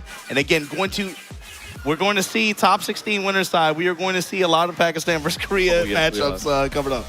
It's becoming, you know, the standard thing, right? You know, there was years and years of, you know, it was Korea versus Japan, right? For many years that was the case. And now we've seen that shift over the last few, and it's not showing signs of slowing down. Both regions are so passionate, so skilled, working so hard, and they're one-upping each other time over time. But we can see here, Rangchu looked like he was going to be able to maybe take the second game here, but as we saw, Knee ended it up with that heat smash plus frames into the back 1+2. Yeah, just hard fought either way, man. It was like, even the rounds, oh, check this out. So Knee now versus Usama Abbasi, top 16 winner side. Farzine versus Lohai. The John Mangja. Coming up next, you're going to have Atif versus Nobi, right? This so far, right now, winner side, top 16. It's a Korea-Pakistan affair. Let's see if Nobi can play spoiler to that. But to do so, he's going to have to go up against Atif. And this is another matchup that, you know, I feel we've seen at Evo top 8 stretches as well, right? This has been a tough matchup for him. Let's see what the character selection is going to be going into that, though. I'm curious to see. Well, right now we'll throw it back to Logan. We'll see what he has to say, what he's got for us. Thank you very much. Let's welcome for the first time this TWT Finals onto the stage. Hailing from Pakistan, representing Team Falcons this season. He finished third on the global leaderboard with 2,271 points. He is the reigning CEO champion. He finished second at EVO Las Vegas, and last year at the TWT Finals, he finished in second place. He was automatically seeded into the finals bracket. Let's welcome Atif.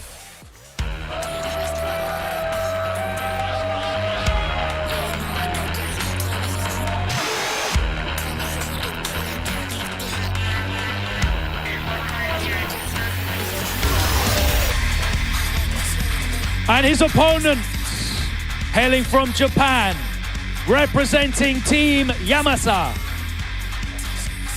He qualified through Group B and he's currently on a 5-win streak here at the Tekken World Tour Finals.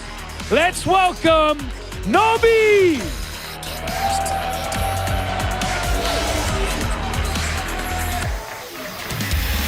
Gentlemen, if you can determine who will be picking sides through rock, paper, scissors in your own time.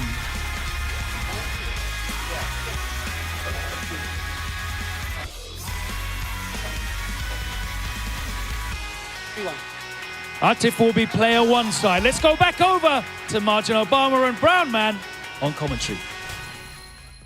Thank you, Mr. Logan Sama. So queuing up on stage, you guys saw it. Atif Butt going up against Nobi. And look, man, we have seen this matchup on EVO final stages several times up until this point.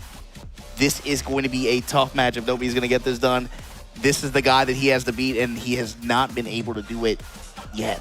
He's got, so far, at least on the more official events, he's got a 100% win ratio. I think maybe in those sets, Nobi maybe took like one game, maybe two, and Atif has just had his number. So let's see if today, they knew they're running into each other, right? They had a little bit of time to prepare. I'm curious to see. So far, Nobi's been rocking that Lars. He's looked untouchable. He just swept everyone on his path here this week. But can he close it out against Atif? He's at this point, you would consider him a bracket demon for it. The other thing too is Atif hasn't played all week. This is his first set actually. So I'm curious what character he's going to leverage, but just as much as Nobi, right? We've been watching him, of course. It seems like a soft commitment to Lars with Steve also in the wings and Dragunov also as an option. But it's been mostly Lars and Steve so far this year, I would even say. Atif as well, though. I mean, I want to see the Brian, bro. I'm not going to lie to you. Well, that's what I'm thinking, but he might not feel the need to go with that in this set, especially considering he's had success with other characters in this specific player matchup. So I'm curious to see what the character selection is on both sides. You have to imagine Atif is pretty confident coming into this one. Nobi, this is the mountain that he has to climb if he wants to get into the upper echelon. And the cool thing is, with Nobi, it's always about what Nobi shows up that weekend, right? This is a guy who, when he is playing his best, is not only super fun to watch because he plays with his heart, but he can play with and beat anybody. Yes. Except Atif Butt up until this point. So far. My thing is, Nobi, what you got? Now that you're fighting for a little bit more than just yourself, it's a little bit different now. Queuing up, he's hovering over to Lars, up against Atif's Anna, and we've seen this matchup a good bit. I think no surprises in the picks here. I think they're going to what they think is, the most effective, right? Lars has been so amazing for Nobi thus far. And Atif, he's been jumping around, as you mentioned. He's got a lot of characters. He is the Mokujin, right? He is Earth's Mokujin representative. But he has found so much success, old reliable in Anna. We talk about Brian, we talk about Dragunov. Those are options that are on the table, but I think Anna, many of the points where you saw him, you mentioned he's come second to a few things like that. Anna got him there. And I think Anna is going to be what he's going to try to get through here today. But Nobi starting off with that spin, tries to leave. And right away, trying to grip her up. The magnetism back four. Break off that downward strike. And I'm sure Nobi felt like this might have been on the cards. I'm interested to see what kind of counterplay he has in store for you. It's about the counterplay, and I want to see how he pressures, and then what his defensive answers are to the offense that Atif will run, right? The role that some of these lows that Anna has, especially the full crouch mix, how is he going to play around that?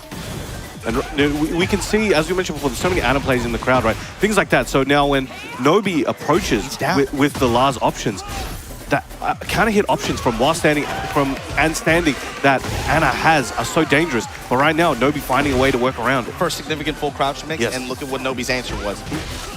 Correct read, punish, secures the round with it. And he is zooming on this lightning strikes. Trying to catch him with that mid one of that counter hit, but now Atif stacking up on the side of Atif. Able to backswing. The double barrel out of stance now to engage for Nobi. Pushing with the lightning towards the wall. Atif back to the wall. Eats the avalanche and the power crush. Nobi has the read right now. Playing with speed, playing with momentum. Atif showed so crisp. Playing with vision, Brown Man. He's carrying over to the wall. Gonna try to get a big combo. A slight miscalculation, but again, not missing a step. The backswing, again, saving him and allowing him to move forward. But Atif with the Chaos Judgment low parry. This is going to be a big position for Atif to take. Getting him near the wall, but gets the back position himself. Ramen, the walk around. He knows the combo. He knows that back turn combo. He's gotten too many people in that situation. He has that heat. Atif might be able to try to use it. Goes to the heat dash, trying to catch Nobi, but Nobi not blinking. Goes underneath that down forward one. Tried for a big launch of that QCF one.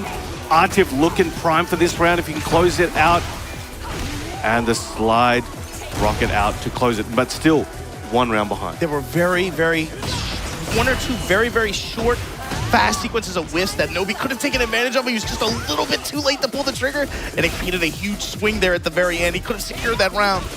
A knockdown punish. The punishment is on point right now for Nobi overall, though. Step and activate. Atif willing to challenge, trade. Crouch jab, steal the turn back, goes with the lows. Punishment there for Atif as well. Lows adding up.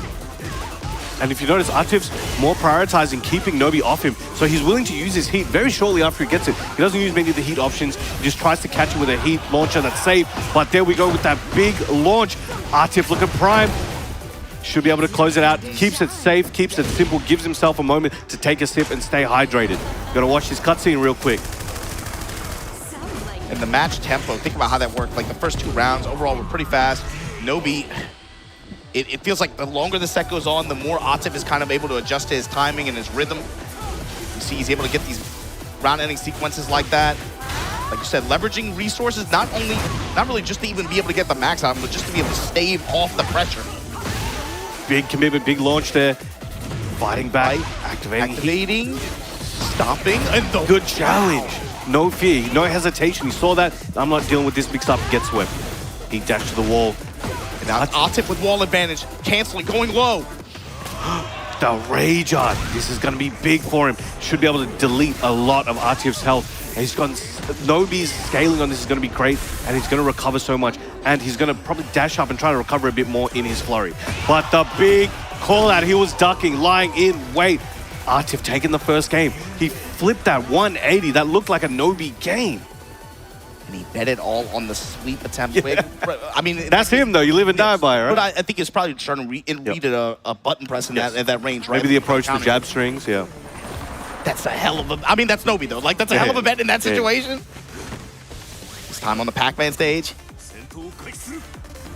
All right. Pac Pixels in the house. Got a full crowd back there. Open up with back one. Goes to the armor on the whiff. Correct call out. Atif's reaction is too good. Nobi knows that. All right, trying to catch him with that knee. Safe on block, but now Atif employing the string mind games that stance mix-ups. But Nobi trying to push it on him for himself.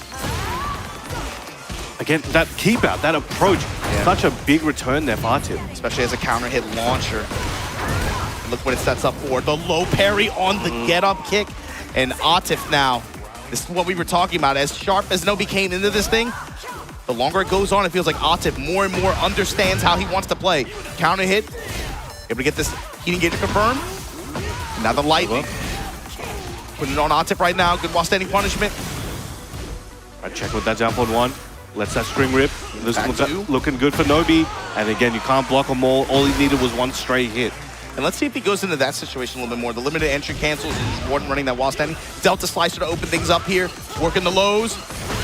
Throwing a lot more spinning at him. stance mix at him and just canceling. Welcome to the Beyblade. Swapping between Dan and Sen. Going low, limited entry, comes with the while standing 4. Yo, I'm Plus dizzy frame. just watching Lars right now. It's 7 golden letters, 2 rounds ahead. But again, the first game was very similar. Nobi was able to assert his dominance, but Atif slowly just stripped that away. Something happens in like round 3, round 4, and he just like gets it. See if we can understand what he's up against here. Excellent block. And now he's building it up. This could be that round. Stay down, Nobi. Comes up with a while standing 4. And again, these keep out options that result in counter hit launches, result in the wall with the heat activated Atif. They're costing him momentum. They're costing him everything, Brown Man. And again, the same sequence. Was that a replay? Did we just watch the replay? All right. Potential set point here for Atif. Potential final round. Nobi needs to make something happen now. Finally catches him with that counter hit. Back 4. Sorry, on hit, back 4. Gets the full animation. Strong aerial tailspin, gets him to the wall. This is where he found a lot of success. And let's see if we can lock him down there. If he's going to find success, it has to come right here. The lightning. Atif down center stage. Full crouch mix goes mid this time. Willing to leverage the dash. Parallel to the wall. Nice salvage on the combo. Rockets, Headless Horseman. This is getting nasty, Brown Man. And just like that, Atif, but 2-0 over Nobi. The first time Nobi has shed blood since the start of these finals. True. With the way that he cleaned through the group stages. And even then, he came into this one with some fire that this was a very different set than what we saw at Evolutions this year and last year, again, in the same player matchup.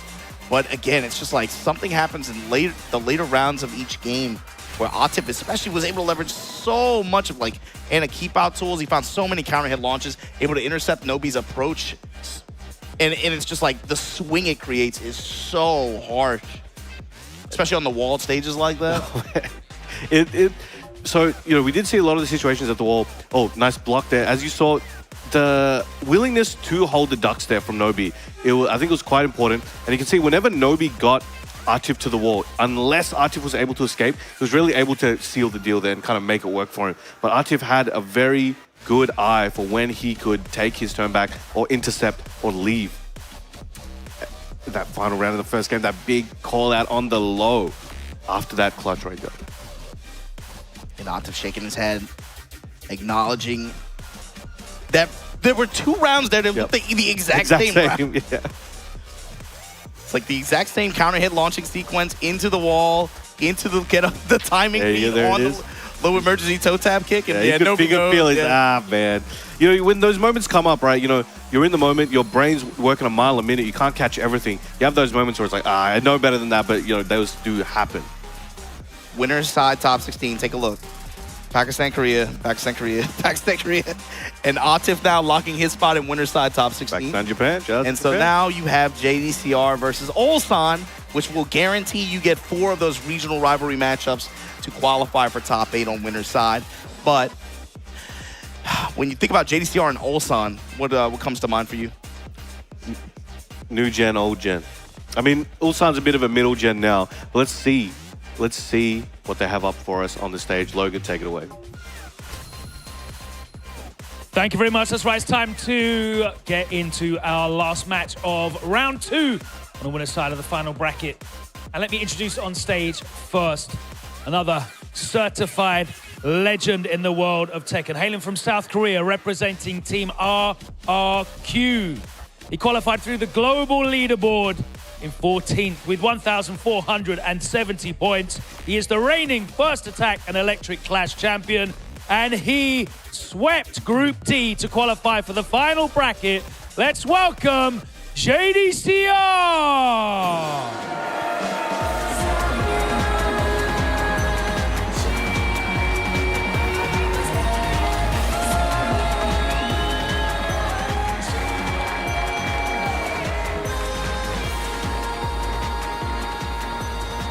His opponents, also hailing from South Korea, representing Team DN Supers. He finished 8th in the Tekken World Tour Global Leaderboard with 1,730 points.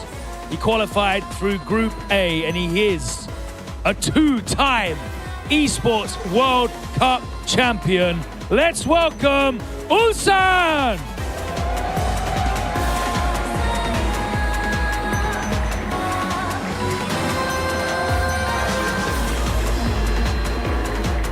Okay, it's down to you guys to determine who's going to pick sides with rock, paper, scissors in your own time.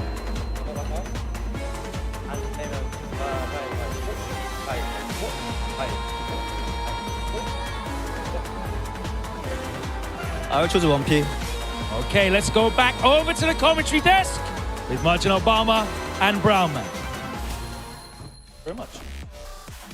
This is a guaranteed banger we have up on stage for you guys. We have the legend, the old god, JDCR, still showing why he's one of the world's best, versus the not as new, but relatively new generation in Ulsan, two-time esports World Cup champion. And we got JD, also an Evo champion in his own right.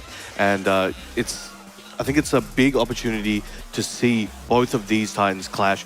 We've got most likely Dragunov or Armor King from JD, you know, historically known as one of the Heihachi goats. I personally would love to see some Heihachi, but he's got to trust in his gut and see what he wants to choose. And Ulsan, you know, the Dragunov has been doing work, but we also, just like Nobi, have been seeing the Lars, right? There's something in the Lars source that they're figuring out. So I'm curious to see what they have for each other. Yeah, I wouldn't be surprised if you maybe see an unconventional pick on one side or another, just because of the history these two guys have with each other over time. Like they played at EWC, actually, in the pools. And Ulsan was able to take it pretty clean.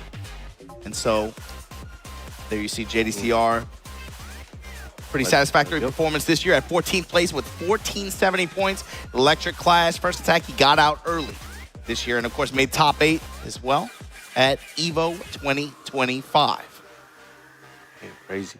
But there we go, CEO second place. Chain Shift 2025 first, and of course, bam, shouts to Melbourne. There's something about Ulsan in summertime, man. He just goes crazy. He shows up in summertime and just cannot stop. But he's somebody who on this Tekken World Tour final stage, you got to remember, you talked about it earlier, right? He's been to the very end of this thing, got real close, and somebody came out and just dropped a bomb on him at the end like that, you know, with that Akuma gameplay in Thailand from Chikrin. But for him to be able to be on this stage like this, it feels like not as much pressure on his side like that, you know? He doesn't feel like he's super stressed or anything like that. He's kind of started playing a little bit looser towards the end of group stages, in my opinion. Yeah. I was gonna say, especially at first, he didn't know what the score was going to be when he got that last win. Then he turned out that he won. You could just see an instant release, and he could go into today, and I think this final bracket with a little bit more of a sense of confidence in himself. That was a funny one as well. He was talking to me about that, where he was like, yo, because he was sad, right? It was like, yo, why does he look like he lost? Like he lost everything. But it was Edge. It was a tiebreaker. Edge understood. And Edge already understood the situation. And also I was like, why is he looking like that? Oh, hey, yo, all right, let's go. You might get your wish, Brown, man. Wish this do come true. All right, let's make some noise for the Heihachi from the legend, JD, ladies and gentlemen. Malmo, make some noise. I'll make some noise. Let's go. I'm very conflicted right now. All right, let's get it going. We in the arena. Stuff's about to get crazy. Both were previously JD's mains in Tekken 7, actually. Yeah, look at this, man. He'll give you the present when you don't ask for yeah, it, right? Let's Last go. time the crowd was cheering for it, he said, stop that. Let's go. Dragunov queuing into this legendary JDCR Heihachi. Let's get it going. This is the moment I've been waiting for myself. Now, gets caught. He was trying to press him. Ulsan not having it. Whiffs the grab. Trying to check with that down 4-2, maybe an electric attempt. These grabs are coming in. It's just unbroken so far, 100% ratio. Vicious switch whiff there. How is JDCR going to break this? Hyper, man, Ulsan is so good, especially when he's playing on his reactions, the speed at which he plays. How is he going to be able to break this guy down? Now, JD trying to find his way and trying to catch Ulsan's timing. Amazing palm. Goes for the double palms, doesn't want to risk an omen, anything fancy, needs to keep it clean, needs to keep it simple against a player like Ulsan. No mistakes are allowed. But again, catches him on the offense, catches him with that electric. There's going to be big damage. Heihachi, an absolute damage machine, will melt your whole life. Unless if you get interrupted like that. Recovery off the wall, this time with time expiring. Ulsan in rage. Heat to work with. Wow, 4-4. Goes to the heat dash 3 seconds ago. Plus frames on, and he's chipping away slowly. Yo, dashing in his face. He's showing. He's like, yo, that's me. Nice try, kid. All right, held that duck. Got hit by the Russian assault. Trying to catch him. Stepping with that back four. Gets the big counter hit. Again, keeping the combo simple. I respect that. Once the damage is guaranteed, doesn't want to try and get greedy with anything. Gets the 1-1-2 to the wall, and the Heihachi political storm to close it out there. Damage enter at the wall, but again, the wraparound and then into Tundra Slasher kick from Ulsan. Shades of the first round. Similar scenario. Flipping him over, goes for the pigeon roll. Trying to go for that sidestep electric. He's not quite warmed up yet. That may cost him big, but Ulsan trying to take it back, goes for the upswing.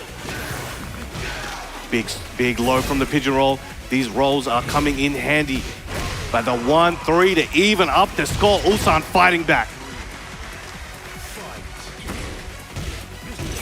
Back two, trying to seal the step a little bit for Ulsan. Yo, they are playing a game of inches. All right, checking that stance, goes to the down forward one, rolls into the side. Immediate stance cancel. Stance cancel, and then just goes to the jab pressure. Down 4-1, lets the extension rock, trying to, again, find any form of pressure here at the wall, but Ulsan able to step off, gets back to center stage. Bishop with the down 2, the 4-4. Check it with that. The big strike. Firm on that down forward 4, didn't believe. But now, big electric catching Ulsan. These off timings are doing wonders here for JD. And now gets the back 3-3 into that electric slam. Battering ram. Ulsan now. 1-1-2, checks him. Thought he might be pressing, goes for the heat dash, but Ulsan, 1-2-1. I saw this dude, he was sitting there the other day just muttering that to himself, like 1-2-1, 1-2-1, 1-2-1. It's always in his head, cannot count him out with it. But now, Albo, and now the speed that he's approaching this with, leveraging slide a lot more as well. Working the back two, trade. Trade there. Nobody got the better part of that one, really. But JD still has his Warriors instinct, decides to crack it now, pop it off here. Doesn't want to try and take it to the last round. He might not get there if he can't make it through here. Bishop with back one. The 1-1-2 works out this time. Upward one gets that gold spark. He's got that timing. Was a bit late on that potential whip punish, but then kept it safe. Didn't want to risk anything. Nice whip punish there. Should be able to make this count big time. Let's see what JD has got in store for Ulsan. Can he close it out? Gets the whip on the headbutt. Still alive. Ulsan taking this opportunity. No Instant tailspin into the rage art. Making JD question everything. You said it was going to take him a little while to warm up, right? So the sidestep electric finally come out for JDCR, but ultimately, Ulsan going to take this game here. 1-0 advantage. Ulsan with the smile on his face. It's his own cheering squad right now. Okay, now, do we see JD stick with it? He's going to have to think about it. He's got a bit of time. He can sit there for a few minutes and really marinate on this one. But here we go. Ulsan, definitely proud of that as well. It looked like a JD round. I think, again, I don't know how much he's playing Heihachi. There's a lot of situations where it looks like the unfamiliarity is costing him big, but he's sticking to it. Now we have the hidden retreat, a very fitting stage here for this momentous round, this game. Ulsan one game away from knocking JD into the losers, but the fans want to see as much of this as they can. Nobody expected to see Heihachi in this late in the tournament. You know, Kudans fell a bit early in that LCQ, so we thought JD might be rocking with the drag, but here we go, applying that pressure. He has that heat. Again, jab checking him, trying to keep him in his range. Uses the guard break there. That gets a nice fat combo, but doesn't get to complete it. But it's still a big health lead there for JD and closes it out with the 1-1-2 flash punch there. combo. Yeah, 1-1-2 flash punch. Gets the heat up. With punish with that down forward one, gets the blue sparks. Again, he's trying to use, so the way you have to track with Heihachi now is, you know, you got the down forward one, you got the electric, you got the jabs, but they are weak to certain sides, so JD needs to be aware which side Ulsan is stepping, and nice, gets the 1-1-2, that back four, trying to catch him, doesn't get a wall splat once again. Off axis is costing a little bit to JD here. While setting four. JDCR is contesting this mid-range, the back fours, the... But oh my God, I was about to say, one time. big scoop Ulsan needs, if you can feel that confidence when JD's trying to pressure him. One big scoop, down forward two, while standing two. But he got that there. He's looking good for Ulsan and catches him with the homing wall splat to close it out. I don't think many sets so far today have the crowd clap for every single round. Every time JDCR gets a hit, everybody they start AAing and stuff. I'm saying, just like we saw with KSK earlier in the tournament, the Mishimas bring people together. I don't know what it is. When you see a Mishima at the top of their class, it's something special. It brings everyone together. Presses into that back four. JDCR gonna make him hurt for this. That's the extension with the heat activation here. Battering ram, 89 damage just like that. That low jump lost him. Now he has a little bit of heat. One back two, use that heat dash on the palm. And here we go, Tundra Slasher gonna get Ulsan a little bit of HP back. The sidewalk though, JCR with the chance. Homing grab. This could be a chance for him to get the second round he needs in this game. JD coming back with a vengeance. 1 round away from equaling the score here against Ulsan. Shows him one hit of the sweep, this time counter hit timing. The wall, that could have been so much, oh man. The 1-1 trying to check him with the wall. You know, Heihachi has one of the best jab strings in the game. That 1-1-2 wall splat, inconfirmable. Trying to lock him down here. But again, trying to chip away. And the heat smash should be able to wall splat. Can he finish it here? Back 1-4. And JD making that statement. Game 2, the crowd erupting. 1 game apiece here, Obama. That was looking tough there for JD. There was a few situations where it looked like he was about to fumble the lead he had, but was able to close it out and secure his position. His character's locked, obviously, so he's gonna have to stick it out. And Ulsan, let's see what he has in store. Those situations that rubber banded in the first game where Ulsan was able to take advantage and secure rounds with, they didn't have that same level of impact in game 2, and JCR was able to hold on. And again, the way the matchup kind of changed as well. You see him contesting Ulsan's pressure and his mid-range a lot with some of these very, very high return Heihachi tools and normals in mid-range. You can see dashing up, trying his face, using those plus frames, and then just goes for a homing grab again. An excellent punish, he was ready. Running out pressure and flying with the safe mids, the jabs. Showing some back four, interruption on the armor. JCR able to get his burst off. And the step electric. Oh man, the crowd coming alive every time he makes contact. The axe kicks. All right, use that heat dash on the up forward too. Goes to that mid. Break. Jump forward 1 check and the back 3. Caught him with the counter. This is looking good for Ulsan. Ulsan has been on point with those attacks all week long. That's clean. Counter timing. Down for 1 extension. Checking with that back 4. He wants that counter hit, but you notice changing his timing as well on the extension. He's cutting the wave short, and that's the big timing changer. You know, you can change your wave like that on the fly. It's so good. As you can see, he's trying to catch him, and he's getting it blocked a lot, but Ulsan isn't able to intercept him before he gets there because he's so dynamic. Again, keeping it safe with the palm, activating heat. Ulsan coming in for the approach, goes that down to into the shoulder. He just couldn't get the combo he was looking for, but gets the salvage. Down forward 2 on the sidestep. Looking good for Ulsan if he can close this one out here. And he will with the stomp to finish, and that brings Ulsan on set point. JDCR, gotta imagine he does have 2 heat activations. Gonna look for that 3rd one and be able to put Warrior Instinct on the table.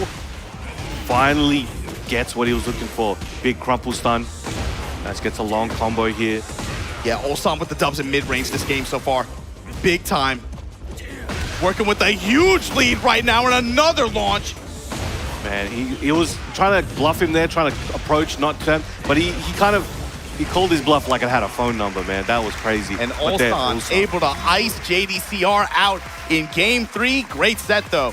Ulsan gonna be moving on to face Atif in winner's You'll get the run back. 16? Okay. We got that run back. It's happened a couple times. We know the most momentous one that had those 2 involved. We're not even in top 8 yet. Yeah, that's crazy. That's not even top 8. Crazy. You see JDCR on the walkout. Oh. All right, he's got some stances. All right, Ulsan calling his shots, and you again saw the Heihachi pick. You were pleasantly surprised by it. I don't think a lot of people, you have it in the back of your head, but I didn't expect them to pull that out in this set. Sometimes you got to give the fans what they want, and I think at least from my assessment, from what I've seen there was a lot of situations where, again, I don't know how much time JD he's been putting into his Heihachi as of late. This might have been, a pick that he's like, I feel it in my gut. Maybe he did prepare something for it. Maybe it was just for Ulsan. I would have to ask him. But there was a lot of situations where he could have taken the momentum, taken the round, maybe taken the set, but there was combo unfamiliarity and there was execution errors there, and that could have just been the nerves. Versing a player at this stage in the game, but also there was situations where he Oh, there you go. You see the heat smash there. He got a couple refunds, right? Got a bit fortunate on the returns. But it's just those situations where he was not able to capitalize. And when you use a character such as this, like a Mishima, like a Heihachi, you can't afford any failures. Otherwise, a play like Ulsan is going to make you pay and regret even choosing the character. That's the issue, right? It's like you have great power, but you have great responsibility. You have the great responsibility to not mess up. But there you go. Ulsan going to be moving on to face Atif, winner side top 16. Alongside Usama Abbasi versus Ni, Farzine versus Lohai, the John versus Mangja. That's all winner's side. We're not even at top 8 yet, Brown. Absolute madness. All these matches are grand final material and beyond. And it's all the regional rivalry matchup that we've been watching for a few years now. Big ups to everybody who's been a part of that over the years as well. You guys know who you are. But man, Tekken World Tour Finals, that's going to do it here for round 2. Now let's take a look at the loser's side of the bracket. So you can see JDCR has to play against Edge. They're going to play into Nobi. Rangchu versus Yoreds playing into Arslan Ash. Chikrin and Hexmark playing into Quistakis. Wow, that could be a Euro kill, potentially. And then Ryef versus Breadman will play into Molgold in losers round 2 of this bracket. That's quite a variety of regions, styles, and characters. You know, I don't think down here, I don't think we see any double up on characters really. As I'm looking around, we got JD with potential Heihachi, you got Drag, you got Lars, Hwarang, Bear. Oh, actually, we might see the Anna a couple times, but overall, it's a great spread, and I think people are going to get a lot of exposure to a lot of characters and a lot of crazy styles. Yeah, you guys are going to want to stay tuned in for all the Tekken action that we have going on today. This is the, again, final bracket here for the Tekken World Tour 2025 finals event. We've been playing and watching so much Tekken the past 3 days. We had a crazy LCQ yesterday, and we're not even close to being done yet. Go ahead, do what you got to do. Get your snacks, get your something to drink. Don't go anywhere. We'll be right back with the Tekken World Tour Finals live from Malmo, Sweden. Don't go anywhere.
From your beginner days to where you are now, I've seen you win.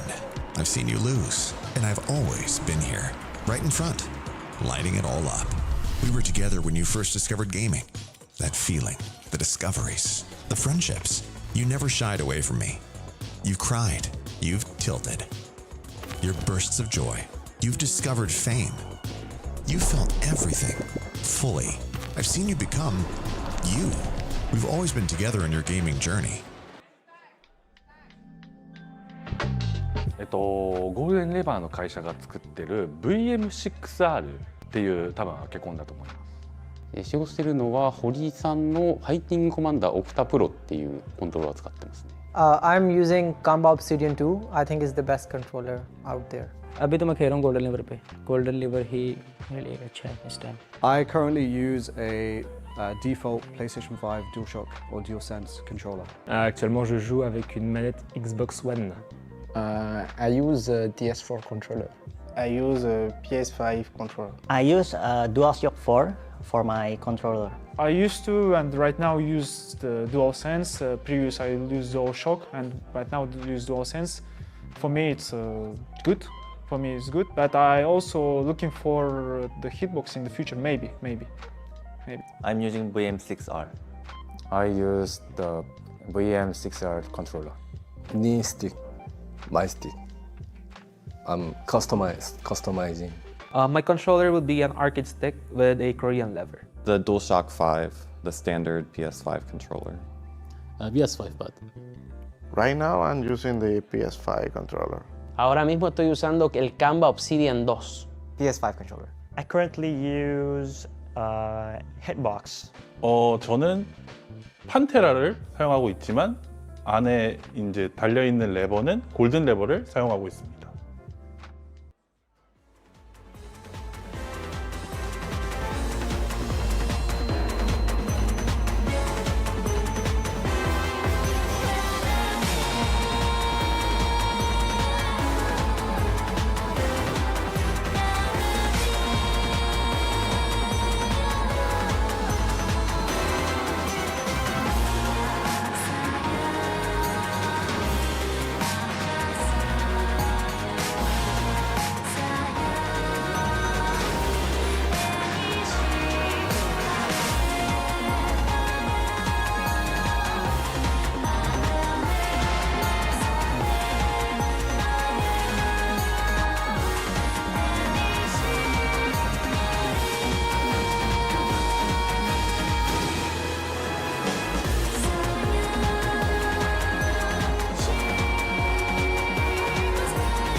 Hello, and welcome back to TWT Finals. We're on the final day after multiple days of extreme competition, honestly, the only way to put it. We're back here for the final day, no takebacks. We're going to introduce this side of it. There's been so many games, man. I don't know what to say anymore. There's been so many games, all of them go down to wire. All of them the top creme de la creme of Tekken. My name is Punlife, joining me, the ever hydrated Brandman. How's it going? I'm going good, man. We've had some crazy matches, you know, throughout the last 3 days. And just before, you know, I was talking to Obama about this loser side we're about to experience. This loser side looks like if you put that at like any tournament you want, the biggest thing of all time, and just put that on the winner's side, all of them, you're like, yeah, this is pretty stacked. This is pretty stacked. Yet they're in the losers. How'd they get here? You got a lot of footage to review, guys, at home. A lot of Tekken to enjoy to figure out everybody's story. We have some big ones coming up. JD coming back on the sticks. No rest for the weary. JD versus Edge, a Korea match here. We saw him bust out the Heihachi. It didn't work out for him in that moment, but let's see if he has something else in store for Edge. The winner of that will get the gracious gift of going up against Nobi. Yeah, who's actually been playing super, super well as well. Honestly, if he didn't have to face Atif, I reckon he could have gone even further in the winner's side. Atif closing it out. I think Atif is also the only former champion remaining on the winner's side as well. I think everyone else is now actually on loser's side. So it's going to be a tough one for all of them. But yeah, JDCR versus Edge. I mean, Edge has been playing so much this weekend. Obviously, his group was really, really tough. He didn't quite make it through that group. It was like 4-2. I think 3 of them had like 4-2 or 4-3 score. So it was difficult for him. Made it through the redemption group. Was waiting, but obviously straight into the winner of our LCQ, John. So tough one. But only one of them can continue forward. Only one life remains. Both of them had a pretty busy tour as well. I think JDCR really activating towards the end of the tour as well, getting more and more points in the line on that leaderboard. And Edge, I think, just been very consistent throughout most of it as well. His TWT finals performances are very interesting as well. You know, you got last year, 2024, he made it through the LCQ with Keisuke, I believe, and then ends up coming 4th in the whole thing. Imagine that. He's used to digging through the trenches and slogging through it, and it's no different here this weekend. So he's here to make another statement, see if he can go beyond that 4th place of last year. Yeah. But standing right in front of him is the legend JDCR. Yeah, it's quite interesting though. JDCR, you know, had previous final appearances, especially the sort of 17, 18, 19, but then had a big break. So this is like a nice return to form compared to some of the previous years as well. Locking in that Dragunov versus Warung. See where we're going, where this stage will be set. And Seaside Resort. Here we go, ladies and gentlemen. The first match of the TWT Finals Top 20 Losers Side Round 1. Let's get it going. It's going to be interesting to see how Edge adapts. So obviously he wasn't far off from defeating John, but it's still going to be a tough one to actually make through a run through. But if anyone can do, it's him. But JDCR back on the Dragunov. No more Heihachi. All right, Edge trying to start off chopping with those lows. Already timing till they were just in the first round. Pigeon rolled mid-mix. JD trying to stay in his face, stay at that, 0.5 range, just out of range of the jabs or the quick pokes, like down back forward from the Edge. He's ducking a lot as well. A lot of attempted interrupts with the down jab, a lot of how the ducks. Well, Edge flowing through stances, trying to drown JD here in these options. Going low as well. We've been seeing Edge going low a lot, especially versus John earlier as well. I wonder if he's going to be using the same strategy versus JDCR. Heat spent again, goes low again, and again, and again. Oh, but JDCR claiming some heat. Went for the pigeon roll, kept safe, went for the orbital there, but the inertia kick taking JD and putting Edge into rage. That great help extinguish as well. Only Enrage available for offside. Got a guess. 3. Nice guess. It's 1 and 3. On the ground. Anybody's game, and the back 4-3 with punish there from JD, taking the first round with 3 seconds to spare. Yeah, strong start already. Nice again. Using the wave dash as well to delay his timing on the skyrocket. There's a lot of Edge can really round through people when he can count on, he can basically counteract their movement. But JD, one of the best movers and shakers out in the business, is doing a great job at both staying within range, being off axis, changing his timing, and kind of making Edge have to commit to riskier options perhaps. Yeah, and JDC was trying to catch him with 1-to-1 as well, on counter hit on the dash in as well, but not quite catching the timing. About even on health as well. Edge looking for the back 4, doesn't find it. Nice little punish on it as well. Edge going for those ladder steps. Going for that heat smash on block again, timing out Edge's heat. He's got nothing left. On the jab control as well, the importance of one jab. Famous video, and now he's showing it in action. Nice movement, not enough to kill, running to try to keep the pressure going, and 1-3. JDCR pulling ahead by 1 more round. And again, JD's movement remains uncaged. Edge is having just trouble keeping him still. It's like a toddler on red cordial right now. He is moving. I don't think there's a single moment where his controller is not sending a signal to the console. Inputs galore for sure. Nice 1-to-1. He activated as well, running to again, trying to continue the pressure. 4-1.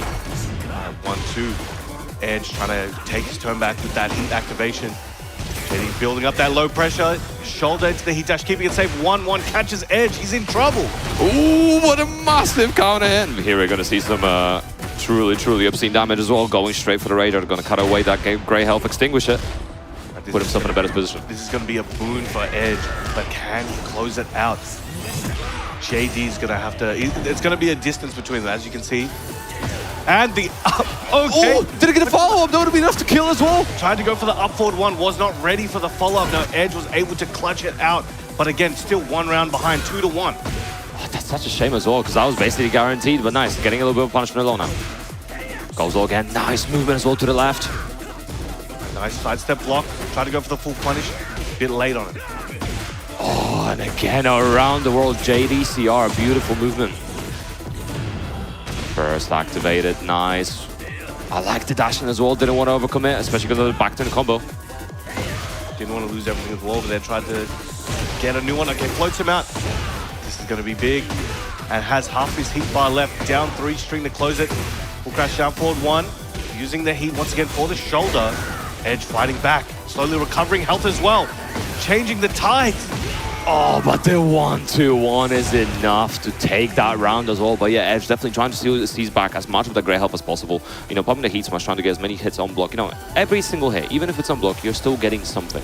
And it stacks up. And every little something, you know, it becomes a lot more of a little bit of HP, and that means you can now tank another low. Maybe you can tank it down forward 1 and gives you, again, it's 1 more interaction that you can play, and then 2 more interactions they can play. It all stacks up. Putting a little bit of gas back in the tank. Yeah. You know, you only got a couple of bucks of gas, it'll take you to the next stop, and he's able to close it out with that and get to the destination. It's actually very interesting. A character like Hwoarang can abuse the mechanic of health recovery a bit more than many others, where because he has so many string, the string pressure is consistent, right? So even though you're not taking the damage as the opponent, you might be getting chipped a little bit, he's recovering so much just on the offensive attempt. Exactly, but speaking of recovering, JDCR won't be recovering most of that health. They're already gone and going mid right now. Edge. Kick. Nice, enough to kill, getting that perfect on the board as well. Making a statement, dashing up at him. Oh, forward 1, nice, gets the follow-up this time. He gets the redemption on his move there. Yeah. Russian Assault pushes him back. Big hatchet. Nice, again, ducking, trying to look for something. 1-2. Forward 3, trying to keep that pressure up. Edge just kept guessing by JD, but gets a scoop up. Doesn't want to deal with it anymore. Let's see what he does with the wall situation. Nice, gets it, uses it. Bicycle kick, yep. Puts him back there. Now, a lot of characters, like earlier in the set, Arslan decided to keep Usama at the wall, right? And didn't use the wall explosion, had the opportunity, but kept him there. Meanwhile, a character like Hwoarang can still use the gimmick and still put you back there with that down 4-3+4. Yeah, you can have the cake and eat it too, you know? It's best of both worlds. That sounds very unhealthy. That's 4-4-3. Trying to home him there, and the low strings are coming out in the back 4-3 challenge. JD not having it. He's been absolutely in point with challenges. I mean, he's playing the right character for it, you know, between 1-2-1, back 4-3, etc., stuff like that. It's just an excellent Simple and character. effective. It's like a basic multi-tool, right? It can do nearly anything. 100%.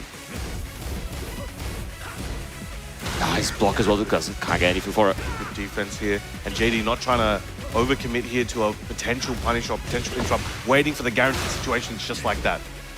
He's so on point. His defense is so good, but still eats the skyrocket. Nice big carry to the wall. Big chunk of damage, though. He activated as well. Maximum damage output. All right. Ooh, that could have been big, but didn't believe in the moment. Now JD's got a chance to bring this one back and get a round count in this second game. Has all his heat available. Will he use it on another shoulder attempt? 1-2-1, uses it there instead. Down forward 1 to check. Edge fighting back and a lot of health to recover. He recovered a little bit, going low again. No duck. Still keeping the pressure, but delaying the timing before that low and Edge. Second round on the board. He's trying to get a game. Again, he's willing to go back to that move multiple times, but the timing change you mentioned is so key to the success of it. 100%, and there's layers upon layers of mind games on here right now. Not even from just this game either. There's years of stuff. 2-1. Ooh, couple drops. Hellspeed was looking for. Goes for the unblockable attempt. Intentional or not, we're not sure, but JD was able to snuff it out before that kick landed. It's going to be a big chunk of damage. Spikes down as well, gets the wall standing 4 and dashing in. Heat smash spent. Nice down forward 1 as well, keeping it very simple, very risk averse. And I'm noticing a lack of things like down 2 as well. And I think he's concerned about the punishment potential from Edge here, so he's opting to change the timing, maybe use mids to make him highs to make him duck, something like that. But right now, 1-2-1 nearly comes out, but the running 4 at the wall combo. Nice big chunk of damage as well. The optimal tornado. Nice against Spike down. He's mixing up his options constantly. That's that super roll, and the heat smash should close it out here with the wall explosion. One more hit's all he needs, and ends it with the up forward 1. JDCR moving forward here on the loser side of top 20, while Edge will unfortunately be bowing out. Can we get a big round of applause for T1 Edge? What a performance the entire weekend. Fighting tooth and nail to remain in the bracket. Unfortunately, won't be able to be his placing from last year, but either way, he's had a tremendous performance. And like we said earlier, it's really good to see JDCR on top as well. On top of his game, really getting back into it. We saw him rotating characters this year as well. We saw some of the Heihachi earlier, seeing the Dragunov now. At different events, we also saw some of that AK as well, which is also very interesting. So yeah, it's just a good amount of variety, and it allows him the ability to flex between the matchups. So, I think in this matchup, I think Dragunov is just objectively better in this matchup than Heihachi is. Although, yeah, you could probably make the Heihachi work as well. But I think it's doable, but I think the options that Dragunov has to really keep Hwoarang guessing, like, the pokes and everything, really come into play. As you saw, 1-2-1 alone, I think, is so key in this matchup where, you only have a couple frames to work with. That 10-frame gap, that 11-frame gap with the 1-2-1 could change everything. And you saw, it did come in handy for JD a couple times. And Edge just, I think, wasn't ready. Even though JD wasn't playing like an absolute animal or a machine, he was showing flaws, he was showing personality, but he was able to close it out because I think Edge just wasn't able to capitalize on stopping his movement. Yeah, no, that's actually a really good observation, because we saw a lot of sidewalk left, especially on round start a few times, working out beautifully. But that's Edge out of the tournament. JDCR will be fighting Nobi. That is an old man matchup right there. That is. Yeah, these guys, I think, were playing back in like T5. Yeah, you know what's funny actually? I mean, obviously you were there because I think it was your setup. But on Wednesday when you were playing Tag 2 people, and JDCR just rolled up and just like his eyes sprinkled when he saw Tag 2. The old times remember just coming into focus. It was amazing to see. A lot of nostalgia for these games. These guys had some of their greatest years in these games, and they still continue to have even greater ones now. But it's always amazing to see where you came from and see other people enjoying that experience as well. So that can always be a very powerful emotion. But now we have up Rangchu. Once again, we've mentioned a million times, and we will continue to mention it, as it always deserves that title to be known. Two-time TWT champion Rangchu, the bear specialist, Big Grizzly, as nobody has ever called him before except now. But yeah, it's quite an interesting stat. So I was looking at some of the ages of players before, right? And I'm pretty sure, I mean, my maths could be slightly off, but I'm pretty sure that Rangchu is both the youngest ever TWT champion and also the oldest ever TWT champion. I think 26 on his first win, and then 31 on his second. So it's an interesting accolade to hold, and obviously just having both of them is already extremely impressive. And it'll be interesting to see if he can try to look for that third. But Yoreds, I think, is a person that can't be underestimated. The way he pilots Xiaoyu, the way he can show her strengths, and the way he uses her unique tools, whether it's AOP, whether it's her jump cancels from back turned, or even things like back one we saw earlier in the previous matchup as well, is very fearsome. And you have to be very aware of what he's outputting there and how you can deal with it and adapt to it.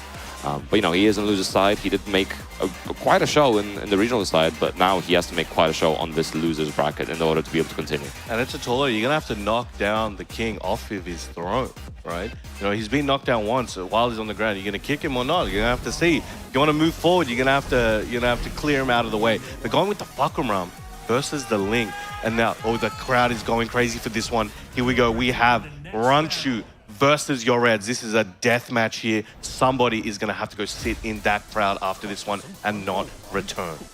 Yeah, let's see how familiar Yoreds is with the Fakumran, and equally how familiar Rangchu is with the Xiaoyu. Again, no characters, not a character we see super often, but we've been seeing a lot of Fakumran this weekend. Yeah, we have been seeing a lot of Fakumran. We don't see too much of Yoreds though. He's representing the Middle East. Right? He's one of his training partners in the bracket as well, in Riot. He trains a lot against the Saudi players. And honestly, there's a lot of players in the world, a lot of in Europe that are being shown now with Fakkenram.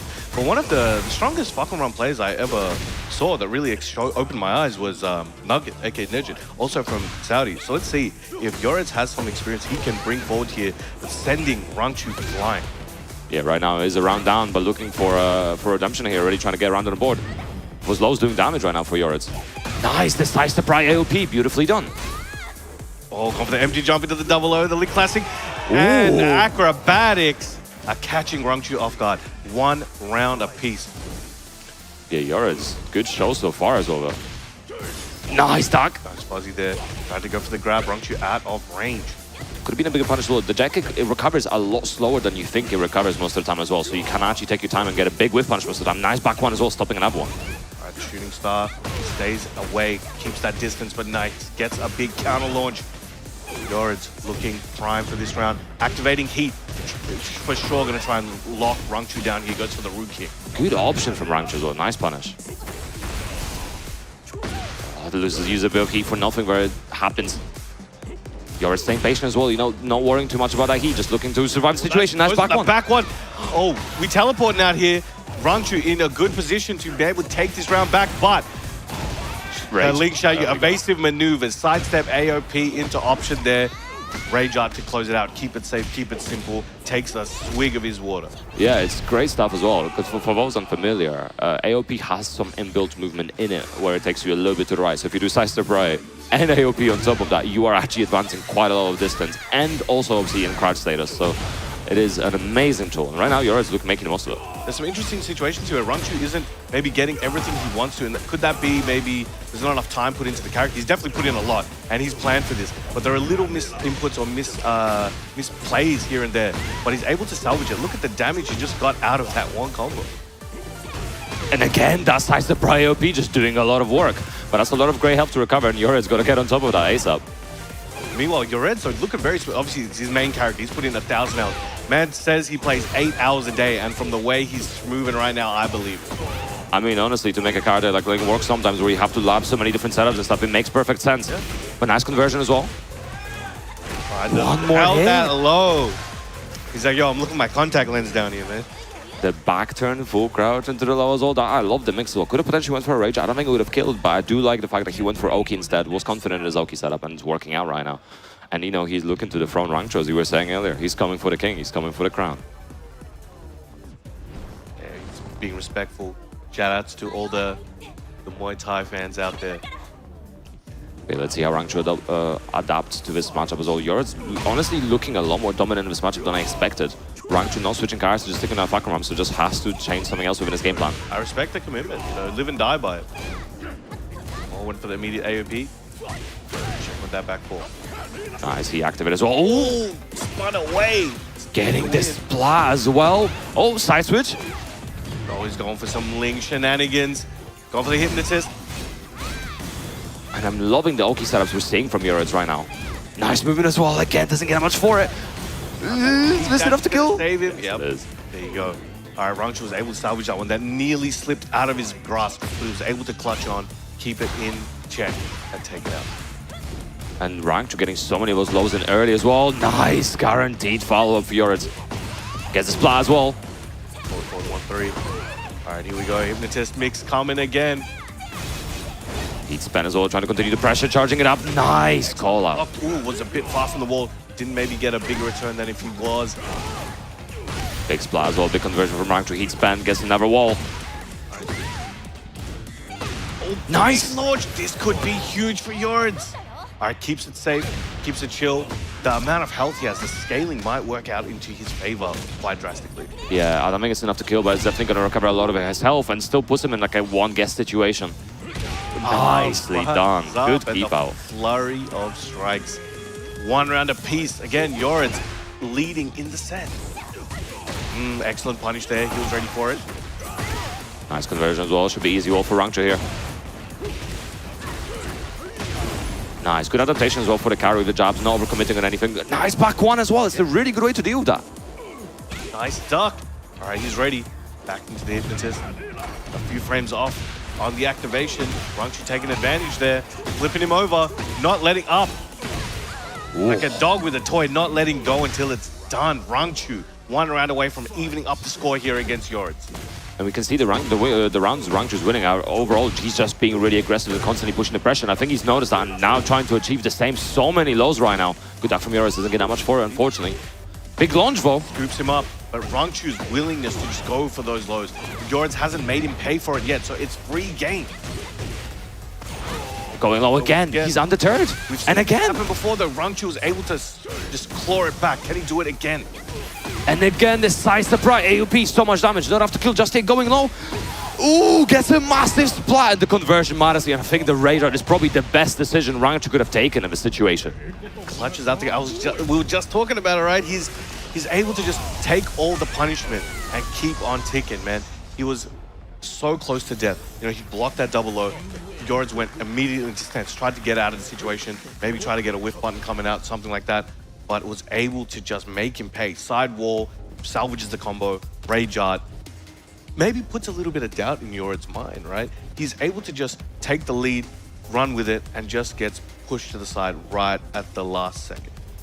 Yeah, I'm very curious what kind of advice Rife is going to provide here as well. Obviously, I don't think it's going to be Xiaoyu-related advice for the most part, but it's going to be very interesting to see what kind of observations. Fellow Falcon Realm player as well. There might be some intel. True. But yeah, it's going to be very, very interesting. I think the big thing to call out was things like using back 1 versus the down 3+4 string.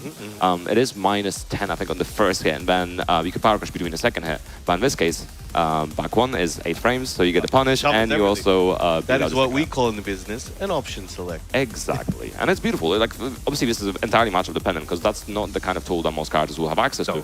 I think, the only... I can't think of another move that has the same type of problem. I mean, flashes need out the back there. 1, I guess, but I remember how fast it is. 8 frames? No, I don't know if it's that fast, yeah. But there we go. All right, game 3. Again, this is it. All on the line for one of these players. Somebody, again, is going to go sit with their homies, sit with the great community behind us, but they will not be back on this stage to compete again after this. Yeah, big stage as well to work with, so it might be unfortunate for Yoritz to not get that damage on the board as well. But to be fair, Falcon Runner gets a lot of damage to the wall as well, but nice, he activated for Yoritz, going mid this time. Ooh, massive counter here as well. It's going to be hefty damage. Let's see what kind of Oki Yoritz has in store for him. Hypnotist goes for the mid, heat dash. This is looking great for Yoritz.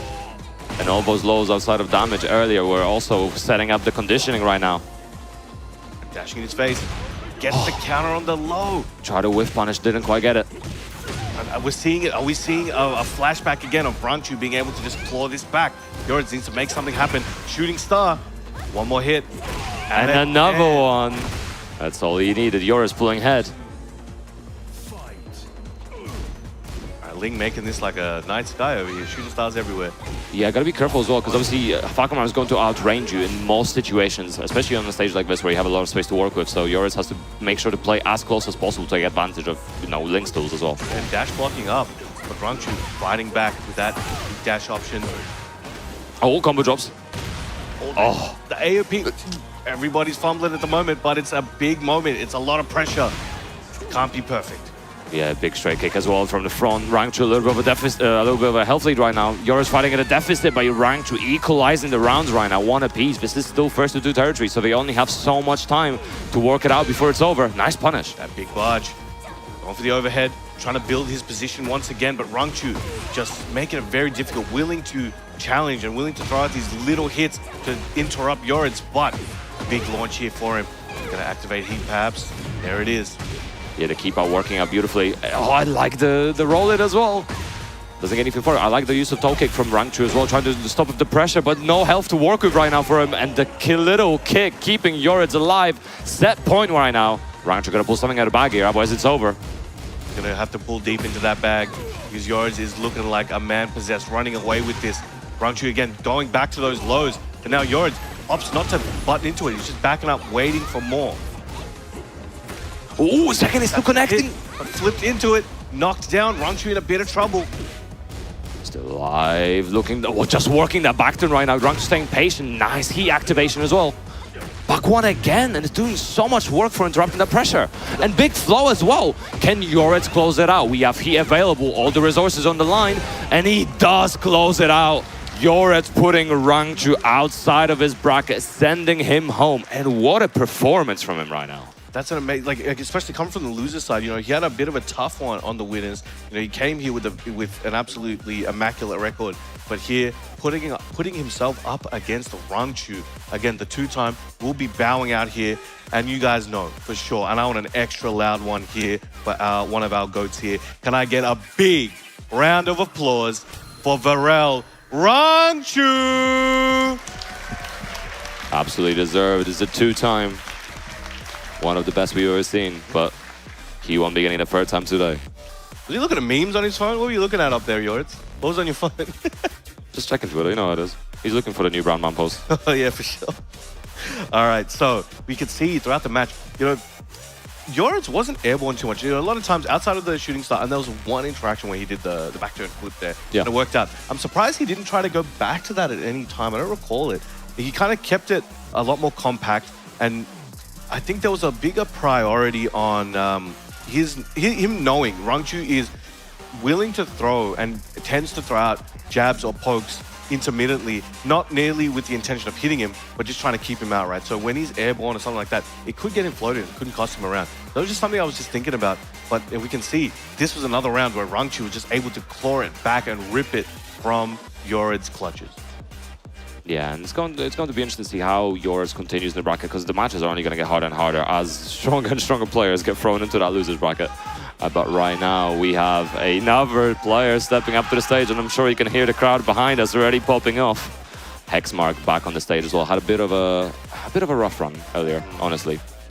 But he's here, and he's hopefully, for his sake and for the crowd and the French nation's sake, back with a vengeance perhaps. But this is a tall order against here. Chikarin, the winner of this, will be going on to verse Starkey.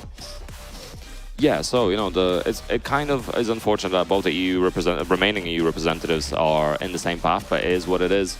Hexmark losing to Usama Abbasi earlier in a very dominant fashion. I felt like he was completely shut out, couldn't really play his game, couldn't play that low-risk playstyle and gather information and then get ready for the more risky things. Even when he attempted like a demo man, it just got blocked immediately. It was a perfect lockdown and shut out by Usama Abbasi. And you know, I wouldn't expect anything different from potentially from Chikarin attempting the same thing. But we will see how Hexmark handles it. This is a tall order. It's going to be a difficult one. But you know, he's been traveling around the dojos. France, again, a very, very passionate region. Lots of very populated dojos. They've been very consistent and are organizing a lot of dojos and making sure that they're getting as big numbers as possible. Lots of new players, lots of new blood. You know, players like Nea, players like Yuya. So it's a very competitive region with a lot of players that just want to get better and better and have a massive character variety. So hopefully that helps in this case, in Hexmark's sake. But you know, Chikarin is no slouch. This guy's been around for ages. He is a former champion himself as well, and I'm sure he wants another one of those trophies. But still, his house probably full, man. Oh yeah, 100%. All right, here we go. We have crazy Hexmark from France. The crowd's feeling it. They're loving it. They know what they want to see. But up against him is the legend incarnate, THY, Chikarin from Japan. And a big statement to start that out is like, don't touch me. Crazy call out on star, just hard dog under the forward two, big punishment as well. Chikarin already getting started with a lot of damage at the board. Check with the jabs. Coming in, goes, oh, misses his Magic 4 attempt. Nah, he's getting a little bit of a punish. And I think that 1+2 is going to come into play quite heavily in this matchup against Paul. You know, he got all the backsways, the deep dives, but that has good enough tracking and it's fast enough to kind of punish Hexmark for many attempts on nearly half of his move list. And there we go, seeing it find its mark. 100%, and fast options are always really, really good against Paul as well. You want to stop his pressure. All of his big buttons are the best buttons, right? So you want to beat him where he sucks at, which is the lower frames. Shimmying there. Oh, didn't quite confirm. Good strike. Oh, trying to side swing blow and catch the moving. An amazing move there from Clive, and Chikarin using it quite well. Excellent punish there for Hexmark. Trying to get back on the board. Hammer of the Gods, building up that momentum. Whoa, the spacing and the death fist as well, beating up the low. Nice. Using the heat strings. Trying to punch a hole through his chest. Luckily, Chikarin wasn't there that time. Activates heat of his own as well. What's the follow-up? Going low, rods out of heat. Oh, maybe made that a little bit too obvious to Chikarin. No, the dash up to try to make sure that he can get a clean hit range. Chikarin was just ready for it, already 2 rounds up. 4-4-2-1. Shimmying in his face. Oh, instant ducking the lost standing 3. But Chikarin maintaining composure, staying in control.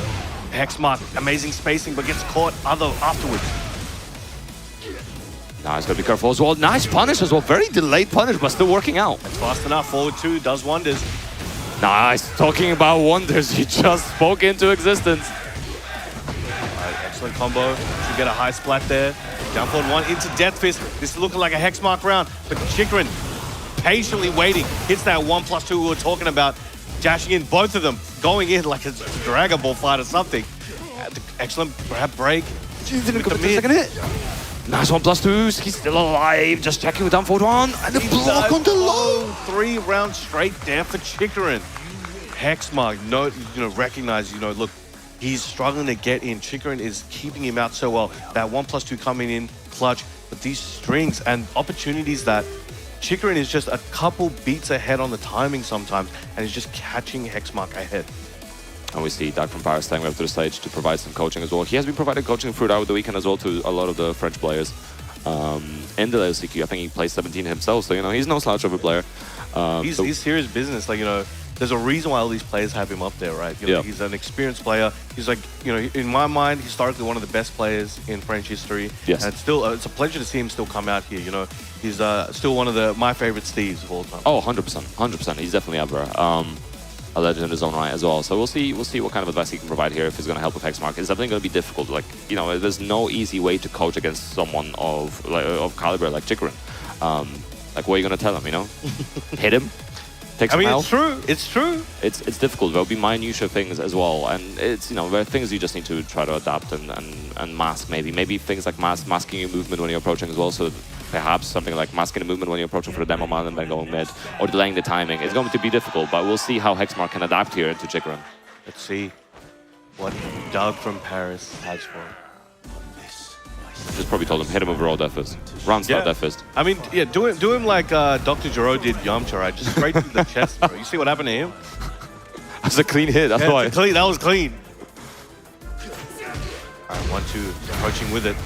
And being more mindful of Chikrin's defensive tools. I like the backdash afterwards as well. Potentially there's another move it could have worked out, but Chikrin does not matter. Counter hit landing. Wall to wall. Oh, excellent block.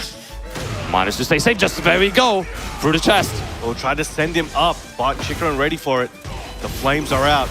Oh, the counter hit string as well. This is so much damage. It should be enough to kill as well. Yes, it is. Yo, bro, delete. Just hit Control A, delete on his whole health bar. You won't be needing that. It's fine now. Nice. Nice shoulder, sends him near the wall. Good patience there on the kip up, but Chikrin again slamming him with that 1+2. It seems like his offense and defense are both based around that in this matchup, and he's doing wonders. 100%. You were calling out earlier, and it's absolutely what's happening. It's doing so much from her as well. Nice side switch change. Oh, and again, it's just doing so much work. Going low once again, and Chikrin just like that. Set point. It's hitting hard and fast. Hexmark needs to make something huge happen now. Good Definitely possible. We've seen him, take down some of the world's best. Most notably defeating Arslan Ash at UFA last year. That was a pleasure to watch. But here, he needs to make something happen. Again, he's a bit nervous at the moment, but couldn't get the max punish. Still in the game. As long as he gets something, it matters. Yeah, Chikrin as well. All these lows doing so much damage. He's keeping the pressure. Oh, empty stance pressure. Still alive, needs something. 1+2, and that's going to be enough to kill. Spikes him down with that sword, and Chikrin just keeping perfect control of the matchup. Playing Clive like the space control card that he is. But there we go, Chikrin taking it out. And a very strong showing, a very clean victory. But can we make some noise for crazy Hexmark? He's definitely a fan favorite, much loved, and this will not be the last time we see him on a stage like this for sure. He has got France on his back, and they mean business. It was a pleasure to watch him and his poll, inspiring many, I'm sure. But Chikrin will be the man moving forward one step closer to perhaps regaining that TWT title. Yeah, it's going to be very interesting. I think he's definitely got the potential for that. He's got the age, he's got the experience. It's when you've played the game for this long and you've seen so many different iterations of it, whether it's Tekken 7, whether it's Tekken 8, whether it's Tekken prior to that, you're definitely going to have that pedigree, and especially the calmness and the sort of the nerves of steel that you need in a competition like this. Because obviously you're on a stage, you can hear the crowd, there are lights all over you. It's a whole another level. It's impossible to describe. Even when we were standing on the stage earlier helping with rehearsals, it's like there's a whole another feeling being on that stage. It was pretty cool being the winner, you know. Yeah, I gotta talk to production about that. Why did they make you the winner? Why did I get third? I mean, hey, you know, real recognize real, you know what I'm saying? Listen. Look, basically came second in that man. rehearsal, so he's probably feeling the worst, you know? Yeah, true. Oh, you there? Second is always the worst place to be fair. Yeah, I get you. I get you. All right, well, here we go. We're looking at some of the beats we saw throughout this set. Again, that 1+2 pivotal to Chikarin's victory. He knew exactly when to place it and poetically finished the set with it there. But amazing performance from both. And Hexmark, well loved. I'm sure he's not going to be able to make it out of the venue without signing like 50 autographs. 100%. But we're going to be going into another game on this losers round 1. The last one remaining, Riot versus Breadman. Both of them super capable players. We were seeing some, we're seeing the Pokemon from Riot, which is, to be fair, I don't know, I still want to see the Jin, man. Like, however much I hate Jin, I think Riot's Jin is extremely aggressive, is extremely tight. He's got fine control, 100%. 100%. But Breadman, you know, that Leroy was looking good as well. Except some of the drops, I think very unfortunate drops in some cases that definitely did cost him, but I'm sure he's going to tighten up. He's maybe a bit more loose, maybe a bit more ready, because it's one life remaining, everything on the line, and maybe that does help. Sometimes people do, you know, diamonds from under pressure and all that kind of jazz. Yes, they do. So we'll see how that goes. All right, so we have Breadman here. Look at that run. You know, first place, his dojo runs, you know, he's got 250 points total. They're getting dojo points in Korea. And he was at a previous TWT, had a medium performance, but here we go. We got Riot from Saudi Arabia, 1530 points. You know, best placements here coming from some big majors. But here today, hovering over the Jin. Are we going to see that Leroy Jin match? I think we might. And here we go, ladies and gentlemen. We have Breadman versus Riot fighting for their life. One man must step down. Strong parry cards. It was a strong parry card, so both of them could utilize in slightly different ways. But it's going to be interesting as well if there's going to be any moment where, you know, maybe a jab gets parried and then the other card tries to parry the follow. We've seen those things happen, right? We'll see that. It is an interesting option to keep in the arsenal. But here we go. All right, off that forward thrust kick, sidestep bicycle kick, but Riot, these guys have so many moves that have built-in movement as well. That should be very interesting to see how it's utilized, how they are utilized. Lots of trading as well, but Breadman trying to space out to look for the whip punish, but not quite finding it. All right, 2-1. Nice, going low as well. Beautiful punish, that down forward 2-1. Oh, best defense, man. Don't be there. Nice, activating here already. Gets that extended animation. Now pole position for Breadman, has his heat, has the momentum, still has his cane installed. Easy to forget about that one. It'll hit you when you least expect. 100%, and using a lot of those lows as well. Now Heaty must spend, trying to keep the pressure going. Oh, he looked for the parry, but slow option actually really good because it's going to beat out the timing of the parry. Because the parry timing is a lot more strict than in previous games. You know, he had a much more active window, but this time you have to be far more intentional, far more careful. An excellent back 1-2 punish there. Now Riot trying to take that momentum into his favor. Nice spacing as well, didn't get anything for it, but and the movement right now from Breadman is absolutely on point, and the outcast arrow landing as well, going to be a big chunk of damage. Now compared to a lot of characters, I think, you know, we were talking about the parries, right?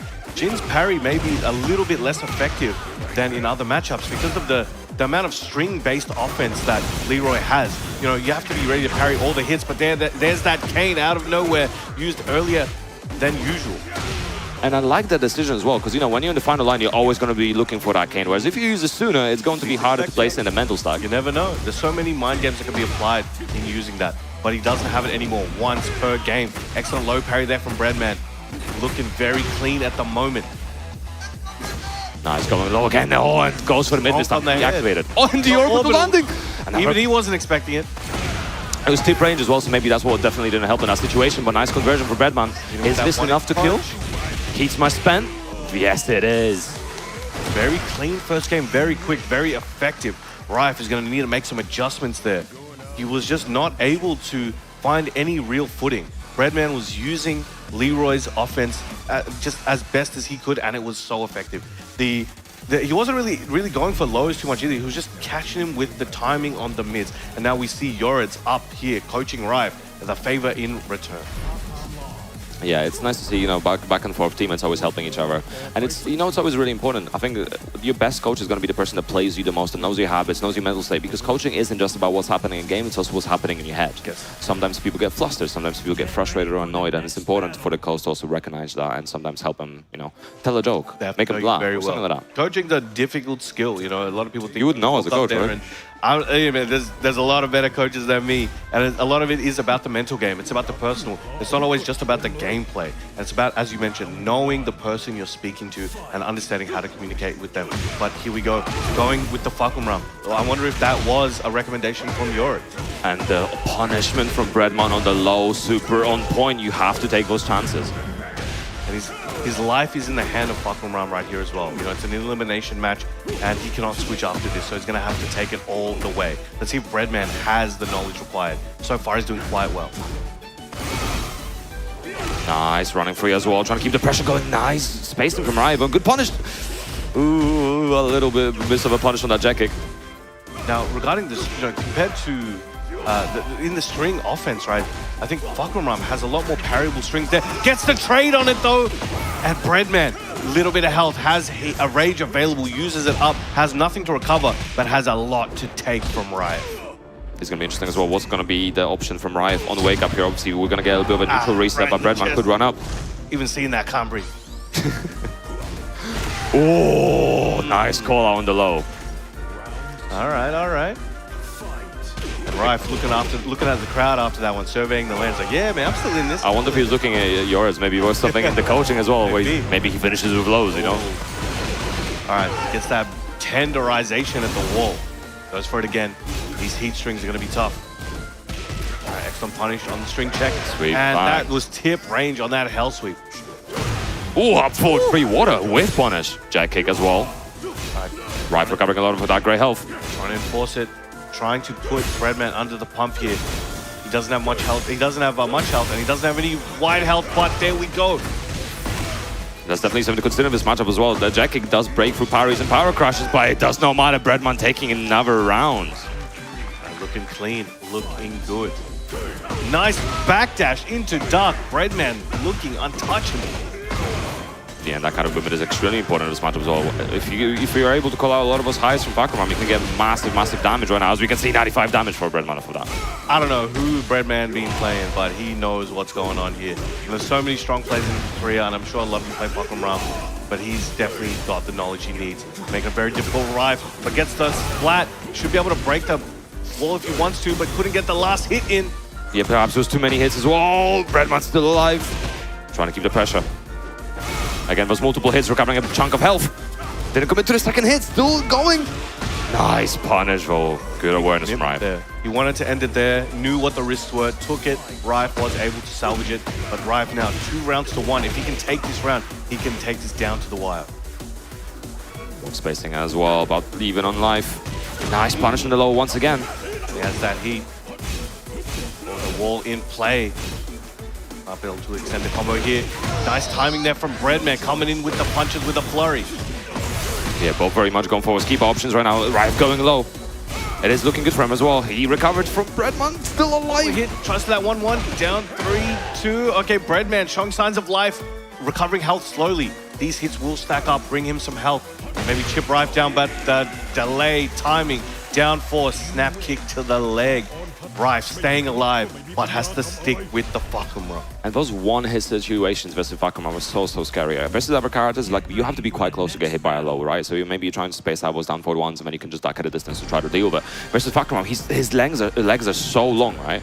Down 4, down 3, all those options can just reach you from so far away, and his mids can also reach you, so you're always in that danger zone.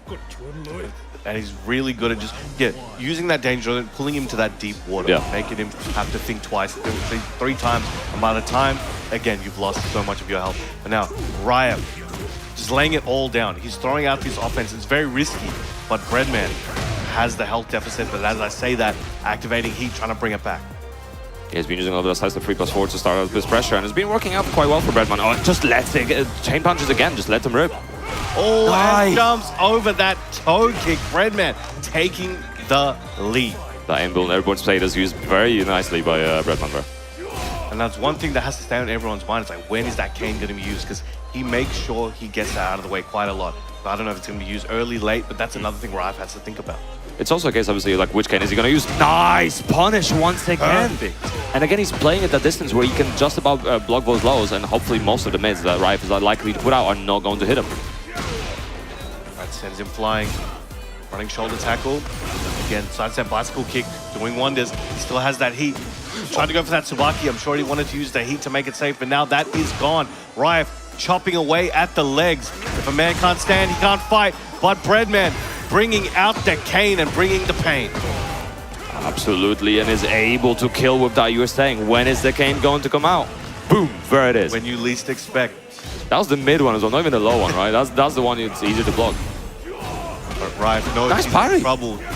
This could be the end, but if he can fight through, stay alive, he can still keep flooring at this hill. Nice, going mid this time, getting a counter as well. Breadman did try to press, maybe try to parry. Backing up, slower to engage. But heat in play, getting tenderized, running right at him. He wants to end it here. He smells blood in the water. Couldn't get the dash he might have wanted, but gets it right after with the overhead. 2-1. Oh, just keeping the pressure going. The string sealing the deal. Breadman's here for the bread, and he's not leaving without it just yet. Very respectful. Had a pop off, full of emotion. The crowd is loving it. You love to see it. Breadman coming through victorious here against Rife, making a statement. You know, a lot of people would have expected Rife to take it over him, but again, will be moving forward. But can I get a big round of applause for Rejects? Rife! Amazing play, had a long run, you know, throughout the year, made it here to this match, but Breadman was able to take it over, and he's looking very clean today. And you're one of the few Leroys on the planet that are performing at such a level, or even close, honestly. Yeah, it's a character we definitely don't see very often, and obviously he had some changes, brought from Tekken 7 to Tekken 8. He came in a very interesting state when he originally came out, but then in 8, obviously, he changed a lot. There's a lot of different elements to his kit now, like the perfect parry is really, really cool as well. If you're able to do vols, you get so much damage out of it. The knockdown, the follow-up afterwards as well, so some really, really cool toolset, but you have to be very prepared to fight him as well at the same time. We'll save the safe flow because of the threat of the parry being a thing, which we saw actually in the Nobi set earlier between Breadman and Nobi. So we'll see if he can continue the run and put Leroy on the map. Yeah. I think one of the interesting things about Breadman's play is he's very fun to watch, and it looks like he's having fun with the character. So, you know, if you're an online player, I think you're going to see a lot more Leroys online, at least for the next couple of weeks, as people, you know, take it, like see the fun Breadman had, and they try it themselves. So we might find some new. Whoa! He almost fell off the chair. I didn't realize earlier. He's got his inner balance, but he's got to work on the outer balance apparently. Oh, yeah, it's fine. We've all been there, right? All right, but here we go. We got Breadman moving forward. We've got the losers round 2 coming up for you guys. Let's read out the roll call of the legends we have. We have JDCR going up against Nobi. A battle as tale as old as time. They've been probably playing, you know, longer than some of the people in the venue have been alive. So your Reds coming up against Arsan Ash. You know, these guys have played a bunch in the past. You know, they're often crossing paths. You know, they're you know, it's a Middle East and Pakistan kind of fusion there. And we've got Chikarin versus Kwastikis. Will we see a Clive mirror perhaps, or will Chikarin decide he wants to opt out and go to the Lily? I think the crowd knows what they want, but we'll see what Chikarin decides. Yeah, it's going to be very interesting to see actually which way they go with it. I don't know if I want to see a Clive mirror. I think that's going to be very interesting because they could both sit like very far away from each other and just like whoever, you know, we're just doing jousting, right? I'll poke you first, you poke me afterwards. It might be the same kind of thing where we had it with the Yoshi mirror yesterday, right? Where we're just kind of doing similar options just at different times and both trying to catch each other's timing. But you know, it could go either way. But I think for now, we're going to let you guys marinate on those matches, take a break, take a breather. We have much more action for you guys as we inch closer to that top 8 and then ultimately crowning a champion. So I hope you guys are ready for what we have soon. The crowd here is on their toes waiting. We'll see you guys very soon.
From your beginner days to where you are now, I've seen you win.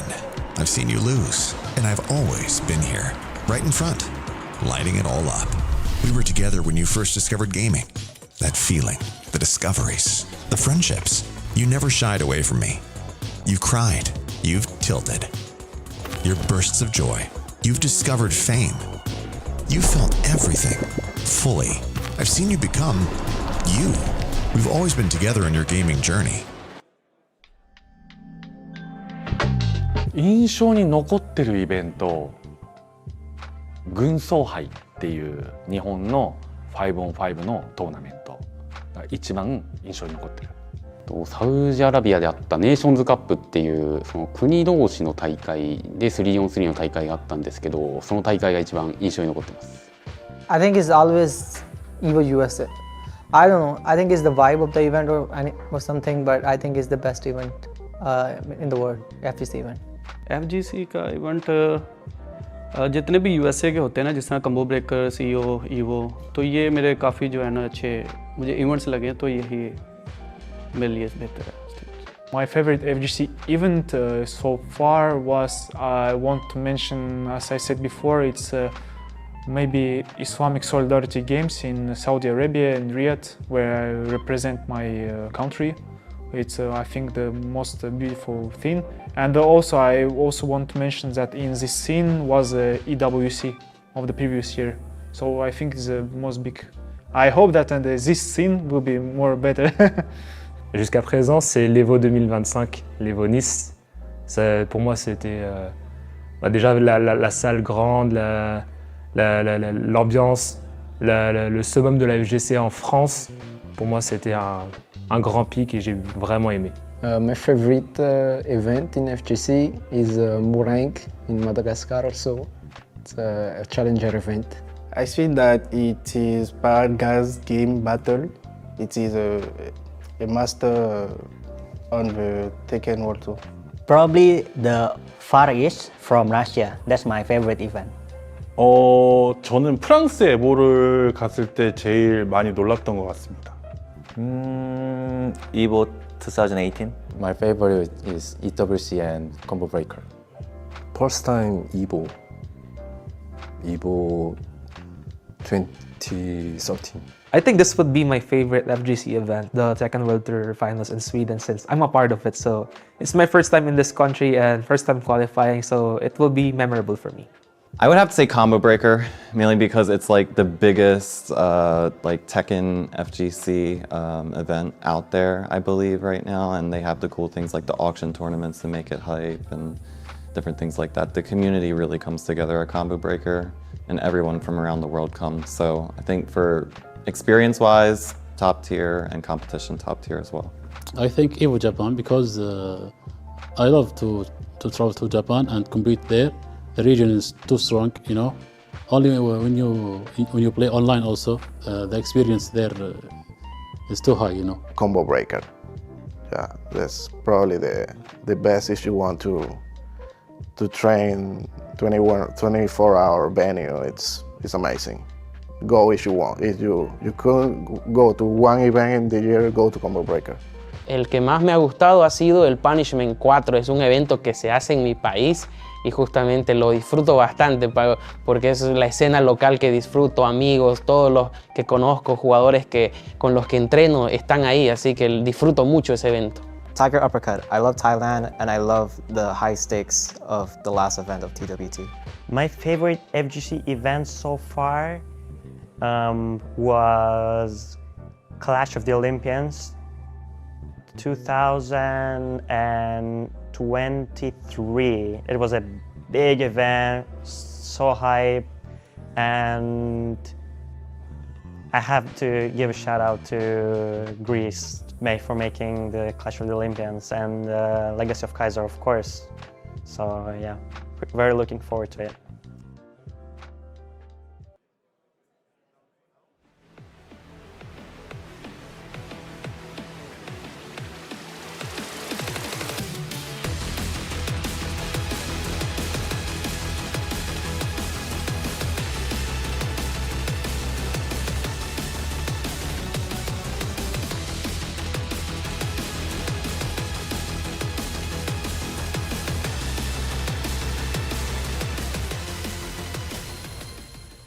Welcome back, everyone, to the Tekken World Tour 2025 here live from Malmö, Sweden. We are back with losers round 2. Myself, Rukang, on the mic with Mr. Margin Obama. The games have been mad so far, man, but we've got 4 great games coming up for you now. Yeah, we're making our way through the losers bracket now. We've already seen some players go by the wayside here in the top 20. Rukang, I'm surprised to see you up this morning after you lost your mind yesterday. That LCQ. Well, you can tell my voice already, man. It was that case game match that tipped me overboard, man. Oh, so, man. Yeah, it was crazy games. Crazy day of Tekken, though. We're making today, our way, of course, to the top 16. You mentioned it, like you said, we already have seen so many crazy matches through the week, and it does not stop here today. But coming up next, take a look at who we got on stage, man. Yo, we have JDCR versus Nobi here in losers round 2. One of these guys will be going home. It's unfortunate to say, though. Unfortunate to say, Rukang, but the thing is, I think if you've been playing this game for a long time, you got to look at these two on stage and feel some kind of way. This is like, you know, shades or flashbacks of bygone eras, right? Exactly. But here you go, Nobi, of course, qualifying the regional slot this year out of Japan. Last year he was one of the global qualifiers. Let's Shonen be able to sneak in through the leaderboard that way. This year, kind of bowed out a little bit late towards the tour. Was willing to just sit on, of course, that huge amount of dojo points that he had racked up in the very competitive dojos events in Japan. You saw the trophy there. It's in the background of the arena stage. I never even put 2 and 2 together. Like, look in the background the next time we hit the arena stage. It's the same thing. Oh, so and good. bro, with the way gold and silver did this past week, I can't believe they made that thing out. All right, anyway, look, this is Nobi versus JDCR. This is the real gold on stage right now. Exactly. Yeah, I was going to say earlier on when JDCR picked the Heihachi, the crowd went absolutely crazy. It seems like the Mishimas are a fan favorite. They always been. Yeah. And let's see if it's going to be the same thing. Even, you know, might go for the Armor King here, but 2 different characters. Armor King versus Steve. It seems like there's a lot of Armor King fans here in the crowd as well. They've all gone wild already. So I had a feeling that might happen, right? In Heihachi tradition, whatever he gives it to is on stage, he loses, he goes to another character. Yeah. This is his other trademark character, the Armor King. But Nobi, on the other side, going away from the Lars for, I want to say, the first time this tournament so far, going with this Steve pick. This is a common shell that he runs. Lars, Steve to back him up with Dragunov waiting in the wings. But here we go, against JDCR, longtime rival. Yeah, it's going to be a good one. JDCR versus Nobi, Korea versus Japan. Gets a nice launcher there to start things off. We were speaking before as well that, you know, Nobi has the Steve, he has the Dragunov, he's been using the Lars. I wonder why he's opted for the Steve in this matchup against JDCR. I think it's similar to Seven, too. He likes Steve, I think, in player matchups where he feels like he can make the game a little bit more binary and focus more on just getting their counter hit timing and being able to use close quarter compact movement to be able to hold pressure, be able to tag them and create punishment. But that hop kick from JDCR, not letting you get started at the wall, Nobi. And I'm going to hit you with that fire, that miss. Yo, I love when they do that as well. You know, putting pressure on, just throwing out a hop kick, not the worst thing to do in that situation, and get so much reward off that as well. And what a beautiful Rager. I love that Rager. Y'all talking about the wrong wrestling event, man. JDCR came to play. He said, I'm going to win the Royal Rumble. All right, pressure, getting some plus frames. Leaping Superman punch. And look at JDCR with the interruptions. Not really in the leg. Nobody can build any kind of advantage or get a strong wall push off of those mids and threaten with some of those dangerous Steve attacks. Here we go with that activation. Instant duck on the throw. Goes for the throw, good throw break. What's the pressure like after this? Back against the wall. Yo, is he going to try and hop kick again? Break his guard. Damage. Oh, giant swing. The side swap. Rukang. Yo, he's respecting the down forward 1. There's a down forward 1 extension as well that JDCR has. Hit him with it before. There. And a single jab there to take it. You called it. Playing chicken on that down 4-1 string, then brings it out the very end like that just to get a huge chunk of damage right when Nobi thinks he won't pull the trigger. I feel like that's the thing with Armor King as well. You have to respect the down forward 1 because of the second hit. So what do you do in that situation? It's playing a big part already, and it's definitely going to play a part later on today. And this round's a good one for Nobi. He's keeping it close quarters and come back kind of like the way he wants it to be, right?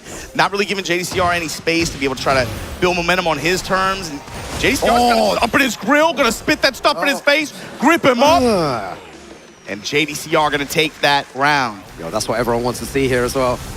Violence. Yo, everyone clapping for that as well. That's what they want. Yeah. Lowe's adding up here. Hits the engager. JDCR pressing. Gets the load across the armor. Jab.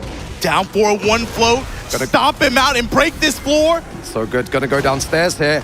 What's the combo like? JDCR messes it up by the wall. Beautiful way to get out of that.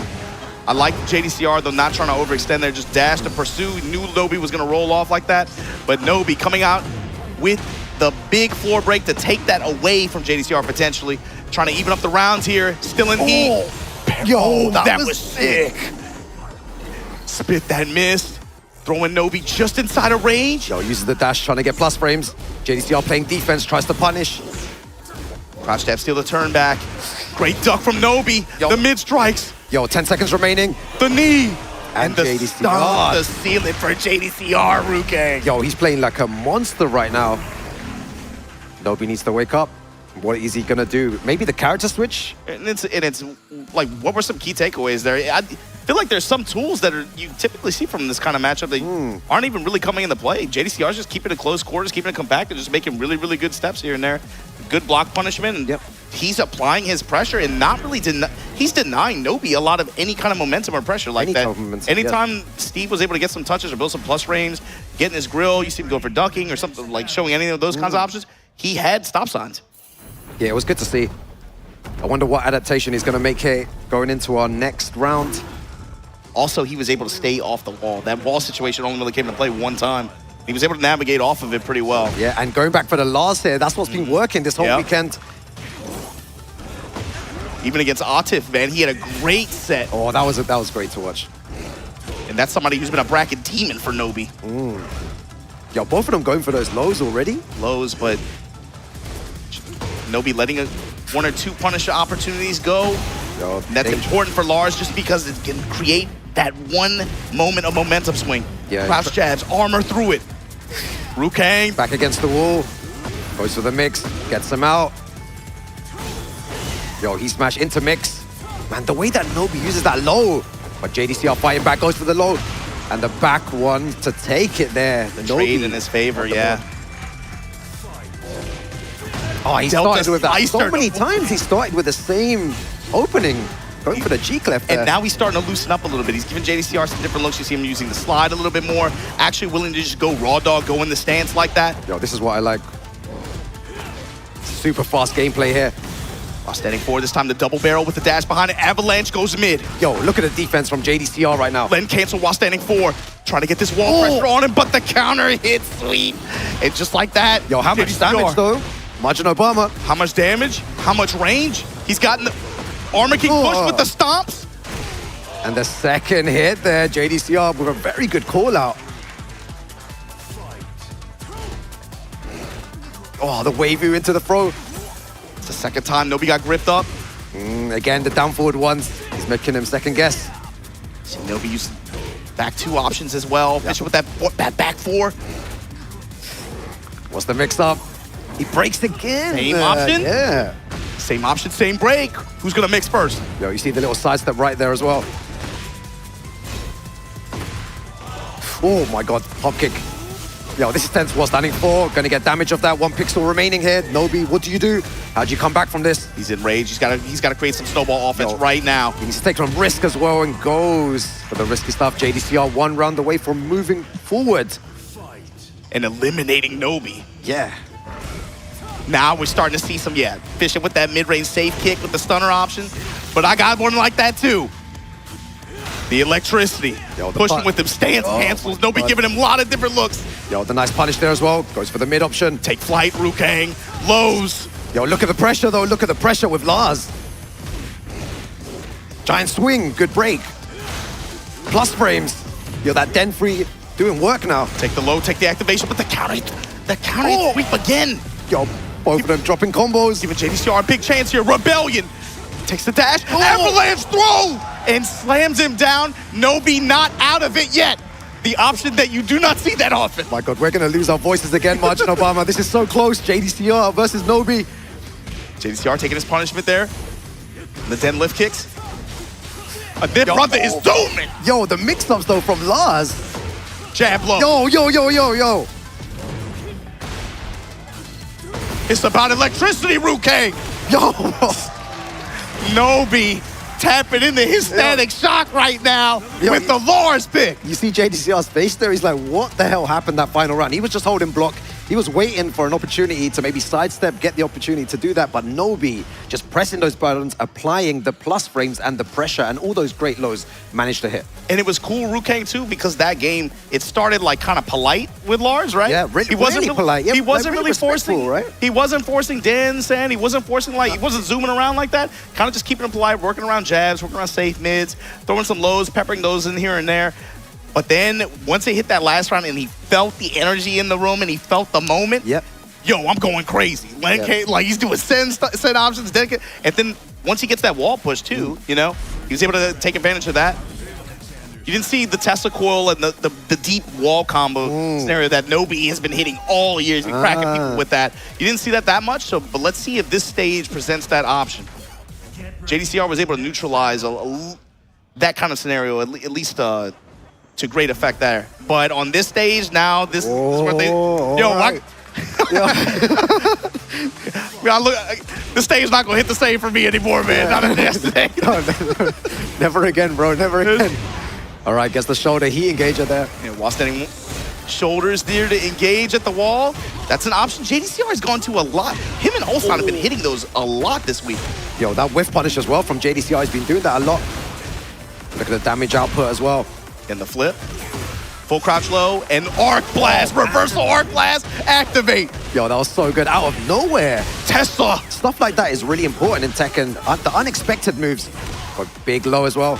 How'd you make a comeback here? Nobi down forward one to finish it off by JDCR. And Nobi starting to play a bit more defensive again. Not like before where he was starting to press a bit more buttons and having more success. Launch. Yeah, that's the thing. It feels like he has to earn the right to go crazy. Yeah. So I'm trying to loosen up a little bit towards the end of that last round. And it was working as well. And now JDCR is on the front foot. He's the one pressing the buttons. He's the one getting those plus frames. He's the one with the momentum right now. Salvo combo just to push to the wall. Oh, that move's so good, man. Activate. Trade with the low. The mid-low mix right now from JDCR. His pressure is crazy. Like I'm saying, the only time Nobi's really got started is when he did an arc blast at the right time. And there, he's just taking all the hits there. A really good way to stop the pressure there. A Barre Delta Slicer jab float in return. Yo, single jab to stop that? You want plus frames? I'll give you the frames right here. At this wall. That stomp. Salvo. Pressure. Nobi's on his final stand here. Gonna get the guaranteed damage afterwards. What's the mix-up? Goes for the mid. Sidestep and lightning. Low touch, low touch. Oh! Nice! That was sick. Off the sidewall. Yo, he needs to convert here, though. No room for error. He wanted the wall repositioning. Oh no! Down for one follow. And JDCR canceled the throw. And the ignition switch. JDCR. Yo, that was so tense at the end there. What a great game from both these players here. Commiserations to Nobi, who had a great run, but unfortunately goes down to JDCR. Yeah, 2 hard sets today. Nobi, of course. Give it up for Nobi, everybody. Nobi had a crazy group performance. Played into this 20-man bracket. Had to go up against one of his demons and then run into JDCR after. 2 great sets out of it, though. That Lars was zooming this whole week, man. Yeah, that was so tense. But JDCR, of course, going to be moving on loser side of the bracket. Loser side, I forget, man. They play for all the marbles now. This is elimination time. So JDCR going to be moving through loser side of this bracket here of our final. Nobi now no longer in this contest. But there you saw that first game, man. This one it started so polite. The Steve was able to get some moments of advantage, but JDCR just had really, really good Barre overall. And then punishment came into play. He wasn't really he just came out and just denied Nobi a lot of momentum. Yeah, he did. It was good to see as well. And JDCR just playing so solid. I feel like the aggression from JDCR was really working. He wasn't defending as much. It seemed like Nobi was always on the back foot. Yeah. He was trying to find a way in to JDCR's pressure. And you can see there on many occasions. Yeah, that was a great game, though. Super good game. And he wasn't afraid to throw those hop kicks. Anytime that Nobi tried to get some type of pressure, it was like, oh, hop kick. It doesn't work. Who cares? Minus 13, whatever. This ender was crazy. The avalanche throw option. That was good. Stomp with the lightning. And this is the part where you said he was starting to loosen up. He was starting to play a lot faster. And it worked in his favor. And then went back to very defensive against the Dragunov in this set. Yeah, it's like he has to create like that moment of hesitation or caution for him to like really activate his scramble sense. And I think that's when he plays his best, man. Ah, you see that? Yeah, he knows he let that one get away. It's so painful when you go out like that. It's like, no. There you saw JDC are going to be moving on to losers round 3 right before our top 8 starts. But next, we got Arslan Ash, the Emperor of Tekken, and man, look at this. Chikarin, Breadman, Arslan Ash. You see all these players in losers bracket that I think a lot of people might have had pen to go a little, way further in winner side of the bracket. Arslan Ash, though, man, to say that you come into this event, one of the top seeds on the global leaderboard, get to skip the first 3 days of competition, man, what a privilege. But the way that set in winner side went down to open things up, Usama Abbasi over Arslan to drop him in the loser side of the bracket here. Now he's going to have to go up against your Reds, who has played crazy this week. Yeah. Awesome performance in the regional stage. And then, man, let's see if he can follow it up with a deep losers run. To do so, you're going to have to go over Arslan Ash. Your Reds, are you ready? Yeah, then this is the thing with how the bracket's gone. So many strong players. It doesn't matter where you are. You're going to face monsters at all points because it is the Tekken World Tour Finals here. The final 20 players where only one person will be taking away that trophy and the title of the King of Iron Fist. But Yoreds versus Arslan Ash is your next game here. Yo, Yoreds, I'll say it here. He is the best Ling player in the world, hands down. This guy posts a video every single week of stuff that no Ling player has ever seen before. And we're just there like, what was that? What was that? What is this? Just so many different setups, so many insane combo videos. He is such a great player. So, big shout outs to all the Ling players out there. This is the guy we all look up to, man. We all look up to this guy. We all want to be like him. We all want to play on a big stage. We want to do the tricks like him. But it's really difficult to play against someone like him who has an infinite amount of tricks and different Oki situations and different options. Character specialists, especially when you have a character that can utilize their style and specifically her stances, right, to create unique setups, unique situations, character-specific scenarios as well. And he is willing to go into those minds and find all those strategies and then bring them out on a stage like this. Exactly. But you saw there, Arslan Ash, all those global points, able to, again, qualify to be seeded into this bracket. Your Reds had to get it the old-fashioned way, through the dojo system and competing in his region, representing Kuwait. And now he's out here, a quiet confidence to him too. I caught him on the train. We both got off the plane at the same time. Super nice, right? He's super cool person. Right, he was like, "Look, man, I'm out here. I'm just gonna play. There's no pressure that, right? Yeah. And he's been playing like it. Yeah, he is the best Xiaoyu player in the world, but he's going up against one of the greatest Tekken players of all time with so many titles under his belt. At this point, his name is synonymous with the game. Exactly. And that's an understatement. That's to say it that way is no one an can really say anything against this guy. He is the best of the best. But in losers round 2, can he take out Yoreds here? Now, I feel like we haven't seen this character on Arslan Ash in a minute, but yeah, go with the Safina. Now you're giving a lot of praise to Yoreds and again, the amount of approaches that he can bring. Exactly. Why would Arslan Ash go to Zafina in this character matchup? I feel like the ability to just whiff punish, especially with moves like that, the down forward one having good range as well. It could definitely play a part here. It doesn't want anything to do with any of those mix-ups. And Safina, a very strong character in the game as well, and good mid options to stuff the AOP. Exactly. Yeah. Specifically, mids like that one that reach really, really low to the ground. AOP might be more difficult for her to be able to try to use some of those evasive properties to get around her, like she can with so many other characters, including this launch pickup like Yoreds just got. That's what I'm saying. Those are the mix-ups I was talking about, really dangerous, and this is where you need to be careful. Hypnotist low, he might go for the low. Hypnotist low again, enhanced! Yo, and only minus 13 as well, remember? Yo, and the crowd going wild, right? They like Yoreds, but, it's like watching art, man. It's so good to watch Yoreds play the game. Finding the step there. Pressure right now on Yoreds' side. Oh my God. And again, using that move. Yeah, trying to stuff any AOP. Just going with the 1+2 option.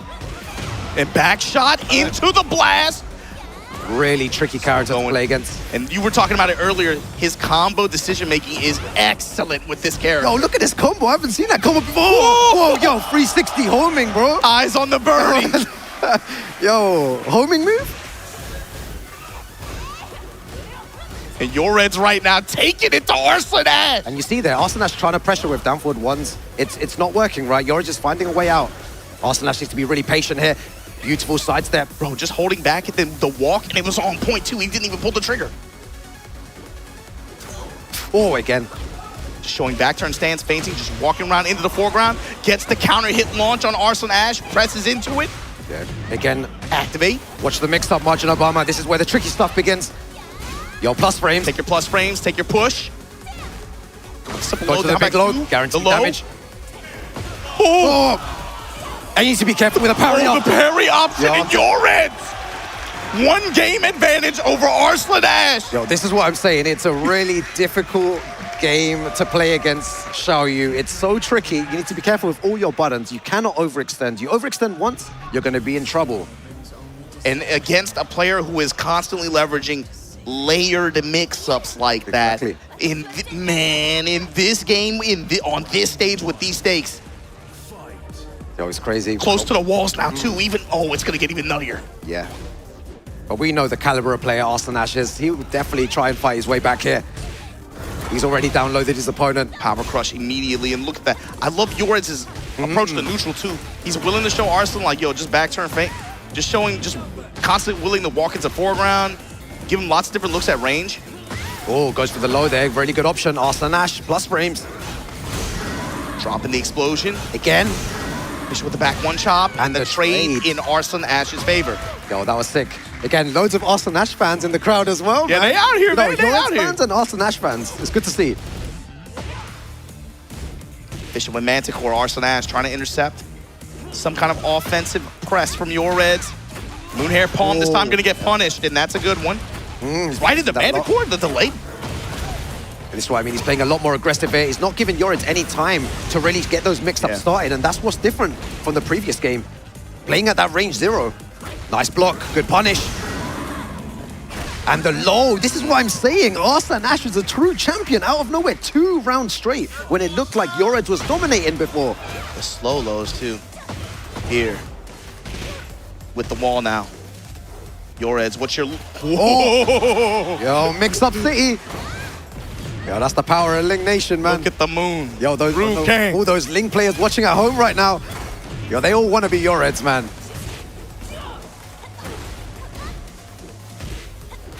Goes for the throw. I like the mix after the firecracker low, too. Oh, the whiff. Arslan Ash gave him the whiff in mid-range. Yored's eyes wide open, not out of this game. Oh, he's trying to bait him. He wants him to come in. You can see that he's looking for any sort of whiff and counter hit launcher there while standing 2. That's something he's been good about this week, too, is changing up his timing on the while standing 2s with the charges. Yo, the mix-up. Margin Obama, this is scary. Yo, he smashed what's the mix afterwards as well. Doesn't opt to do anything there. Roll out. Rukang. Oh, third hit. Let the third hit rock. Double low.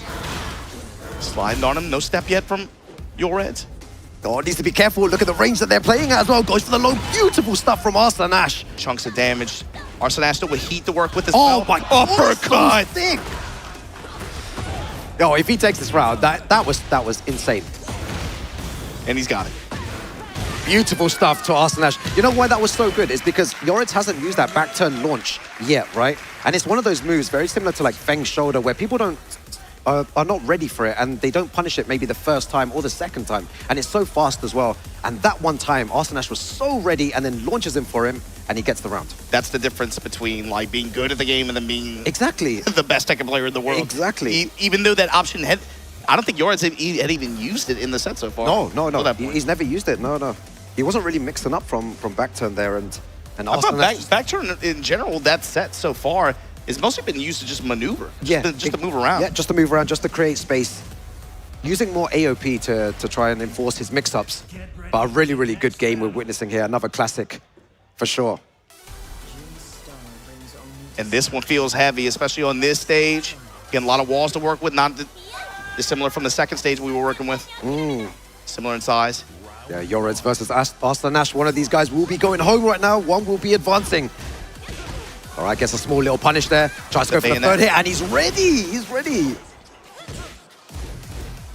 Again, the way he uses stances to position himself. Punishment there. Got the float sequence. Yo, this is where the party begins. This is where the party begins, Margin Obama. Splash. Now where's he going to go with it? Yo, mix up. Is he going to go for low, mid? Oh, yo. All the hypnotists coming out. Yored's is playing. Yo. Oh, goes for the down jab there. Oh my God, Arslan Ash activates heat, rightfully so. He's gonna do it again, isn't he? Get a little bit of health back, just up a little bit of insurance. Yo, look at the time going. The low, the wall jump, and your Reds once again with the lead in the set. Yo, he takes a big, deep breath there as well. Yoreds is in front here. Tried to go for a back 1+2, didn't work. Yeah, using that back turn. You see, look, just trying to get away, trying to bait Arslan Ash to come in. He's so mobile, and it's like a lot of the stance uses just to move. Oh, that was so good from Arslan Ash, knowing that he was going to go there. Arslan Ash. They're just controlling the game now, trying to slow it down a little bit. Counter hit Manticore. Didn't he start the first round of the first game with that? Yeah. We knew that this is the move he's going to be using against AOP. Down for ones, mid-explosion, and the sidestep down for a one. Arslan Ash with the check. Yo, that's so good. Yeah, just controlling the game. It's like Yoreds is showing a masterclass in how to mix, but Arslan Ash is showing how to control the game with these moves. It's so sick. How to slow it down and control this beast. Yeah, even under pressure, this is what you need to do. Okay, going for heat. Oh, he AOP'd the first hit. After smash, going hypnotist. From the trying to reposition, maybe? Going for the mid option. Again, Arslan Ash just using these small pokes to try and win. Got your punishment. This is going to be your opportunity, your Reds. Oh my God, he's fuzzy ducking. Oh, Arslan Ash, one round away from moving forward here. Bro, you know the concentration on Arslan Ash's face? You cannot let up for a minute, not even a second here. Being pushed here. Oh, what a sidestep. Arslan Ash on the front foot. We've been talking about Xiaoyu the whole time. You gotta forget, you can't forget, man. Zafina has that evasion too. Sidestep uppercut. Look at where it puts Arslan Ash. Yo, just the control Chunks here. the damage. Back against the wall though. Good position. Yo, this is dangerous. We're gonna see one of those tricks we've never seen before. He's got a mix though.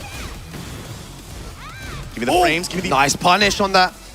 Pressure and Tarantula lows. Comes up with the mid this time. Oh, that was good. Gonna get the wall splat as well. Arslan Ash, what's your combo like here though? Needs to be careful. Yoreds has heat. Rage, sorry. Great challenge. Kip up and the whip punish after. Arslan Ash hangs on here. Loser side of the bracket.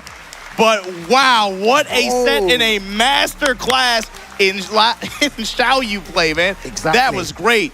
And a masterclass in defense and how to adapt from Arslan Ash. It was so beautiful to watch. Like I said, you have the art from Yoreds just trying to use all these different mix-ups to try and confuse Arslan Ash, and then Arslan Ash just slowed it down completely. Didn't go in too much anymore. Yoreds wasn't able to optimize his mix-ups, and then Arslan Ash just moving correctly, and it was so good. And what's cool about it too is you saw how effective it was in the beginning, but then you see the adaptation from Arslan Ash. That's why it was beautiful. That's something like, bro, everybody's played online and just got clapped up by Xiaoyu. You can look at the way that they kind of apply what's happening and think about how to control those scenarios and situations.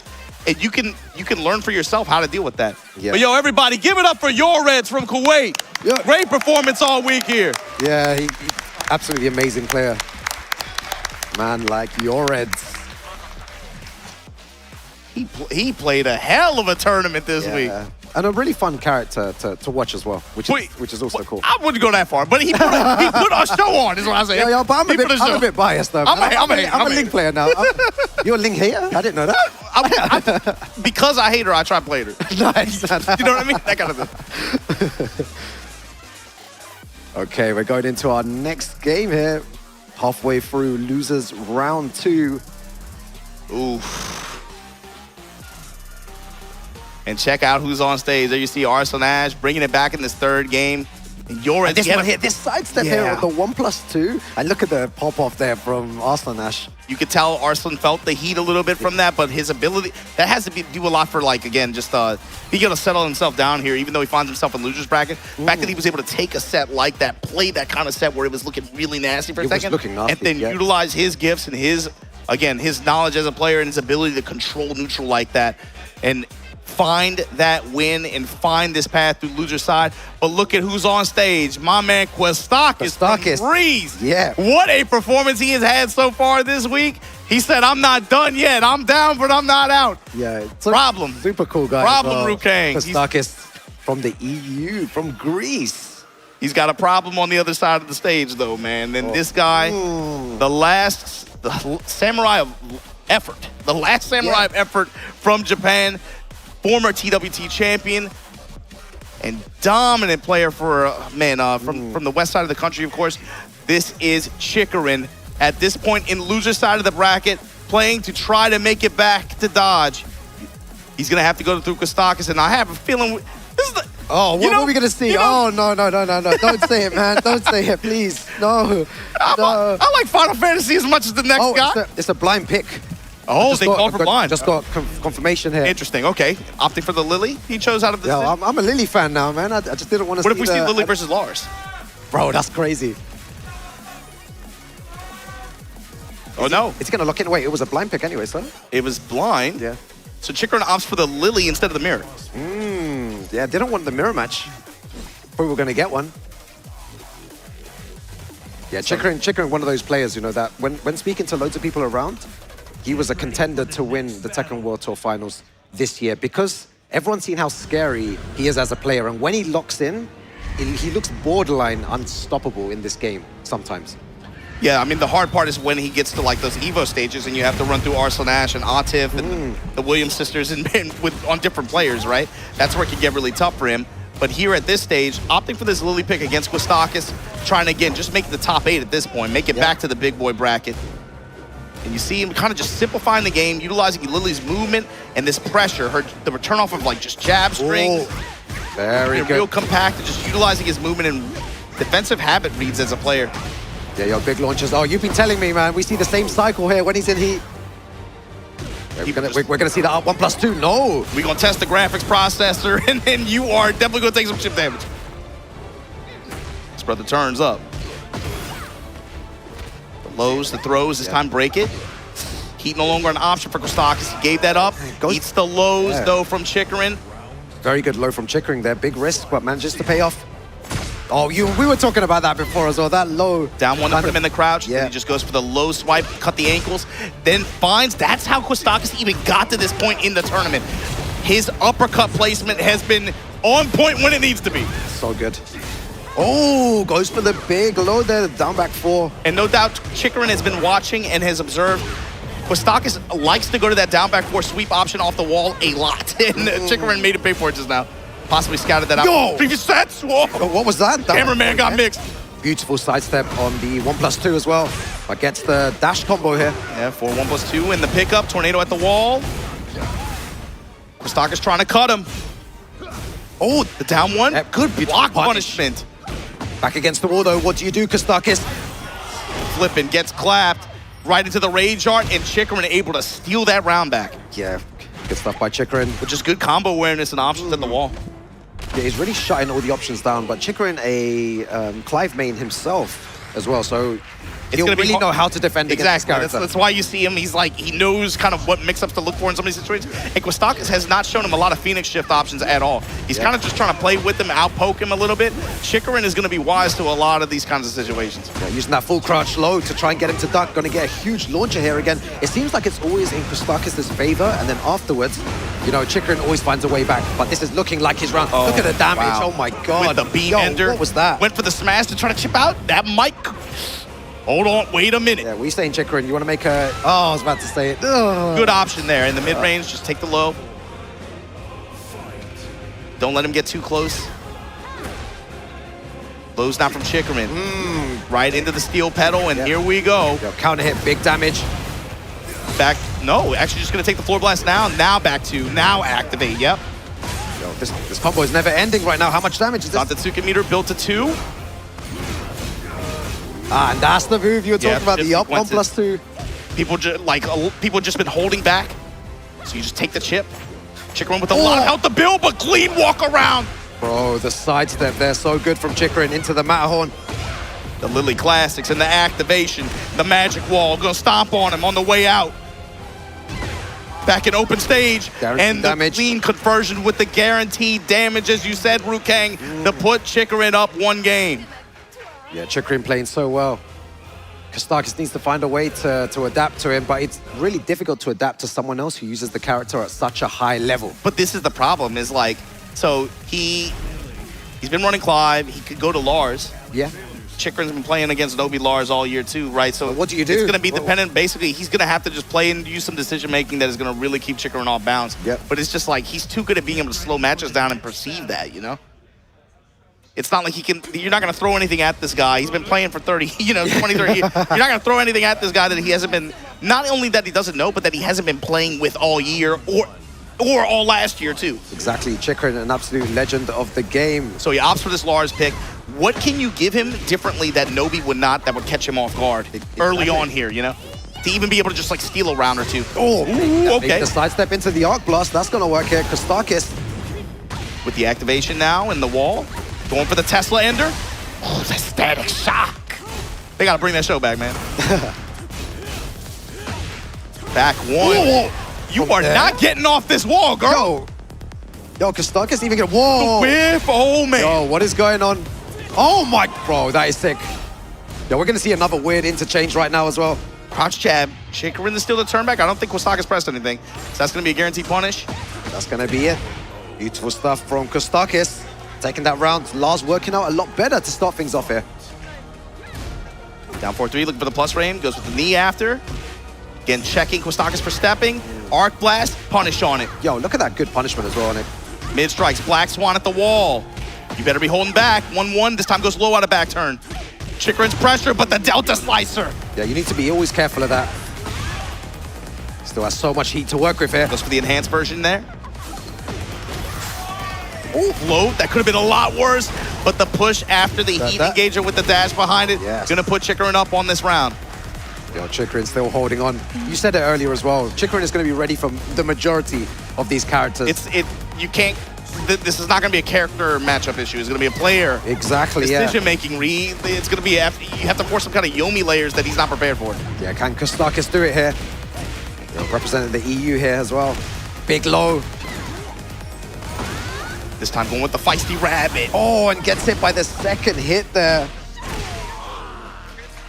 And it's getting sloppy, but Chikrin right now with the control. Floor blast in play. Kostakis, what is your answer here? You got to come up with something, man. Yo, he's a stop. Because Chikrin right now, Rukang. Black Chikrin Swan. one round away. Tries to go for the Arc Blast again. Chikrin with perfect punishment at the moment. Taking big risks, but it's paying off for Chikrin. And look, Rukang, you see Kostakis going to Arc Blast, what, a couple rounds in a row? That's something that he had a lot of fortune with as Clive throughout the week, right? Yeah. For raw launcher. It's not having the same effect here. Punishment there from Lily. And the rabbit slide. No, it's not looking good. Stomp. Chikrin. Dominant performance over Kostakis here in loser side of the bracket. 2-0 finish. Yeah, it was a great game to watch as well. Kostakis has been playing super well, but Chikrin just on the front foot there and ready for everything that Kostakis was thrown at him. Yeah, just outclassed. I mean, Chikrin was ready for everything. Really, with both characters, both matches. But yo, Kostakis played his heart out this week. Give it up for Kostakis, everybody. Yeah, big love to Kostakis. I'm sure he had a great time here as well. Gotta feel good. Finals. Gotta feel good. You know, you got Rukang on the mic. You in Europe. You qualify out of Europe from the. I'm sure it feels nice. You're playing Lars, bro, in Sweden. You can't say that too often. Yeah, he is in the top 20 best players in the world as well. Highest placing players. Definitely something to be proud of. Not an easy feat. Played so well throughout the weekend, but just unfortunate there at the end. Chikrin a bit too strong. And with the blind pick at the beginning, which was really interesting, right? He didn't want to go potentially into the mirror match. Yeah, I wouldn't be surprised if Kostakis was the one that called for it, right? Thinking about it. Yeah. So there you see, going into game 2 with the Lars pick, and man, it just felt like Chikrin was just all too ready. You didn't even really see like Den stand sends it. Like there were very few opportunities for Kostakis to even get any kind of momentum rolling. And it's really important with Lars, like, bro, you got to be able to, if you're not getting these small returns out of just like his compact, you know, his jab strings or like lows and strikes here and there, like you got to be able to zoom and move. You saw how much like fortune Nobi had when he started to loosen up and do that kind of stuff, right? It's hard to do at this level, of course, because everyone's so good, but if you can't create a little bit of chaos like that and the match is going like that, it's going to be hard for you. But speaking of which, this is going to be a tough one. This is going to be a tough one, bro. Yeah. You got a South Korea face-off. Both of these guys have a lot of play experience against one another. Representing South Korea here, the regional representative, Breadman. Breadman, absolute legend here. Probably going to be opting for the Leroy here. He got the keys to the bakery, man. Look at this. Breadman going to put this Leroy on stage up against MoGold. Bro, global ranked first place with 2,820 points, but finds himself in losers round 2, fighting for his life after a great TWC season. Yeah, this has been like an issue with MoGold too, is like in these kinds of tournaments where people are looking at him, we're like, bro, he's been so dominant, he's been so consistent. Exactly. He'll sometimes kind of fade into the background on the big stages, you know, like the EWCs or the towards the ends of the brackets, right? Like the EWCs or the finals, etc. The EVOs. But he's had some pretty good performances this year. Got to talk about the EVO Japan second place, and then brought it back at Combo Breaker against some of the same people who beat him there, specifically Knee. But going into the bad, man, the Villains Arena here with the bombs on the walls. Yo, a lot of Breadman fans here in the crowd as well. I just heard, let's go Breadman. Let's see what Breadman has here. This time against MoGold right away. Gonna go into the engager. Yo, you can tell which characters the crowd like as well. You know, the Heihachi, the Armor King, the Leroys. That's what they want to see, man. Low snap kicks. MoGold now trying to get that win condition positioning that he's so well known for. Finding that wall, just applying that Claudio pressure. It's so simple, so clean. Yo, the Beyblade. Oh, huge. Outcast arrow. And Breadman gonna close this one out too. And the other thing too, watch for Breadman's heat usage and how he leverages that. That's something to look out for. Feels like he just wants to use chain punches just to chip. Just huge amounts of chip damage. Nice back two there. We get some decent return, but nice. Again. Yeah, heat engager, this is when it starts to get dangerous. Going into that leap strike engager again. That's how he found the first round as well. Yo, double down jab from MoGold. Yo, Breadman brought the Locaine out early on here in the second round. Yeah, it's good that he remembered, man. Sometimes you forget about that move as well, so wanted to make use of it here. Nice damage. Run on him. Yo, is the wall there? No. I was about to say, Breadman, you got to be careful. Look at, down back look at where you put yourself. The Blue Moon Burst in the Rage Art. Yeah, you know, I was about to say something, and then I thought, you know what? I ain't gonna say it because I'm gonna have all the Claudio players on me if I say that down back 1+2 is probably one of the best moves in the game. Is that controversial? And also, Claudio, you said the Claudio fans are gonna be mad? Screw those guys. We hate those guys. Y'all boring as hell. Season your chicken with salt and water. Get out of here, man. All right, goes for the low. Low strikes. Fishing again with those mid strikes with his back to the wall. And Breadman, you got to think about how he threw away that last round. He just with position. Went for that one situation where it put his back to the wall and you opened up for that comeback from MoGold. You got to stay off the walls against this guy. Walking around, the chain punches wrapping around. Yo, he actually sidestepped that and got... Thought he was out of dodge, but no, good thing he was holding back. If he pressed the button there, would have been big trouble. Goes for the big sweep. Launch punishable. Fighting Dragons. Punish here with the chain punches. Yo, punishment on point from Breadman there, 1 round away. Breadman shaking it off. Ooh, got the float sequence. Rukang. You know where you're going. Yeah, I see Breadman not going for many big lows. Bombs away. Full lows. Playing so well. Yeah, I mean, that's a benefit too. And this character has a really good low. Oh my god, and the movement as well. Sick. Big launcher. Yo, what's the combo like, Breadman? Blow him up and activate. I like it. Stepping into it now. Yo, MoGold needs to find a way to activate. What a block on the low there. Heat dash plus frames. Big damage and the perfect there at the end for Breadman. That was a sick momentum play too. Did not give MoGold the opening to be able to activate heat. Kept him out of rage too. And then just had a really good call at the wall to end the ending sequence there. Like, he didn't open the door for MoGold the way he did the previous round. Yeah. You know? And then he was right when it mattered. Yo, the implications of this next game is absolutely huge. Is MoGold gonna go home? As soon as you said it, it computed in my mind. I was like, oh my God, the #1 seed is right now I'm in danger. In big trouble here, Margin Obama. Here we go, tremor punches. Make the ground quake. Sidestep double kicks, this time plus frame in the Hermit. Yo, it seems like MoGold's playing a bit too patient with Claudio here. Not pressing any buttons whatsoever. He's just been blocking everything that Breadman's doing. And another perfect from Breadman. Breadman knows this is his time. This is his moment. Bringing out all the lows there. Yeah, but in mid-stage, you know. Hasn't shown them yet, but finally wraps around to the back. Clean sidewalk, gonna get his launch here, gonna get his activation. Yeah, that's what you want to see from Morgold. And now he's gonna try to set up for his win con, right? Showing the back one, the Claudios. Yeah, he's using a lot of those moves now, a lot more lows. The back one as well starting to come into play here. Chain punches again. This time they find their mark. Yo, the combo though. Sidewalk gets to the tornado. Tremor punches, this time mixes it up. Blue Moon Burst denied at the smash. Breadman is on set point to drop the #1 seed in this tournament out of it. My God, so close. Sidewalk, almost had it. Morgold can't make any more mistakes. That's a great start for him though. He doesn't want to be eliminated here. Breadman, just one more round. Has good wall positioning. Back against the wall. What do you do, Morgold? Blocks the low, doesn't do anything. Gets the wall splat. This is his win con, this situation right here. Splash. Yo, no comeback allowed from you, Breadman. Low smash, finish it. Morgold fighting for his life here. He needs to get another 2 rounds just to stay in the tournament. And Ruke, that's the kind of round we expect from Morgold, but Breadman has not been letting those play out that way. Kane's still in play, by the way. Yeah. Oh, and that's it. The mid. Testing in mid, playing a game of chicken here. Punishment on point, no way. Floats.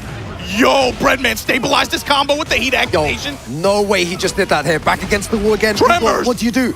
Stop and blow. The lows, the lows. Big risk, Margin Obama. Is this the end? Oh!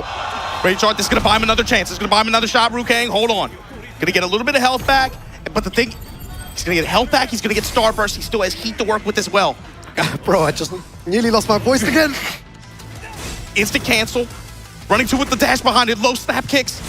Breadman. Yo, so back close. To the wall. Anything can happen here. The jab press, the chain punches. Oh! The chop! And Breadman does it! No way did Breadman just 2-0 more golden losers. Yo, I just looked behind me and the crowd is going absolutely crazy saying Breadman, Breadman, and he acknowledges the crowd there. What an absolute monster of a player, Margin Obama. To remove somebody who did so well. Give it up for Morgold, everybody. All year long, been one of the strongest players of this game. Not able to get it done here in loser side of the bracket in the final. Breadman, the spoiler. Yeah, Breadman. Wow. So well, and again, the crowd loving him with the Leroy as well. He had so much support in the crowd as well, but so unfortunate. Commiserations to Morgold, who you correctly said has been playing so well throughout the whole year, but when it came to the Tekken World Tour Global Finals, he just seemed like he wasn't, it just didn't work for some reason. You can see the disappointment on his face, too, man. It's like, it happens sometimes, right? Where you just make it to the big stage and then nothing seems to work out. All your decisions go wrong. But what a player he is. But Breadman, especially against a player that he's that familiar with. You know, they play each other a lot. And this is something that other people have been talking about too. Breadman, unfortunately, just hasn't been traveling that much, right? So we got to remember he qualified out of the regional bracket for his group, right? That's how he made it into this bracket. But make no mistake, this is one of the, especially with Leroy, he's been doing exceptionally well. Doing damage. And it's like he just hasn't traveled that much. But to see Morgold, your #1 seed, already out of the tournament like that, we're not even in top 8 yet. That is crazy. Yeah, that Breadman moving on through losers now. We'll see who he's going to face shortly. Yeah, Breadman. I'm a fan now of Breadman. You know when you see these type of players play on stage, you know, the Keisuke yesterday with the Kazuya, the Breadman, the Leroy, it's like, okay, I got my notebook out.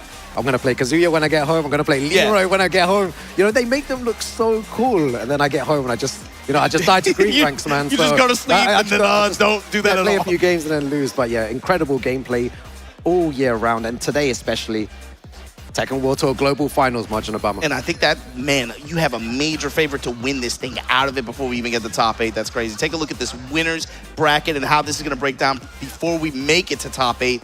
Look at these face-offs. Regional rivalry, eat your heart out, man. We got Pakistan versus Korea all day long. The John versus Mangja. Farzine versus Lohai. Usama Abbasi, what an upset. Gotta step up the knee. Atif Butt Ulsan. It's coming soon. Bro. That's a rematch, I'm going to get some popcorn and sit over there in the front row for all those games because, yeah, some incredible games still left today at the Tekken World Tour Global Finals. Margin Obama. And look, if you're a Tekken fan, you've been watching all this stuff, you guys are lucky, bro. Y'all got 3 days worth of matches, then you get this global elite level bracket here. We're not even close to being done yet. Before we get to our next match, we got to take a quick commercial break here at the Tekken World Tour Finals in Malmö, Sweden. Don't go anywhere. We'll be right back.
From your beginner days to where you are now, I've seen you win.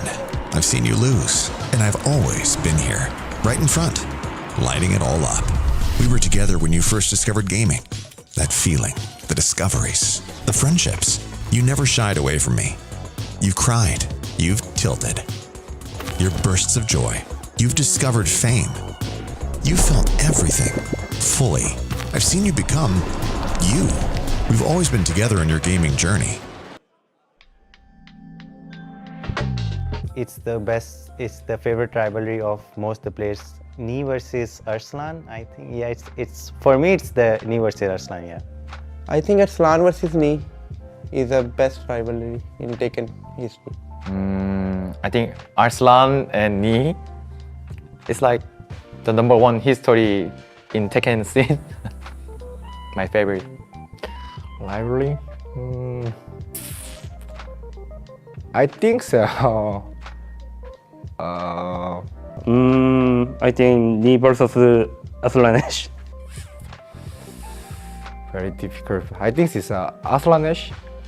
Yeah, because EWC beat him 2 times.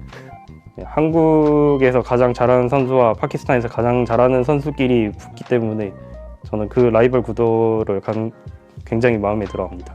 제가 가장 좋아하는 라이벌 경기는 무릎 선수와 노비 선수의 둘의 경기가 저는 가장 재밌게 생각합니다. 왜냐면은 둘이 좀 역사적으로 오래 만나기도 했고 또 캐릭터적으로도 브라이언 대 드래곤 오프는 제가 개인적으로 재밌어하는 매치업이라서 둘의 경기를 되게 좋아합니다.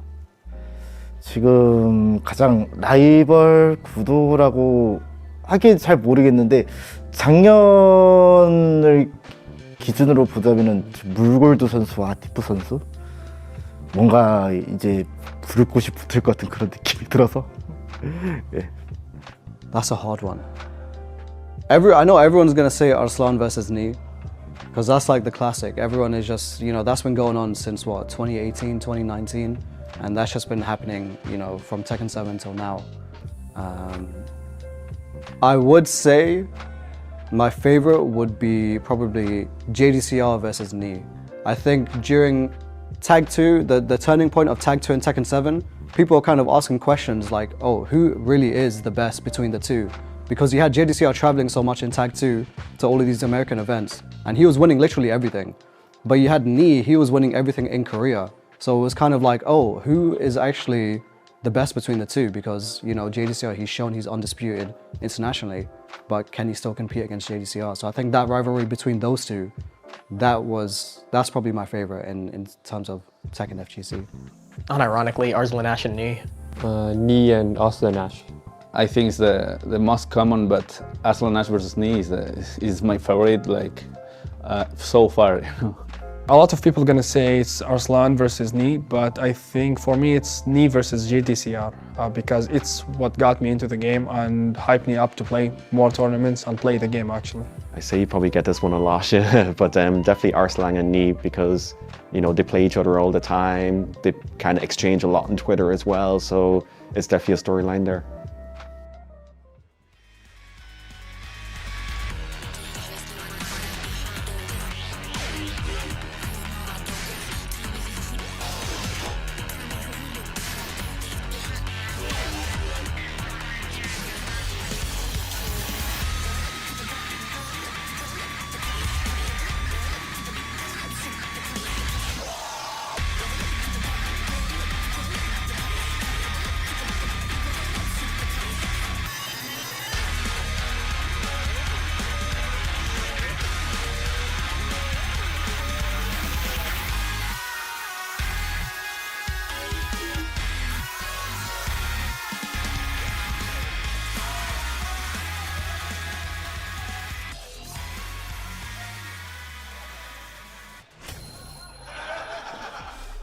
Welcome back, ladies and gentlemen, to the tail end of the Tekken World Tour Finals 2025 Top 20 here today. We have whittled our way down to the 4 top 8 qualifying matches on the winner's side. And I am the ever-hydrated brown man, joined here today by the ever-handsome Pun Life. How you doing, my man? You've been putting in a shift today. You need to stop glazing me, man. Hey, man. I blush every time. Got a glazer man live on camera. It's crazy. So, I am excited to see the matches we have up next. Absolutely momentous matchups that we have. And there is a pattern. There's a recurring pattern throughout those matches as well, which you guys at home might pick up on. But we have crazy action. But first, we have Mangja stepping up against the John. What can you tell us about Mangja? I think honestly, Mangja's one of those players that is a little bit underrated. Goes under the radar sometimes, especially when compared to some of the ever Korean players. I think he's been around for a long time. Used to go by Malgu as well, so that's something to keep in note. A Nameless King as well. The Nameless King as well. Big Dark Souls fan. We found out the other day. He's had some really good performances. I think he's getting stronger and stronger, but often like kind of ending up in some of the lower positions. Maybe not quite first, second, third, not quite the podium finishes, but still ending up in pretty good positions. Now I think he's a tall order because the John's kind of been running with things, right? It's going to be a tough one. I think Mangja's playstyle, the way he looks for counter hits, the way he plays around the nunchucks as well, and throws slides into the mix as well, is going to be ideal. I think he's probably one of the best lows in the world right now. You know, I want to say Gosain is up for it, but I think Mangja kind of edged it out a lot of the time. So we'll see if it's enough to take out the John. The crowd is ramping up for this top 16 winners quarterfinal. Everything's on the line here. Who is going to make top 8? Mangja versus the John. Let's get it going. Yeah, we're still in first to 2 territory as well, so not that much room for adaptation. You have to be quick on it. And the John pulled out a shift and a half yesterday and still going strong here. Massive call out, nice, gets the full combo as well, Blue Sparks. Junkyard into heat, 93 damage and still has so much heat to spare. Trying to grab him with that giant swing, get him at the wall, but no dice. The John in a bit of trouble, so much 1 health to recover. Nice, in the chucks as well. The Dragon Hammer to seal it. Very good start and a massive callouts already. You want to start running your game as fast as possible and start destroying the John's plan. Force him to adapt. All right, now knock him away. checking with the down forward one. Full string coming in. Again, chopping going at low. those ankles. It's so important as well. You got to start sliding up as low as force John to start ducking so you can start utilizing those mid threats. Excellent whiff punish on the slide attempt. That Jaguar spin saving lives. And now John getting the running mix at the wall. Spring kicks right into him and slamming him down. So much damage as well from that interaction. Heat spent. John's still trying to run it. Nice movement around. Doesn't get anything from the wall. But look at the great health on Mangja's side. Right, excellent punish on the power crush. Breaking that grab. King players can break grabs. The legends say different though. Allegedly, yeah. Nice confirm. Just needs a couple more hits here, maybe like a little check. There we go. The jab stringing up and Mangja really starting to run a bit right now. He is definitely feeling himself. He's got that confidence. And, you know, even there are options where the John is taking some health from Mangja, you know, getting the better side of a situation. But Mangja's not letting that phase him, and it's working out for him very well. Nice counter hit confirm as well from Mangja, starting up the offense. Nice, Stringer recovering fast enough to be able to deal with getting some counter hits in there. All right, as well standing 2-2, trying to home him at the wall. And not having to play the defense, but playing it very well. It's the classical playstyle as well, death by 1,000 cuts. He's starting it up, but the John definitely going to be looking to do as much as damage as possible with every opportunity. Nice break. Again, Mangja's been on top of us so far. Oh! Nice break. Oh, breaks on both sides. Perfect. Doesn't break this one, about 10 seconds. This is gonna hurt. John now in the lead. And the heat smash landing clean there. To John getting back on the board. 2 hits is so much damage from those 2 hits. Like 70 damage, 80 damage. Crazy stuff. Nice. Double dragon. Taking the John to the wall exactly where Mangja wants him. Activating that heat.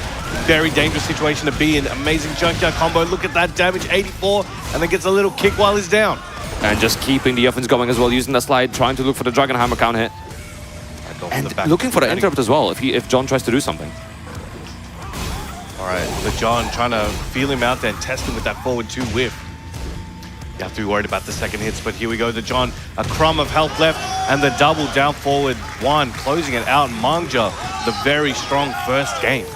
Yeah, and it's also like kind of, you know, if he gets a health lead, and we saw this happen yesterday with my musician as well, when John's playing from behind, when he does not have the health lead, it is very difficult for him to use things like the power crush, right? He doesn't have the health to actually use that as an option, which kind of makes it more easy to play around his interrupts, deal with him a little bit, make sure that you're keeping the offense as high as possible. So it's a very important aspect of I think, shutting down John to some degree. But we'll see how he adapts, if he's going to try to be a bit more aggressive to shut down Mangja now, or if he's going to do something else here potentially. Because the throws have not been working right now so far. We got that one, which obviously was a lot of damage, but the others were not enough. Yeah, let's see, in this a little bit of a different environment, you know, you got the ghost watching, enjoying the show, you got the pack pixel. All right, now he's trying to catch him on those ducks, you know. But again, good defense there from Mangja. 2 duck call-outs in the first couple seconds. I wonder if that's kind of like trying to, you know, influence him to start ducking now, because maybe those duck attempts catching a favor failed, but maybe he's now trying to influence him to duck because of that. Could be. No, as he gets that heat reversal, gets heat back up. Nice. Slide. That slide attempt and a good block. John ready for it. He's at a good ratio on those slide defensive options there. Recovering a good chunk of health as well for that. Oh, no break this time. He's sending him out.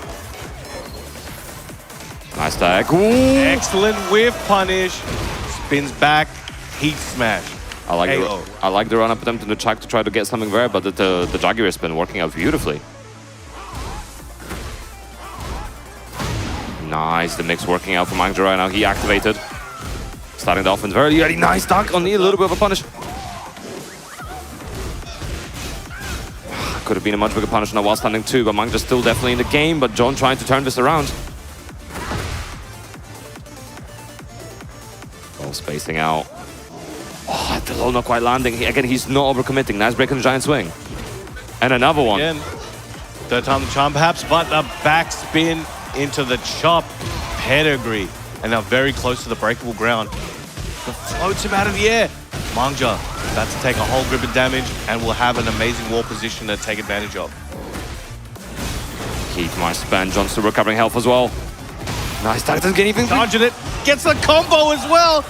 He's making new combo routes on the fly right in front of our eyes. Yeah, that's incredible adaptation on the fly. And John already 2 rounds up in this round. Nice counter hit. Manga trying to get back in. Against getting that heat very early on. Going for the slide. Not blocked this time. All right, he's letting it all fly. It all seems to be working out. Nice interrupt there from the John, not caring about the hammer of the gods. Oh, confirming it once again. Was the spike down? Oh, goes for burst. Okay, he activated. I like the realign as well. Oh, key potential. Uh-oh, surfboard. Oh, you can hear that crunch too. And the giant swing. Might be able to clip the wall. And there it is. Saved it to his favorites. Doesn't want to forget that moment. Even a dangle still getting the ult. That is crazy as well. And that's such a big chunk of damage. It makes such a big difference in those rounds, right?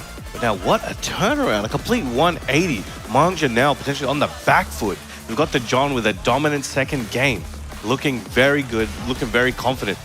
A lot of what he tried in the first game, that wasn't working. You would have thought he would have put it in the bin. But rather, he made some slight adjustments and brought it back.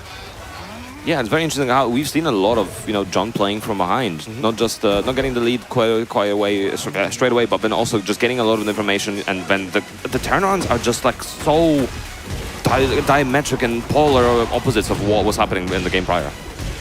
While setting 2-2 gets that wall explosion, scaling's gonna be heavy, but sends him back over there. Gets the wall with that one as well. Nice, again looking for that Dragon Hammer.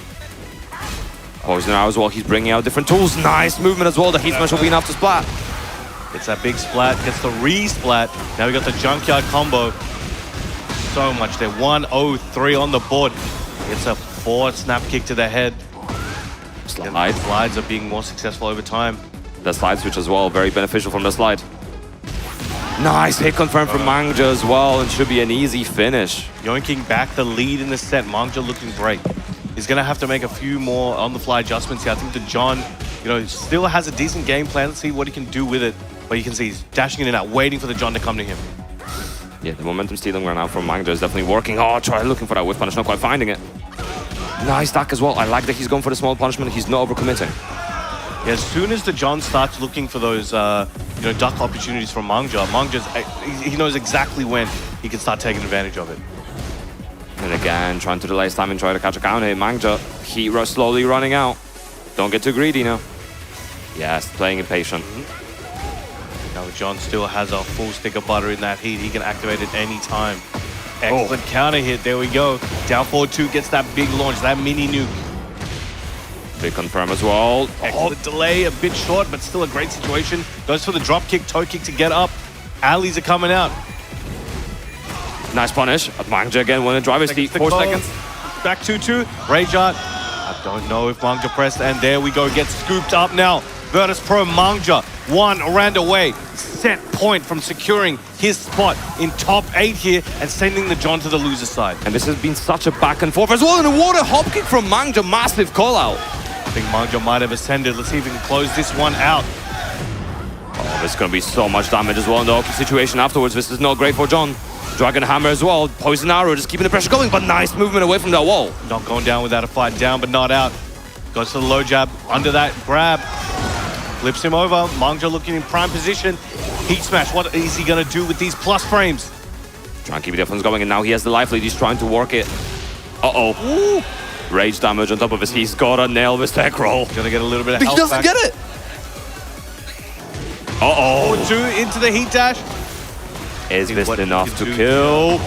I don't think it is, but Oki drops the combo as well. Too many hits on the wall. Could this cost him everything? With that while standing 4. Big snap kick to the leg. Nice punish. Mangja the driver, he just needs something on. John's stealing it away. They are very flustered. There were some opportunities that were not capitalized on, but how can you blame them? This is getting crazy. He's going for the Atlas Hammer, the round start as well. Sometimes you got to let it fly when they least expect it. Oh, 100%. Mangja trying to enforce the full crouch mix up a little bit more, being a bit more aggressive, but the John backing up, does not want to deal with whatever Mangja's got going on over there. Oh, big counter here as well. Mangja getting up, already activating the burst, trying to get the advantage. All right, here we go.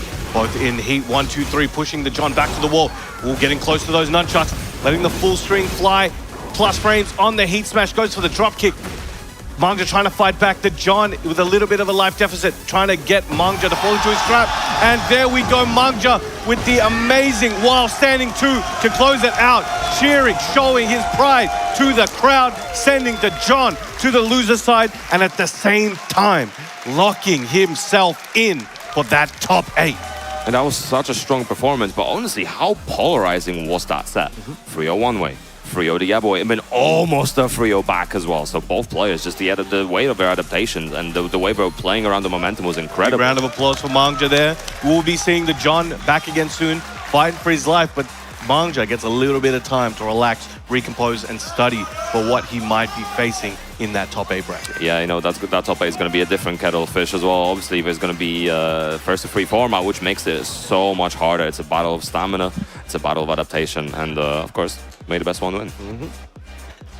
All right, there you go. A lot of emotion on both these players' faces. They've come this far. They've spent the whole year, one way or another, finding a way to make it to this building today in the positions they're in. So there's a lot on the line, a lot of emotion. You can feel it through the screen. But up next, we have another banger of a match, another Pakistan versus Korea matchup.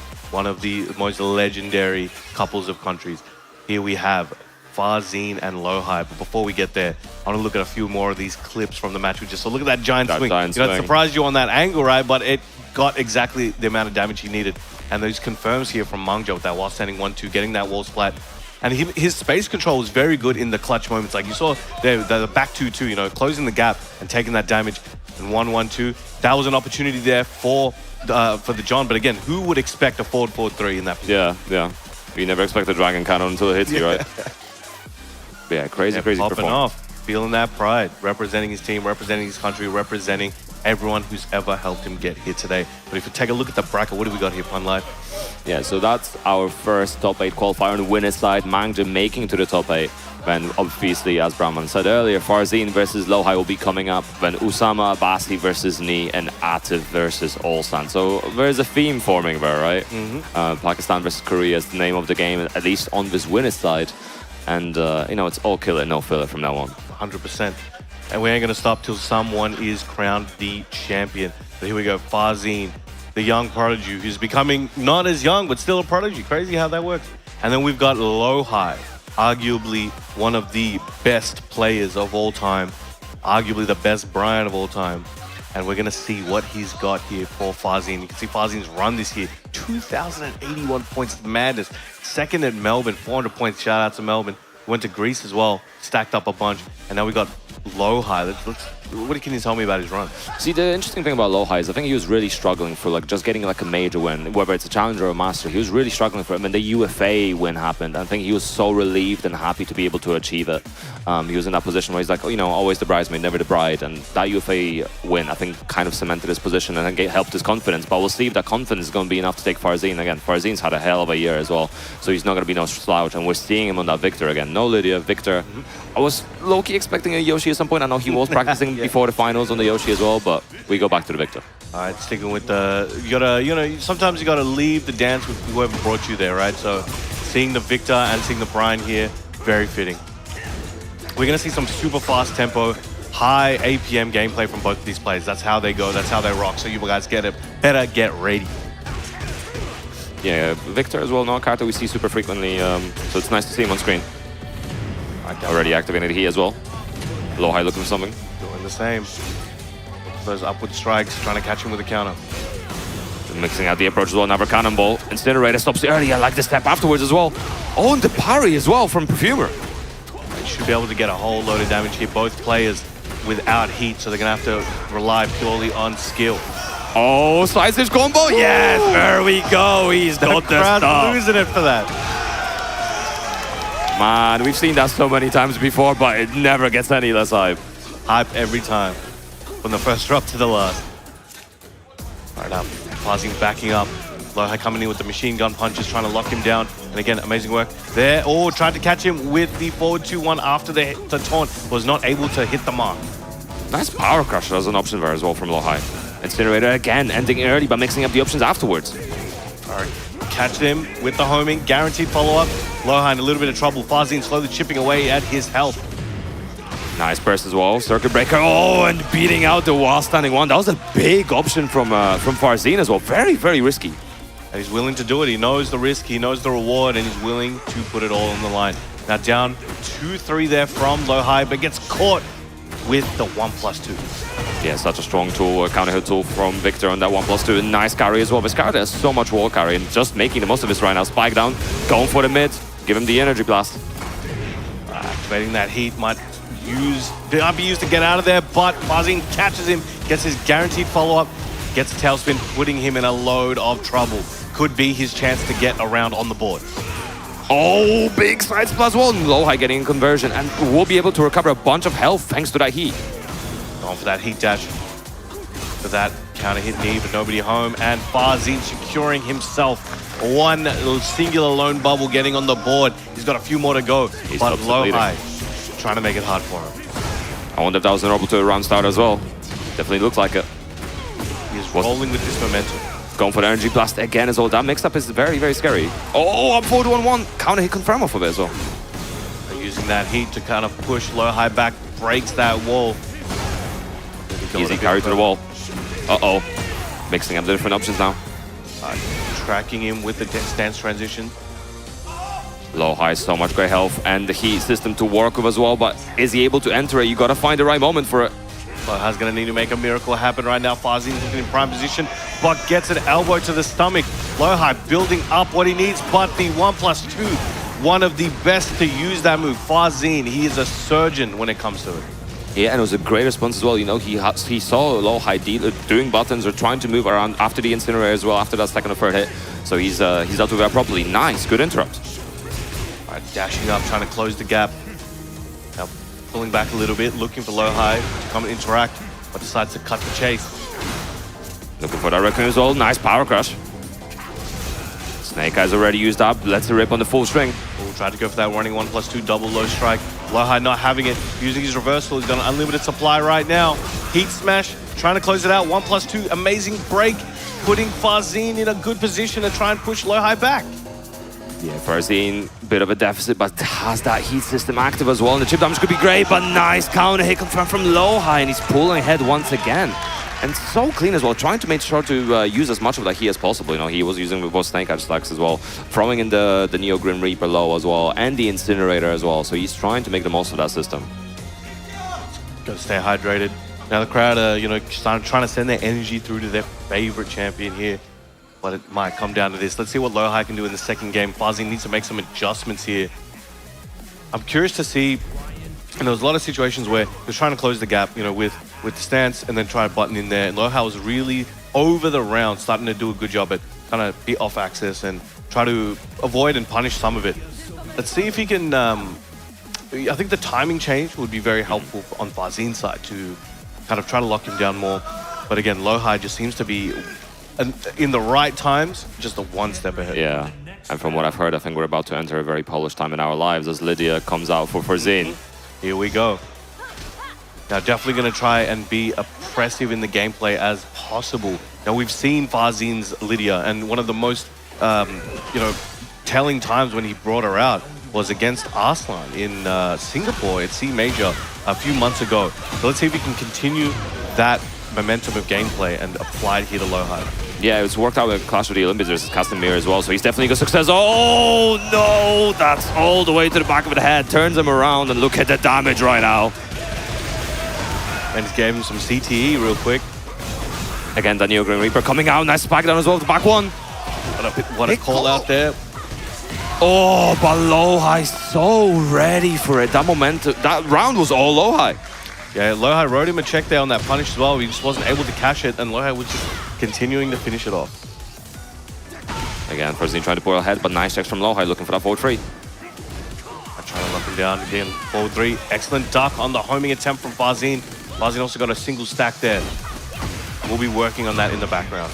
Second one comes into play. Big wall splat.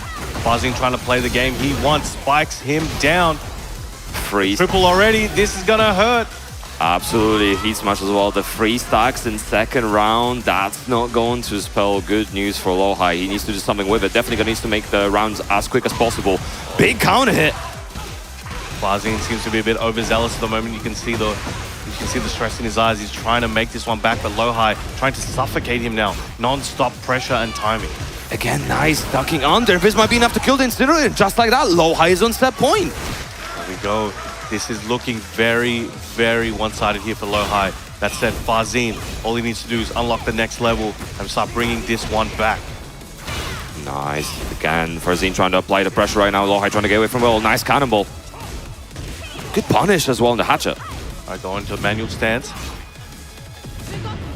I like the slice to pride duck as well. He's trying to do with a lot of leading options. Oh, the parry of the fisherman. Oh, but near the wall. Farzine has an opportunity here. Needs to make the most of it now. Political Storm. Uses that heat smash. Amazing lateral movement there from Lohai, getting out of trouble and getting a big punish for himself. Goes to the chopping elbow. Garrett, oh, not quite. Goes to the orbital and the follow-up. I mean, the punish there from Farzine. Staying alive, 2 rounds apiece. One more round, he can even it up, but one more round and Lohai keeps it pushing. Nice confirm from Lohai as well. He's trying to stack up as much of the damage as possible. Cannonball as well, looking for something. Hits it this time. Nice conversion thanks to the wall. Fighting him down. It's going to be very painful. Lohai on the home stretch. Can he complete it? He's definitely looking for a back one. Incinerator ends early once again. Oh, the block on the down jump was clutch, but needs something more. Cannonball whiffs. Nice duck and punish as well. And the movement into duck from Lohai was so crucial in that set. And the punishment so on point. He's moving into that top 8. Congratulations there. Yo, the crowd is loving it. Farzine going to be moving into that loser side as well. Obviously not out of it just yet, but definitely going to be harder to make it all the way to the end as we are heading into that top side slowly. As long as you're still in it, you got a chance. Absolutely, you know, it's a life's a life, and he's definitely going to be trying to get back into it. But there's so many crucial moments in that set. I think honestly, the slice to prime duck movement, especially from Lohai, is super important. It does deal with a lot of Lydia's immediate timing options. Not quite, you know, if you start adding delay, then things can happen. But the immediate timing options are definitely something worth dealing with. We could see a few clips here from earlier in the set. That first game, definitely going into Lohai's favor. Yeah, he's like, yeah, I know, yeah, I did that. Oh yeah, I'm cooking, yeah, I'm right. But the Incinerator string as well, like obviously we saw Lohai using it a lot. So there's a moment where he finishes it, where I think the only kind of play remaining on it is like power crash through it. But even the earlier hits of it are actually pretty decent in the frame data, so you can move around. We did see him contest with the jab as well, so it is a difficult string to deal with, and he's getting a lot of mileage out of it. Well, now we could see another heat smash punish on the get up kick or the spring kicks. One of the few moments here, and that Incinerator taking that round. And it looked like Farzine really, you know, had the tools he needed to close this out. But, you know, when you go to that final round, this one moment here, that duck after the side step, you're talking about it just before, set him up for success. And there we go, Lohai taking it forward. And we have our next matchup, a fellow DRX member here in Knee, the legend himself, versus the new blood, Usama Abbasi. Yeah, so far, you know, Korea stacking it with victories in his Korea versus Pakistan matchups. There's obviously a couple more to go, but we'll see how Knee handles Usama Abbasi. I mean, we said this earlier, Usama Abbasi absolutely just ready for business. You know, he rolls up, he didn't even tell us what side he wanted, he just went to that side. You know, he already know, he came in, 6-0 hex mark and just made it very clean. But, you know, Knee, our oldest participant, as far as I'm aware, here at the final. So years and years of experience across so many different games. Hasn't quite been able to capture the TWT title yet, and I think it would be nice to see him do it this year. I mean, he's on track right now. He's on the winner's side to qualify for top 8. So, I mean, if any time could be it, it's right now. But then we also have one of the upcoming challenges in Usama Abbasi, who, again, he had to beat some monsters just to get here to verse another monster. So we'll see what he has in store. Now, we did see a couple characters come out of him. I'm curious to see. Maybe we're going with the Asuka. Looks like it. Oh no, going with the Eddie, my bad. So Eddie versus Brian, here we go. And I know the crowd is gonna make so much noise for this one, aren't you guys? There we go, they clap it, let's get it going. There we go, a little bit of a delay. They're doing it the timing delay, you know? Yeah. Woo, all right. They love Eddie. Let's see, big stage to work with as well. So we'll see what Knee can do as well. He was so clean in group stages, but he needs to maintain that cleanliness. Knee refusing to do anything besides move forward, pressing Usama. Again, looking for that jab usage. We saw it before in group stages. He's trying to keep it up. Trying to chip away with those lows. Having a life lead with that sidestep, 34 sends him up. This could be his statement at the start of this set. Yeah, big chunk of health taken by that. I did like the burst though. It was not a bad idea in the situation, especially if it was a little bit faster. It would have been perfect. It would have gone a little bound there, but hey, it is what it is. Can't get him every time. Run up, down 4. Now again, Knee trying to do a more active job at trying to track Usama and his movement there. But again, getting caught out on occasion. Yeah, Usama catching his timing as well, but Knee, honestly, like it's weird because he had such a nice little, nice amount of health and advantage, but right now Usama just tearing all of it down. Alright, getting that 1-2 punish, keeping that momentum going. Sidestep gets away from that low jab. Usama again throwing those out there, trying to stop Knee's approach. Is he looking for something? Again, looking for that jab, not quite working out, goes behind. Eddie's evasiveness is sucks, but Requiem right now still bringing a lot of damage to Knee. I don't know if he's able to kill here. Not quite. Alright, good block. Needs something. 10 seconds to go. Again, highs, but big call out on the low. Alright, getting around on the board himself. Nice interrupt. Oh, and again, the movement while standing one in the back. He goes for a mid this time. He does not want to be evaded once again.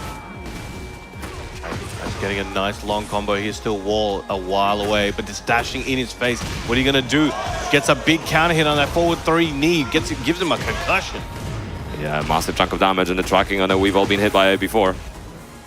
Oh, Ladder stepping in his face, snake steps. He's slithering. Shout out for Malfoy. Alright, going for that low. He's going low. Yeah, he's trying to get back in the game as well. Not that much of a health advantage right now, but you know, at least Usama has a bit of a chip protection. Doesn't finish the string. 1-2 G Clef. Dashing up to him. Anybody's game. Usama has that heat though. Activates that Rage Art. Nobody home. Usama sends him up, taking the 3rd round. That's a very big call out from me. Very much not working out the situation. Usama pulling head thanks to it. Oh, and a massive launch round start. He's feeling it. And he was expecting Knee to press through and he kind of got hit. Yeah, I think Eddie's evasiveness does definitely make it hard for Knee to try to play around that jab usage, right? He has to be very mindful of what buttons he's using to try to both track and also hit Eddie when he's lower down and relax. I think potentially the way Usama's playing, Knee might have to wait for punishment opportunities and maybe counter hits solely. He's maybe not going to be able to hit him with the neutral pressure like he would want to. Yeah, he's back as well. Big health deficit right now. Usama Basi already on those 2 stacks. The sonic booms around his legs are definitely going to be ready to do some damage. Oh, no enough to kill just yet, but Knee, tough situation to be in. Machine gun punches, gets one in. Hatchet, 16 seconds to go. Nice low parry. Alright, giving himself a little bit of recovery there. Okay, goes for the Rage Art. Wants to delete as much as he can from Usama. Knows he can't recover too much himself, but still has that heat, has a hit or 2 worth of health. Let's see what he's got here for Usama. Activating he as well, looking for something. 7 seconds to go. He's trying to play around the time, but nice interrupt from Usama and confirm on it as well. Well done there. Why'd he... Okay. Look to the side and yeah, he's got his team over there. Coach infested, one of the goats. Let's see what the adaptation is from Knee as well. We got some walls available this time. It's going to be interesting to see if this benefits Knee as well. Obviously, having that wall does contribute a lot to Brian's net damage.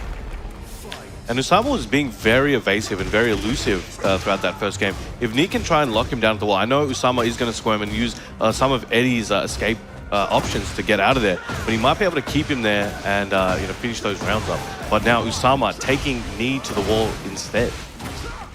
Yeah, got caught while moving, I think. But it's, he's trying to play very patient here, despite the fact that he's at a pretty major life deficit right now. Nice circuit breaker as well. Nice movement there. Could have let that one rip. Gotta believe sometimes. Oh, down jump not working out. He's rotating through these stance transitions and still getting the lateral movement included. QCB1 landing as well. Knee again, massive life deficit. He's just trying to work around the big timing delay as well. Nice, finds the forward free. He's going to recover a whole lot of health here. This could be a turnaround, the type he's looking for. Down 4, keeping him down. Look for that taunt. Taunt jab. Goes for the string. No mix. 4 seconds to go. Stuffed out the big sweep. Knee staying alive. 3 seconds to go. Getting back on the board. That was pretty clutch. Nice, waiting for the punish. We were talking about this earlier. Potentially Knee just waiting for the whip punishment. Let Usama do all the damage to himself. Oh, but a massive step around in the punish. Scooped up big time. Activating that heat. Gonna try and keep him where he is. There we go, running up, trying to kick him while he's down, but out of the air. Knee gets a nice mini combo. Nice chunk of damage as well, some great help to work around with for Usama. Whoa, closing so much space with that. Again, the patience from Nia as well now, just trying to look for those checks. Nice punish once again. All right, got the Incinerator mining up, gets him out. Again, those low taps as well. He's not overcommitting to anything right now. Nia trying to realign him with as well, but the mid lands and gets the supply as well. Where did that wall come from? 10 seconds to go. Nia advantage right now. Good confirm on the machine gun punches. He's pulling ahead. And what a change in his playstyle, playing so much slower, not overcommitting to anything, and a lot less jab usage as well. And it's working out very well so far. Trying to catch him with the mid. Lows coming out. He's rotating through him. Sidestep 34 on block.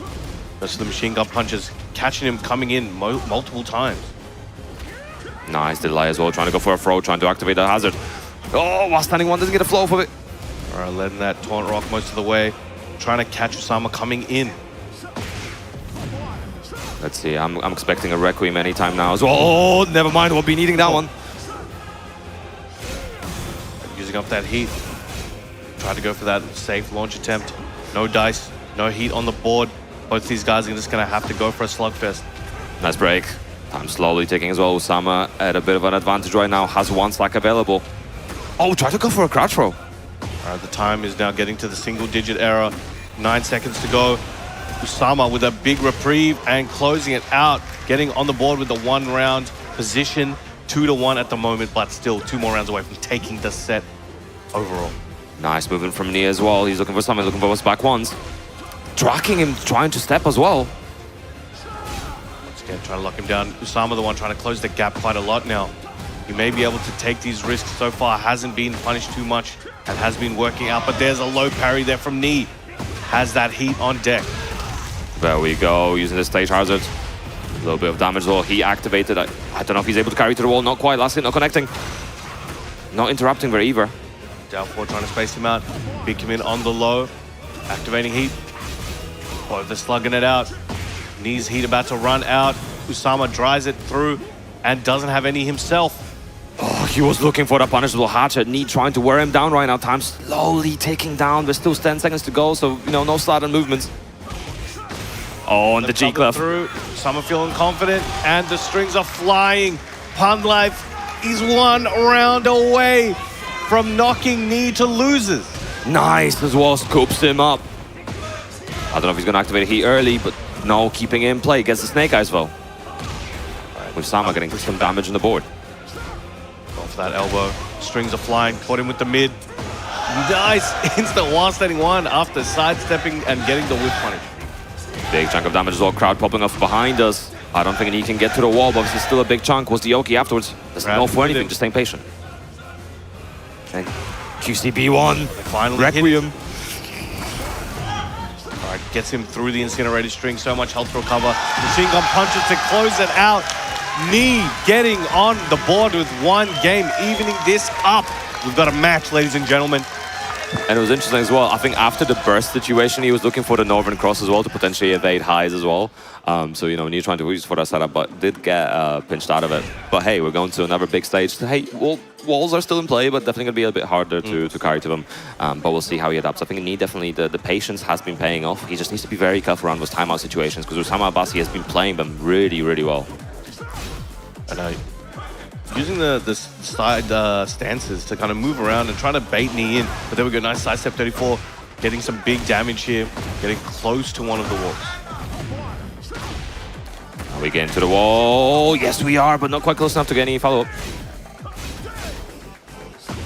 Oh, nice 1+2. Good awareness, but the side swing blow catching Nia off guard. Whoa, what an option from Usama Abbasi. Great example of a bar raver. Taking the lead once again. This looks like trouble for Nia and goes underneath. Yeah, and he's been doing a lot of those cannibals, so Usama Abbasi, you know, ducking a range to try to deal with it. Not a bad idea. Nice walk. Gets a little bit of a float using that. Tried to use that heat to stabilize the combo, but no dice. Just about able to spend the heat smash as well, ducking up. Good option there. Spikes him down as well. Heat's still available for Nia. Oh, and a big Requiem as well. recovering all the remaining grey health and should be able to carry to the wall. The crowd is charging up. Oh, right. which way are you going? Where's he going? Nobody knows. GPS signal lost. Trying to go for those machine gun punches. Gets that follow-up. In trouble. Goes for the mid. Gets wall splat. Has rage. 6 seconds to go. Needs to make something happen. Big move, big risk. What can it be? Goes for the rage art. It seems that Usama was not pressing, sends him up and closes it out just before the buzzer sings. And just like that, we're on set point again for Usama Abbasi. He's been running through his bracket and he's got to pull something out of his bag, but it's not looking good right now. Massive launch for Usama, getting that stack on the board. Now the crowd here seems very heavily for Knee, but Usama Abbasi does not care. I'm my own man. I don't care if I disappoint y'all. I am potentially the new TWT champion if I keep going like this. He's got to be thinking like that. And the movement run up from Usama as well. Nice dark as well on the low. Knee dashing up, trying to get that heat activated. Gets the key. Nice low parry. Slipping that in. They get louder every time. They're feeling it. Hey, listen, it's do or die, but need to channel all the energy. Go on, the Requiem spent. Nice moving again, just avoiding the down forward one. He's playing specifically against it. Right, trying to check him there on the approach.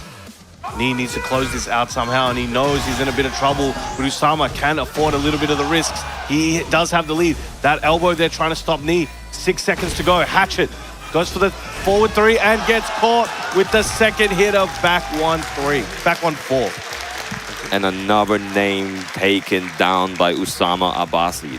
He's having a hell of a run today. Amazing, amazing work. But of course, Knee will be returning on the loser side. Usama will be moving forward, securing his spot on the winner's side here at TWT Finals Top 8. So we're 2-1 Looks Korea. to be. We might get either it's going to go a tie or it's going to go one side. Yeah, I mean, honestly, it's super impressive the way Usama Abbasi's been playing and just the way he's been stepping as well, dealing with a lot of the down forward one pressure that was doing a lot of work in that second game. So very, very impressive stuff. And of course, the way he's playing the mid-range as well. Some of the options he's choosing to press in between, the way he's interrupting is absolutely supreme. So great stuff with Usama Abbasi.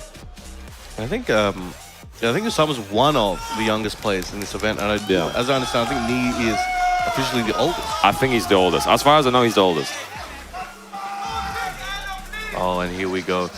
Let's take a look at a few more bits of the set we just saw. A nail biter. Knee again just was not able to close it out there. Usama Abbasi was looking as dangerous as I've ever seen it. Yeah, the first game as well, you can see there was a lot of, obviously the jab control that we were seeing a lot in the earlier sets really not working out, and you can see Knee stop doing, trying to use that controlling jab, instead opted in for a lot of those machine gun punches and trying to confirm it as much as possible. And then Usama's adaptation to that was then trying to step to be specifically the machine gun punches. So it's pretty good adaptation on both ends, and it's a simple change, right? But it was doing a lot of work as well. But here we go. That machine gun punch there to even up the game count. The crowd was loving it. But now Usama really stepped onto a new level in this final game. Yeah, again, he's so much damage on the board. The way he knew how to find the right bit of patience at the right moment. Knee had a lot of those plays where he had to fight against the timeout and try to get back in, and Usama was just playing those timeouts perfectly. I think he played basically every timeout situation perfectly. So really, really well done to Usama Abbasi, bro. Now up next, we have two legends, one of the runbacks of many that they've had. We have Artif Butt versus Ulsa. Oh, nice catch as well. Yes. Yo, his reflexes are on point then today, huh? Yeah, 100%. But yeah. You can catch the water ball, you can catch a W apparently. That's oh yeah, 100%. And it's quite interesting as well, actually, because obviously these players are no stranger to each other. They have played before. I think they're about 3-2-ish in official tournaments as well. Artif winning SCO 2025, both in winners final and the grand final as well, versus Ulsan, and Ulsan winning in EWC and last year in TWT 2024 finals. So it's going to be interesting to see which way we go now. I think Ulsan was a little bit unsure at times earlier in the competition as well. I think his results this year maybe were not as good as last year. But, he still had some standard results. The two back-to-back EWC wins obviously speak for themselves. But we'll see if he's able to claim the victory this time. Let's see what he's got. Good. All right. Well, what are we hearing, bro? Okay. A lot of mixed emotions yeah, in the crowd, I think, about that card. Getting a confused consortium of reception over there. Yeah, I think the moment Anna got picked, I think the crowd made up their mind about who they're going to cheer for. But it is what it is. You know, you got to go in for the win. Crowd or not, you have to be able to take your decisions and stick by them. So we have Falcons, Atif here, the final top 8 qualifier on the winner's side. Which one is it going to be, Atif or Ulsan? He's already playing that threatening full crouch game as well. No overcommitting in anything, just making sure that to remind Ulsan that it's an option. Nice. Catch with that elbow. 4-2 trying to keep him in check. Nice counter hit, Russian assault, instant tailspin. Big chunk of damage already for Ulsan. Nice combo. Another running 2 as well. Oh, but Atif, 4-4-2 of his own. The Headless Horseman doing work. Oh, got a counter hit there, was not prepared. Still putting him on notice. He activated, also going to be looking for something nice. Oh, what a Hold out the call. pigeon roll, and he's definitely been watching his matches before, you know. He's been using so many pigeon roll into buttons, so many pigeon rolls after certain strings and options that, you know, an immediate, no hesitation call out. Atif was waiting for it. Yeah, and also I was just, you know, looking for that down jab as well to try to interrupt the pressure. Nice, small checks, no overcommitting. Oh! Counter hit is all looking like Atif, but as I said, that Ulsan, excellent block, staying very sharp. Nice dog. Bit of a punish QCF will come through as well. What's the follow-up? Nice. Kick. Wipe away the gray. That slide. Ulsan gets the low parry. Should be able to close it out here. 1 round apiece. Yeah, and the crowd shouting for every hit. There we go. We definitely have a favorite in this matchup. Not quite finding the down throw tuber. Again, trying to call him out there again. Bit safer on the option. Again. And he's doing it into empty now. He's not overcommitting on the options. He's trying to keep Atif guessing. Nice confirm with 1-2-1 as well. Oh, and the 2-1-4. Or 2-1-3, whichever one it is. 2-1 kick. Hurts either way. It's one of the kicks, you know. Nice little bit punish as well. Oh, caught him with that tracking. This is going to hurt. Ulsan now on the back foot, but not caring. Down forward 1. Goes for the full switchblade string. Atif in prime position. He was so ready for it as well. Ulsan has not presented the option yet, but you know, Atif was just waiting and prepared for it. Nice punish. Got himself near the wall. Would be surprised if we up. Oh, excellent again. Tried it again. Called him out a bit earlier. Atif looking prime for this round. There we go. 2 rounds apiece, even in game 1. You're also going to be careful around those pigeon rolls. I know it's fun going for them, and they can't present an opportunity. But Atif right now is absolutely super on point with his punishment. Getting a nice carry, activating that heat. Should extend a little bit more. Should take him the distance. There we go. This is 89 damage on that, and so much more heat available. But Ulsan ready with that block and recovering health as I speak. Unfortunately, he doesn't get to Narado as well. He tried to carry to the wall cleanly, but hey, Atif looking for that turnaround. Catching him out of the air. Atif looking very strong. 1 more hit's all he needs, and a sneaky low hits him with that heel. Ulsan 1 game down, but he's like, no, I get it. I think I understand it now. He's feeling the energy of the crowd. And Atif taking it off for a second, wants to experience this arena. There's a big call out as well on the low, right? The full crouch low, massive call out. It's very unfortunate that he wasn't able to carry to the wall cleanly. Maybe just should have went for an early tornado just to at least capitalize on the damage. But, you know, when you're trying to be optimal, those things happen. But let's see how Ulsan answers back as well. Because that was a close game. So if he can maintain that momentum and maintain trying to actually deal with Atif like this could still go the other way. Now we're in the homeland of much of the crowd, actually. We caught him out of the air. Nice dashing as well for QCF4. Nice heat smash. Just trying to keep him in that corner. Russian assault. Nice 1-2-1. Gets blocked still. Has a big life lead. Can tank a few of these situations. But if Atif gets a big run away with it, it's going to be a problem. Oh, so much damage already. He's looking for the slice of free. Nice movement in the 4-1 to punish the whiffed wine opener as well. He wasn't thirsty. Yeah, he's doing dry January. Nice punish. Oh, yeah. That down forward. Minus 12, yeah. Oh, look at executions here. Oh, the pressure right now. And the big sweep. Oh, gets the tech. No health to be recovered. There's the hatchet vault. Atif trying to get away. And again, he's ready for these rolls. The reactions are on point. Also, gotta be careful. Oh, and again, the counter hit from Atif of the hammer chance. All right, trying to build that pressure, running in his face. But Ulsan again finding so much success with the shoulder. He knows that Atif's using a lot of the highs to build up his pressure and finding these holes to thread through. Nice movement around as well, going to right to Anna's weak side. Ooh, tried for the spike down, doesn't quite get it. And again, heat dash, flips him over. Opts not to do the pigeon roll, was worried about what Atif could do. Instead, going the traditional route, but Atif building that pressure, gets the counter. Still alive, also needs something. The mid and the punish. And the hatchet to close it out. Ulsan not going down without a fight. Got a little smirk on there, I saw it. That was looking, 2 rounds to 1. That was so scary, man. But Ulsan definitely in the driver's seat right now, making all the right decisions. Nice movement as well to the right. Catching him with that second hit of that 1-2. Pigeon roll from a distance. Atif putting him in a rough position at the wall. And he's going for the big decisions, you know, going for the low over and over again right now. He's potentially trying to condition Ulsan into expecting another one. Right. Using up that heat, trying to push Ulsan's back. Nice counter confirm as well. Oh, what a duck! Got him. Even Atif was like, yep, fair enough. You know, I got a bit too greedy with that one.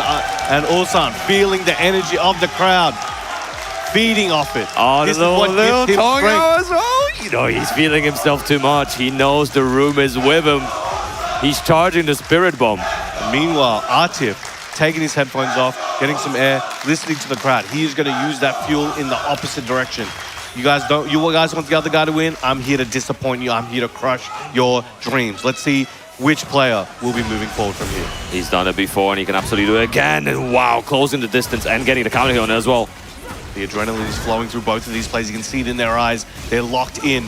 It's all or nothing right now. Oh, no punish for Ulsan, unfortunately, as well. Oh, and a big full crouch down forward 1 coming through for Atif, getting that round. Oh, not quite getting round, but hey, there you go, closing it out. Golden letters, he seems fueled up. Let's see how Ulsan answers. Again, trying to get some plus frames, mixing up the options, changing the mids as well. All right, Atif being very agile at the moment, hard to hit. But as I say, Ulsan building up that momentum. Big sweep in return. Mine hits harder, Atif says. And he's been using so many of his sweeps, and they're all pretty much just working out except that one that got blocked. Well, gets hit with the hammer chance.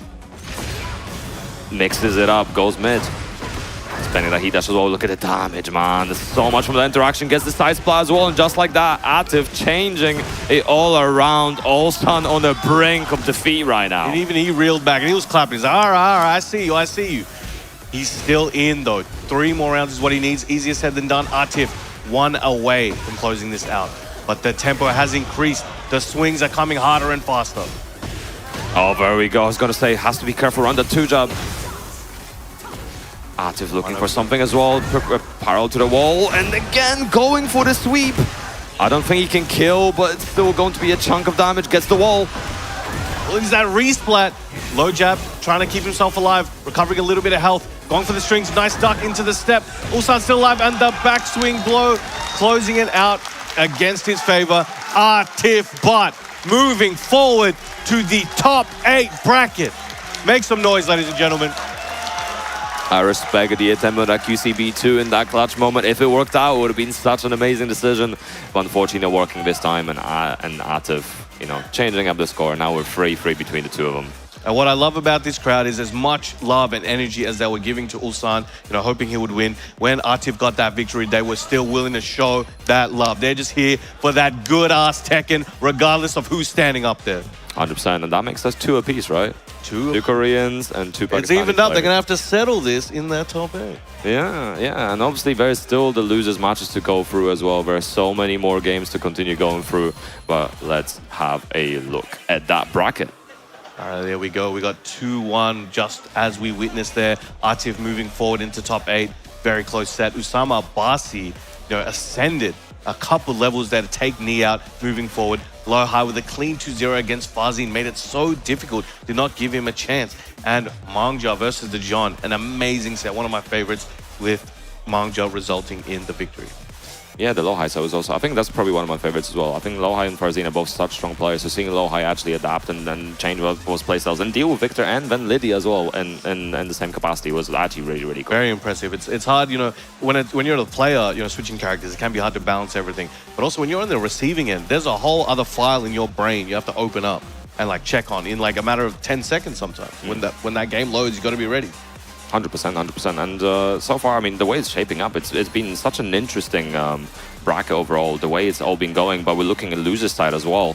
Farzin and JDCR in that first match, John and Arslan in the second, Ulsan, Chikrin, and Nee and Breadman. So, I mean, this is an insane bracket to look at. It's crazy. We got one, Pakistan-Korea type of match, but then we got a Pakistan team kill, or a country kill. We got Ulsan and Chikrin, Japan, Korea, and, Chikrin, the last Japanese standing. And then we got Nee and Breadman, another Korean clash. Yeah, and really, it's impossible to call how any of these games are going to go. It's been so close. We've had so many 2-1s. Even the games where, it's like a 2-0, like sometimes you don't even anticipate how much of a blowout it might be, but it's really just back and forth, over and over the place. But for now, we're going to let you guys take a break, grab a drink, grab a snack, whatever you need. We're going to be right back with more TWT action. Don't go anywhere.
From your beginner days to where you are now, I've seen you win.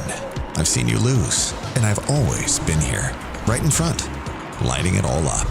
We were together when you first discovered gaming. That feeling, the discoveries, the friendships. You never shied away from me. You've cried. You've tilted. Your bursts of joy. You've discovered fame. You felt everything, fully. I've seen you become you. We've always been together in your gaming journey. ゴールデンレバーの会社が作ってる VM6R っていう多分アケコンだと思います。使用しているのは堀井さんのファイティングコマンダーオクタプロっていうコントローラーを使ってますね。I'm using Combo Obsidian 2. I think it's the best controller out there.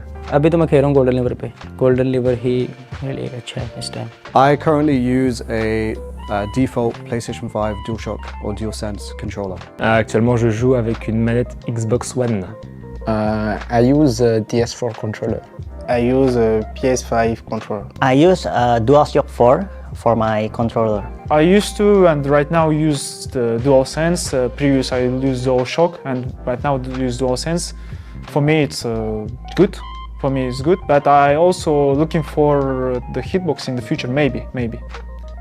I'm using VM6R. I use the VM6R controller. Knee stick, my stick. I'm customizing. My controller would be an arcade stick with a Korean lever. The DualShock 5, the standard PS5 controller. PS5 pad. Right now I'm using the PS5 controller. Ahora mismo estoy usando el Canva Obsidian 2. PS5 controller. I currently use Hitbox. 저는 판테라를 사용하고 있지만 안에 이제 달려 있는 레버는 골든 레버를 사용하고 있습니다. Hello and welcome back as well. We're here with the final day of Tekken World Tour Finals 2025. My name is Pun Live. Joining me on the mic now is Majin Obama, the legend himself. And look, Pun Life, we got to get through this losers bracket to see who is going to make it to our top 8 bracket. But yo, is this thing on? Bro, this place been looking mad packed, but it sound mad quiet during that break. Can y'all hear me out there? Is Malmo Sweden? Can you hear me? That's a good answer. Because when you look on this stage and you see another Pakistan-South Korea matchup, you got the young upstart in Farzeen toe-to-toe with JDCR, playing for big stakes here to see who's going to join their countrymen in that top 8 bracket. Pun Life, how you feel looking at these two? I mean, it's going to be very interesting to see who comes on top this time. Like, obviously, we're 2 apiece right now so far for Korea and Pakistan. So it's, you know, the tides will shift in someone's favor. It's been nice to see JDC obviously having a big resurgence. He did make it to 17, 18, 19 TWTs, but he's not been at a TWT since. So it's good to see, you know, the old dog still learning new tricks. It feels like we're a far cry from the early 2017 era, you know, the Xbox days. We've been seeing him kind of like show up and have these big performances, but the marquee wins haven't been there for him recently, outside of course, Electric Clash, First Attack this year, where he was able to rack up those challenger points and get to that 1470 mark that he did this year on the tour. But of course, Farzeen, many years as junior, but man, the way this guy is playing, especially this week in group phase, being able to, of course, make it here today, this far in the losers bracket. But the thing is, man, to make it and join the likes of, you know, Atif, we just saw, who had an intense set with Ulsan, and then the other players that Osama Abbasi, the way that guy is playing out of his mind today, for them to be met with, again, this loser side of the bracket and what is waiting in this thing. If he's going to swim out of here, bro, he's going to have to go over one of the best to ever do it. JDCR hovering over the Dragunov. That's the question, too, is, you know, with him, he's been showing different characters so far, too. I mean, we'd expect it out of him anyway, right? Yeah. But he has not shied away from that in this final at all. Everything's on the table. Heihachi, Armor King, this time queuing up the drag. Yeah, it's going to be very interesting to see how Farzeen answers back. We obviously saw the victor earlier versus Low High, but then going to the Lydia in a bit of a desperation play. But hey, maybe this time the victor will work out perfectly. And, you know, he had some really good placements this year, and he's definitely trying to... he's already improved upon his placement from last year's finals as well. So we'll see if he can go further. And when you think about this matchup, or what cues do you think we're going to be looking for? Me, I'm thinking about the way JDCR likes to lead with that one jab and try to walk around, especially stepping towards Farzeen's I was going to say, something like Flashbang or Perfume Parry could come in very vital. It's Farzeen, dude. He's going to be banking on that shit, especially when it comes to the counter hit timing. If he's able to sniff JDCR out, or is JDCR going to draw first blood with that cocked hammer punish here, parallel to the wall in the activation? Nice, big chunk of damage as well. Standard wall combo, enough shenanigans. And there we go. We were just talking about this off camera as well. Clear out all that gray health. You got to duck it on reaction. How about you eating all that? The slides, the trades in JDCR's favor, but the deep cut from Farzeen here. Gunshots carried towards the wall. Nice. What's the Oki? What's the Oki? Is he going mid? Oh, the delay diving as well. Goes for the scabbard, spending the heat. Oh, and get it. Just stealing that round. The delay, the wait and see, then the mid. Down 4-1, JDCR testing him here. Checking him mid real quick. Goes with the running low this time. Yeah, just immediately cancelling out of it. He doesn't want to overcommit. Nice low punish on that. It's the break on the grab. Farzeen, he sees something. Nice mix of mids and lows here. No counter hits. JDCR just getting cracked. There he is. That's what we expect from Farzine. He is so good and being able to sniff out opponent timings, he will start fishing for these counter hit buttons. Yeah, the flashbang is such an interesting tool as well, because on hit, it doesn't really give you anything, but hey, big whiff still. On whiff, it's gonna give JDCR a lot here. Real estate coverage, activation state, the wall, double fish slam, and the down two to close out. JDCR rocking and rolling, back in this thing. Catching that the roll from Farzine as well. Nice, coming under, doesn't get anything for it. Good punish from JDCR. People loving it too, man. You know they love them some JDCR. 4-1 counter here as well. Farzine keeping the pressure. What a big trade and getting the most out of that. Hilt to the blade, the EMP blast. Farzine, overextension in the sidewalk from JDCR. That time, the Perfumer counter coming into play, gets the engagement. Farzine time, cancels his pressure early. JDCR with the instant jabs. Running to working out for him as well, trying to use that gun as key power as well. Gunshots, gunshots. Heat and no, going for the tackle. 1+2 option. That's a chunk of damage from. Oh, he's trying to mix up with the side step. Farzine does not flinch, man. Back to the wall, he does not care. Goes for the sweep option out of mix two. Farzine up with advantage 1 round here in game 1. Nice little small jab checks we are so used to from JDCR. Nice moving him behind, gets in the back as well. And Farzine, you saw he identified the situation, was trying to go in the stance and get out of dodge as quickly as possible, mitigating the damage potential there for JDCR, even on the whip punish. Down for 1 checks. Safe mids, pressuring with that trademark JDCR jab. And now we got the engagement from Farzine. What's the stance pressure gonna look like? Interruptions on both sides, the Abare. Yeah, he was not ready for the 1-to-1 to connect though. And Farzine trying to track his movement as well. The humming was in down back 4 as well, tracking to his weak side. Passive tracking, try to steal JDCR step as much as possible. EMP blast, throwing that shoulder lean on him. JDCR, not. Man, he's really, really polite approach. Just jabs, safe mids. Nice movement as well. Side step. JDCR constantly opting for the small whiff punishment. He does not want to overcommit on it. Gets caught in the air by the hop kick on the instant tornado working out, and Farzine might be able to burn the time here. Clock, pun life, 3, 2, 1, back away. Yeah, and Farzine, look, bro, they gonna say whatever they gotta say. I love to see timeouts in fighting games. I love the lame stuff. Yeah, and it's definitely a meta change that we've been seeing in this season, especially with the increased health and with the reliance on a lot of people using the heat later in the round to recover as much health as possible. Especially, bro, we saw it like in spades yesterday. Yes, right? Like, exactly. Towards the end of that tournament. Because obviously heat's not just an offensive tool, but also an excellent tool of actually creating comebacks with it. It's an all-rounder that you can use in different ways. So you can push the advantage, or you can kind of try to claim it back. Health recovery as well, properties, you know, even if it's just enough to give you 1 more touch even on block and just be able to, you know, or whatever scenario you can create to create an opening, be able to take advantage of the clock like that. We saw it in spades yesterday. See a little bit more of it today with Farzine leveraging it in the end of that first game. JDCR taking a sip, thinking about it a little bit, mulling it over. Oh, man. Man, a little chow with himself as well. When these prodigies step on stage against these old guys, I can't help but root for the old guy, man. Looking like he's going through it, but he's been on this stage so many times over the years. Farzine looking to make history, punch his ticket for this top 8. And he's got so much experience. Like he was saying, so much experience under the belt, but even things like Evo titles, there's so much prestige riding on his coattails. But sticking to the Dragunov, no switch. I was wondering if we're gonna get something like an AK potentially getting pulled out, or even a Heihachi, but no, sticking to the Dragunov. Yeah, it's like we said at the beginning of the set, right? That's got to be a consideration, at least if you're on the other side of the stage, right? Like, man, maybe he pulls out the AK, maybe he pulls out the Heihachi, right? But no, full commit the drag, and it looks like he's just doubling down on his same game plan that he's had. Probably just gonna try to change up his timing a little bit, see if he can try to find a little bit more gaps here in this Victor with more sidestep. See if you see him going around into the foreground here, setting it up after plus frames. Oh, massive counter here for the running two as well. And this being Victor, you know, it's not unheard of if he makes it to the wall. There we go. Actually does make it to the wall. Well, it's nice when you have built-in movement in all your stances. Yep. It's nice. It must be nice, huh? Jab touch and the sweep. Heat smash spin as well, trying to look for Farzine out of heat. Nice option in the down one as well. Elbow to the head. Dropping bows on him. You need to wear a helmet, bro. You can get CTE, wears around it. You wear a helmet, get CTE now. Jab strings, goes into the salvo, gets the engagement. Nice as well. That's CD3 working out beautifully. He's trying to dash in as well. Ooh, he was ducking, but not quite long in time, but big while standing too. Nice carry to the wall as well. Sidewall saving lives. That corner saving lives, but does not matter. Shoulder lean, pun life.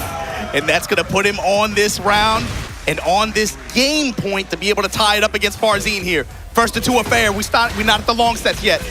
2 extremely quick rounds of JDCR as well, but Farzine definitely going to be looking to steal the momentum, and he's just dashing into him as well. I mean, again, just checking with the jabs. Took the punishment on the shoulder lean there and then just took his frame advantage and just backed off. Wanted to see what JDCR wanted to do. Yeah, I think JDCR mostly trying to stay as close as possible, but not. Hammer. Pun life. Uh-oh. That's such a good whiff punish as well, and he's so on point with it. Gets the flip over as pigeon roll into the tackle. Guess is on the freeway gas. Kill, crush, destroy. Where you going? Back 4 series. The delay. The layered offense, pun life. And here we go. Here comes Farzine. And again, the counter here on the running to giving Farzine a lot of damage off of this as well, but doesn't quite get the wall. Back it up, keep it center stage. What a flash. What a reaction. Tornado at the wall. Got the hilt of the sword to make contact there. And the combo confirm into finish for Farzine. The momentum break complete for Farzine right now. He's looking for that counter while standing 2 as well. Running 2 pressure. The delay mid that time works out big time. That wall. Additional advantage. That wall blast still available as well. JDC gotta get away, but no, never mind. The side step 2 actually working out beautifully. Look at the damage. The blow up. That's all pre-tornado. Got your activation. It's not about damage. The positioning here with the pressure in the mid dash goes with the low after. Cut him. And just like that, Farzine is on set point to put the legend JDCR out of this final bracket. That was no momentum break. That was a momentum steal right now. And Farzine completely running with it. Nice interrupt from JDCR. Running into him as well. Looking for that down forward 1. Nice spacing and movement to the side as well. Down forward 2 working out. Combo drops. Good punish from Farzine. JDCR, you cannot give the prodigy from Pakistan these kinds of opportunities and chances. The mid-range control from JDCR kicking in though. Pressure with the safe mids, pressure with the jabs. The walk, the uppercut whiff, and again the stance forward momentum, able to get him out of dodge. Yeah, the dash out of Perfumer actually helping out beautifully there as well. Uh-oh, guaranteed follow-ups. Step and stomp. Flash. Gotta use that here at some point. Both of them use it at the same time. Counter activate. JDCR winning out, and there we go. Extinguishes the health. A little bit of damage on the board. And the last-ditch effort off the wall. Farzine makes it rain and just eliminated JDCR outside of top 8. Farzine going to be moving on in this bracket. You'll see him in a short while. Wow. The Excalibur to seal the deal at the like end. that, off the top rope. We just watched the Royal Rumble. And it's so crazy as well, because we used to see that move so much, especially in Season 1, considering that the tracking was so much better. There was so much chip damage off of it. But pun life, give it up, everybody. JDCR had a hell of a week. It was good adaptation as well. You could see, he was stealing the momentum, but Farzine just answering back. Just 1 round breaks the momentum and just steals it back for himself. And again, the Excalibur coming out, it's always such a good tool to use still, especially in heat. It's a lot of risk. If you're using it outside of heat, that's a little bit of a crazy decision. No, but in heat, still very, very good. You have the benefit of it not only being safer, but also just the fact that what it does too. It's almost like tag crash, almost like you drop it from the top like that. Use it like some form of evasive maneuver almost, and especially with your back to the wall in that situation like that. Yeah, a bit of an unorthodox backsway as well, right? So it was an excellent decision made, and yeah, honestly, I was wondering if JDCR is going to make it, because just the movement from his thing and the checks with the jab, the checks with the down forward 1 as well, and the movement around. There were so many moments where JDCR moved around beautifully and was so poised to try to get some damage out of it, but then Farzine got away, as we were talking about with the dashes out of his stance. But it is what it is. It happens to the best. But JDCR definitely, I think he'd probably be feeling good about most of his run as well, considering. Yeah, I think his performance here was definitely a crowd pleaser for sure. Especially being able to see the character selection that we did. But there you see it. Farzine going to be moving on 2-0 over JDCR. But next up on stage, Pum Life, tell them what we're looking at. We're going to have a bit of a country team kill here with the John versus Arslan Nash. And, the John's already had a bit of a tough week so far. Not making it out of groups, having to run through all of the LCQ. To be fair, it's had its ups and its downs. Oh, right? yes, it's had its ups and its downs. But also, that speaks to the strength of his group, man. That Group A, that says something if your group, everybody made it to this stage like this. Obviously, the group play didn't go the way he wanted, but the LCQ sure as hell did. 100%. 100%. You know, he's had a, and we've seen this before with him, where he only really starts attending events at near the tail end of the tour, trying to be as efficient as possible with his appearances. Considering, you know, visa matchup is always a tough one, and also, you know, it's expensive to travel. But he is trying to make that position that he made last year as well. He's one position away from matching his last placement. Facts, true. But let's see if he can do it. But look, man, you talk about team kill. This is a 1v1 tournament, and that team kill. That talk is fine up until you're sitting across from that guy. The John versus Arslan Ash. Both playing at big range as well. And you know, John had to face a lot of poison mist yesterday, but from a different character. So we'll see how he handles it today. While standing forward, running the knees and the Sabat kick follow-up. Running up to checking Arslan low. You gotta imagine for people like the John, for people like Atif, for all the other Pakistanis, there is no one that they would rather defeat in tournament more than Arslan Ash. Oh, 100% as well. Oh, chain throws as well. Arslan ripped up, uh-oh. This is a chunk of damage, though. We usually see a break here. No break this time. Uh-oh. Are we going all the way? It's looking like it. Oh, no. Oh, no way. I think the that's best in the world, you gonna do that to him, the John! You gotta send the message, man. Carrier pigeon or no, it's getting there. Carrier pigeon? What are they doing that movie about the wizards? They said owls or something, whatever message, however you're gonna send it. Europe is behind the times sometimes, man. You know how it is. Y'all could use email. This could have been an email. No, we're faxing it, it's fine. Or you going Japan style, yeah. wipe the floor with Japanese game, man. Slide as well. Slide, Arslan Ash. If you're going to give me the frame advantage and you're going to give me the stance press, fine. I'll bet on the slide. I don't mind doing it from time to time. I got to represent it.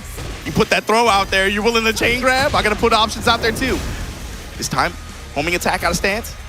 Looking for the counter shoulder shove. Not quite there. Down forward. Ooh. Swinging with that down forward too. We haven't seen the John go to it that much. He's finally starting to go to the well a little bit. Power crush. Leg drop. Again, he's using the health as a resource as well there. Not scared of it. And we gotta be careful up there, Arslan Hayashida. We've been seeing a little bit of every once in a while, but right now, not activating that heat just yet. Could have used it. The palm strike. Sweep the floor. And the John trying to walk for his life, man. Trying to walk into the foreground, but Arslan ate a lot of damage in the process, Pun Life. He's trying to approach, but you know, he's not getting a little too risky with it. He's just keeping the right kind of pressure and making the John try to throw something out. Able to get up, doesn't get hit by it. Goes with the down forward one extension. Time going to become a factor, but Arslan in his grill, moving, grooving, and comes up out the pressure. The slight delay there, comes up with the standing kick. You're working out that counter, and Arslan pulling ahead right now. It did feel like John was in control of most of these rounds, but Arslan definitely playing from behind really, really well. One styling one, the gunshots behind it. She's spitting the Listerine in his face. Jab pressure, just trying to keep it as compact as possible.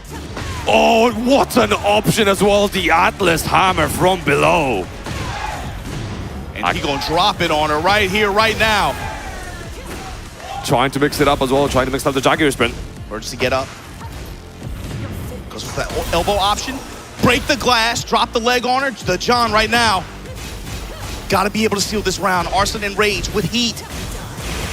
And now Arslan in the advantage as well, both in range. He's trying to duck under things. Sidestep one, the delay, the down back three. The giant swing, break it. The block, the sweep, and the John gonna bring this back. The Arslan Ash Classic doing him once again. Sweep the floor at the end of the round. Gotta be so careful around that. Just checks with down forward one. John moving like nothing big coming out both of them. It's jab, it's down forward one, it's sidestep one. So compact. We haven't even seen that much like back two of the homing options that much. Down back three, now the stiletto heels coming into play, working these lows a little bit. Arslan Ash. Oh, very connecting as well. He activated Arslan Ash, pulling to the wall. Look at the John, he's just holding back. He has to. I mean, what you gotta do? It's Nino, right? Great block punishment on that stiletto heel attempt, and it got him out of dodge here, got him to cancel, got him the real estate to be able to fight for his life once again. 4-4, neutral down two, lows. It's all stacking up as well, running up this time, delaying the option as well. Going for the homing move, guaranteed on trade. Can he finish it? The John. Not the end just yet, but a down one. Sealing the deal on that game. The John staying alive and pulling ahead. Crazy stuff, and he was looking for the right moment. The Nina pressure is so deadly. He was just forced to block for so long, but found the right moment, threads the needle, and makes the most of it. The patience, dude, that's crazy. In that moment, holding back for your life, and he somehow found the timing, saw the low. Listen, this is a borderline grappler zone matchup at this rate. Counter hit, uppercut to start things off here in game 2 for Arslan Ash. I want the wall, I want it all. Stomp on him. He's backing off again, looking for the right moment, looking for that potential muscle armor as well. No overcommitting, but nice little punish. Nice! Blocking the low as well, going low this time. The John making Arslan Ash pay for these lows in the down 4-2. The John trademark. Activate. Nice, stabilizing the combo as well. Doesn't get anything more for it, keeping the pressure going now. Arslan just stealing it with down jab. Crouch jab just to be able to get that in activation. No break! Shining! The low! Whoa, that was the John! Ali kick to close things. Bro, the lows and the way that they have come to play. And then the block punishment on lows from the John too. And again, just a small whiff punishment. He's playing a perfect spacing game. Nice break on the blue spark this time. He is bringing it to Arslan Ash right now. He's looking so good in there again, just trying to find the right moment. Finally, some back two coming out. Arslan Ash pressure, working out at the wall there. Trade in his favor, whiff not in his favor. Hop knee, gonna get some light punishment there. Sidestep, activate, sidestep not deep enough. Fishing with the down 4-2, just give me the space. He gets heat of his own as well. John looking for something here. And again, he's just playing around the space. He's trying to play in the range where he can punish Arslan for any whiffs. That's one heat smash gone. I don't know if John is able to activate it. He's not. Arslan locking him out. Delay comes up with the butterfly swipe. Ooh, big wall standing to it. Just needs something here. Just small checks down back free from Arslan Ash as well. Nice, finds the hit. Goes low again. That wasn't a charge up, so doesn't kill, but again down one. And just like that, John on set point to put Arslan Ash out of this tournament. Unlife, what is about to happen, man? I don't know, but this is damage. The King of Kings trying to bring it to the King of Tekken. Playing with the anger of the beast right now. Turn up in heat. With the wall, drop those legs. Oh, it's so much pressure piling on Arslan Ash. Not the end just yet, goes low and Rorix, the King of Kings right now. The anger of the beast coming through as he takes out Arslan Ash. One of the, I mean, like we said earlier, man, his name is synonymous with the game of Tekken at this point. You gotta give love to him. Your 7-time EVO champion, Arslan Ash, everybody. Give it up for Arslan Ash. But the John gonna be the one moving on in this bracket. What a set, man. Some of your top-seeded players that we were coming into this thing thinking, you know, of course, you know, they're penned for like minimum top 3, minimum top 2. They're no longer in the bracket outside. We're not even in top 8 yet, Pun Life. We're not even in top 8 yet. And this feels like almost like a TWT Finals curse where, you know, the greatest of that year, the highest seeds come in and they actually just have the time. They just get clapped. But it's just a different kind of magic. It's almost like the inverse of the Arslan Evo power-up, right? Yeah. The TWT Finals debuff. That's just like, man, the competition level and just the way this game plays out with how people are playing on the day, but also how they're playing in the moment. The John, man, how many rounds did it feel like he was just getting smothered, and then he just finds that one opportunity, able to create space, go into heat. Felt like he wasn't even getting that much reward of, like, he wasn't going like for heat smash or anything like that. It was just really, really polite and intentional delays in some mix in some situations, and then just had a sense for Arslan's timing in some of these cases. But also the lows, the block punishment, it was there for him for the most part. Yeah, and I remember, I think earlier in the live stream of this game, I remember London D talking about how important the usage of lows in this game is and how people don't use enough of them. And I think John really was stating a perfect example of how important they are. You need to fight the fear of using them. I know some of them are really punishable, but you just gotta keep doing it, man. But coming up on stage, this is a run back of run backs. This, in fact, it has been a Tekken World Tour Grand Final before. We're not even in the top 8 yet. That's how good you guys got it, man. Y'all are spoiled as hell, bro. Look at this. Ulsan, Mr. 2-time EWC champion, fighting for his life in losers bracket against the Doryoku no last samurai from Japan. The last Japanese warrior we have in this bracket, Chikarin, the old man, his senior. But here's the thing, man. You can teach an old dog some new tricks. And I'm curious if he's got anything different. Doubtful. I'm still thinking he's going to go with this Clive Lily Shell, right? Maybe to go into the Clive on point. Ulsan queuing up on drag, but the thing is we've seen this player matchup how many times before? With high stakes, again with the championship on the line. This time fighting for their lives in loser's side of the bracket. I mean, I think it's a very, you mentioned an interesting point of like, well, what if he pulls something else out? You remember when he won, pulling out Akuma in the finals. Yeah. He was playing Geese most of the way, and just, you know, go to Akuma. But for now, Dragon of Clive, no surprises. He's keeping the theme though. DLC, man, you know, pay to win. True. Pay to win. I mean, he always plays the card that is the best tool for the job. You know, that's always been a thing of Chicken. Whether it was Jin early on in Tekken 7 or whether it was 2Ds, he's just using the best tool. For me, that's always a confidence check. Is like if a character I'm playing and Chikarin's playing the character, I'm like, okay, this character got something. What's that one Stanford Kelly quote? He's got a lot of quotes, man. You know, he's got. Okay, pick a top tier. Okay, that is that one. Okay. It's already going to be very interesting to see how Ulsan tries to control Clive versus Booth 1-1 especially. Specifically, how he is able to control him and mitigate the chip damage or real damage that he suffers when Chikarin is in heat. And you can see why right here. Going with the up 1+2 option at the wall like that. Damage, now frames after the heat smash. Was looking to try to reel him in, but Ulsan getting his ankles cut up. You have to put some lotion on that, baby. It's interesting as well because we don't actually see the heat smash from Chikarin that often. He often goes for the heat dash options, but hey, maybe it's going to be something that he's going to be using more here. He'll use the other heat enhanced attacks to be able to try. Like, he uses a lot of gauge that way. Especially this weekend, we've seen a lot of success with that from the Clive players. They're willing to just put people in that, especially like the up 1+2, that kind of sequence. Then people will just hold back. They won't try to make a bet on the guess. Yeah, absolutely, and that chip damage just stacks up. Especially when we're not even close to rage, so there's no chip protection. Nice down 2 as well. He's delaying his option. He's trying to move around to try to potentially beat the wall standing 4. Also, right now stepping with him, throwing everything at him. One jab, back 2s, down 4 1s, pigeon rolling, nothing. Flame blast, fine, I'll tag you. That was a very tight offense as well. No crazy spaces, no crazy moves. He's just finding all the right spaces. Manual just full crouch, going with the low slash there. Flame blast has not been effective this set so far. Loose up on the wall, no, just lets the rip on the down 4-2, and what an option. Uppercut. Back 4 stomp on him.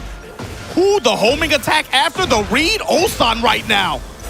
Damn, he's trying to send a message. He is playing like a man possessed right now. See, that wasn't even a pigeon. That was way faster than that. It's a horned owl, or whatever you call it. That was an eagle. Ignition switch whiff. The one jab, and then comes up with the wall standing 2 here. This is going to be wall. This is going to be activation. Yeah, very easy carry to the wall as well. Going to be probably using all the stacks of heat. Again, went with the homing option, trying to anticipate Ulsan stepping off after in recovery. Nice. Down 4-1 checks. Out of heat now. Ulsan a bit of a gray health to be able to recover as well. 4-2, light punish there, but the side swap after the grab break. 4-2 able to intercept the armor there. Uh-oh. Looking for that claw as well. In range of the low at the end of that sequence. Wow, Chikarin tying it up here in game 1. I like the placement of the claw as well. You know, he's looking for that Garuda help. Nice. Again, light punish could have been a little bit more. Nice. It's one jab, punish, sidestep jab. Down 4-1. Ulsan is playing with less than 10% of the move list right now. Flame blast, this time to engage on Chikarin's side. Ooh, didn't go for the cover. Yeah.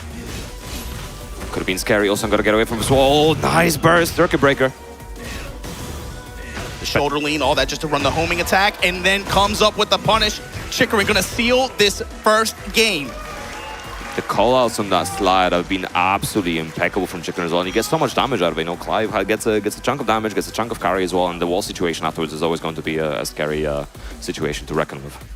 Yeah, Chikarin wasn't really even overextending too much either. Like, you didn't see a lot of, like, a ton of Phoenix shift mix up like that. I mean, it felt like in some other sets, maybe, you know, especially like watching Kostaka's earlier, where he's constantly going into it and constantly betting on like slides, stuff like that. Like, Chikarin kept that really polite in a lot of cases.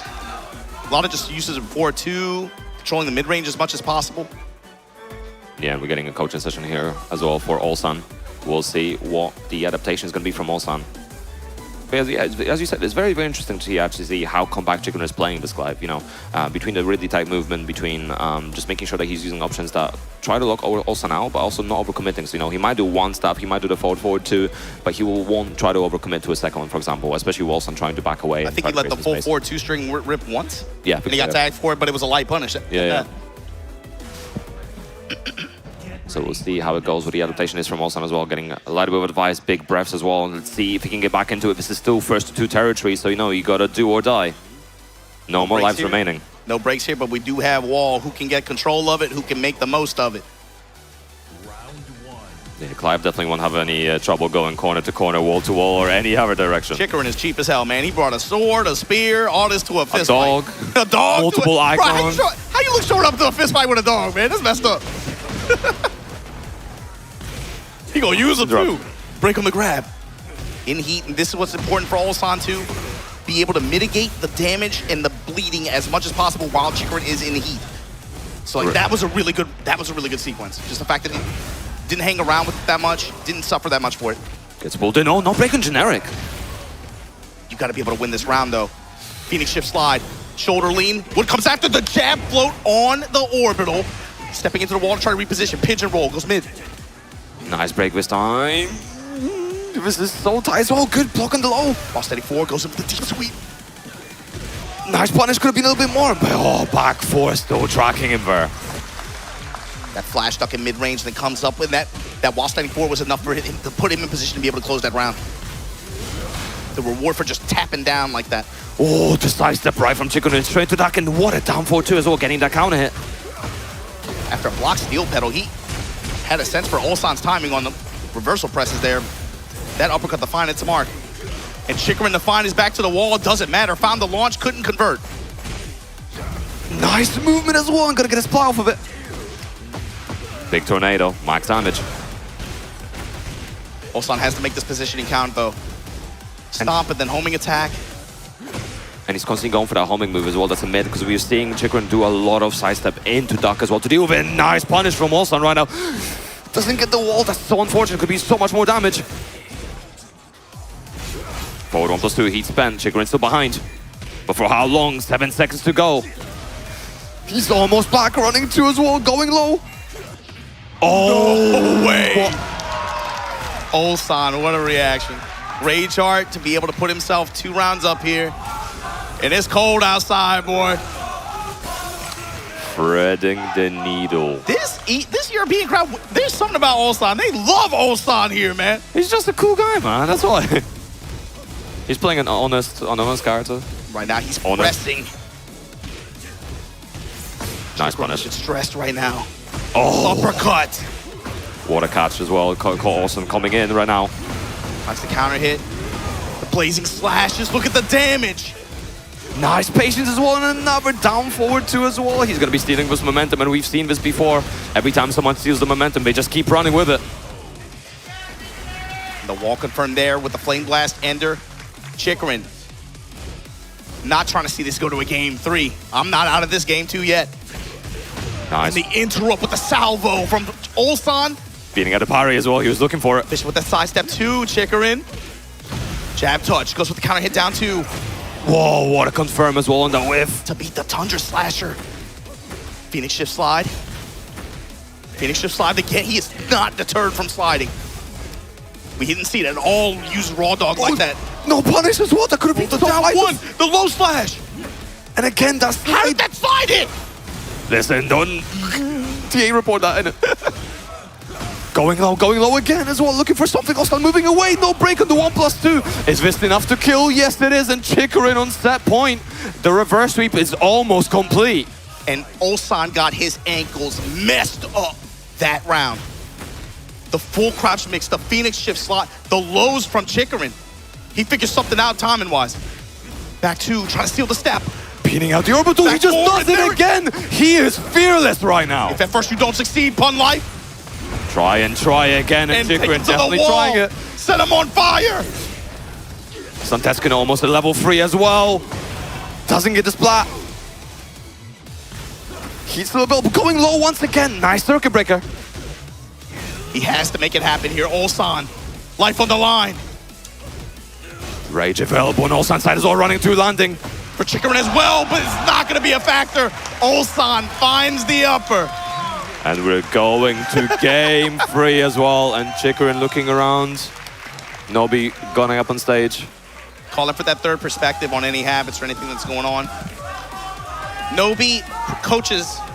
I mean, he's been coaching in Japan for like 15, 20 years. I mean, not pretty much since DR, I want to say. He's been consistently working at arcades and actually providing coaching service for players getting into the game. It's been something he's been doing. He's carried that onto his streams. That's why they're so successful. Yeah, and both these players vital part of the Japanese scene as well. The dojos, you know, we saw the Chicken Cups, the Nobi Cups as well, and it's just both of them a testament to how strong the Japanese scene still remains, even now, this many years into the game. I would say specifically tighten it. Yeah, tighten it. Yeah. And we saw that during the scrims as well. But let's see if it's going to be enough to claim the victory. Chikrin and Ulsan, final game. Whoever wins gets into that top 8. The loser goes home. So what I want to see is how does Chikrin change his offense up? Just go into the Flame Blast towards the end of the game too, and it was successful. Whoa, what an option with the for 3+4 as well. Nice carry to the wall. And that's something we saw Ulsan going to a lot earlier in the day as well. That option in the long range like that. Runs up, sweep on whiff. He spaced out the slide. How do you even manage that? It goes so far away. And the sparks on the running too. Ulsan now with the lead in the set. Nice interrupt as well. He's trying to enter that Phoenix Raw now as well. Ooh, going over. He's bringing out Torgal a bit more often as well now. Too far for the punish. Too far. Power crush into ignition switch. Ulsan backing it up, 4-2 slashes. Oh, getting the most out of the counter as well. No overcommitting on the strings. He already spent, beating out the back one. Chikrin looking for the counter hits. Goes low again. The hit percentage on down 1 and the full crouch down 4-2 slash. Chikrin has had great success with it. And this is ideally the kind of situation he wants, where he has a lot of heat to work with. Gonna burn it here, has the wall to back him up. Flame Blast. Does not find its mark. Time gonna become a factor, perhaps. The break on the grab. No, time slowly running out. Also trying to keep him in control. No, dog. The mids.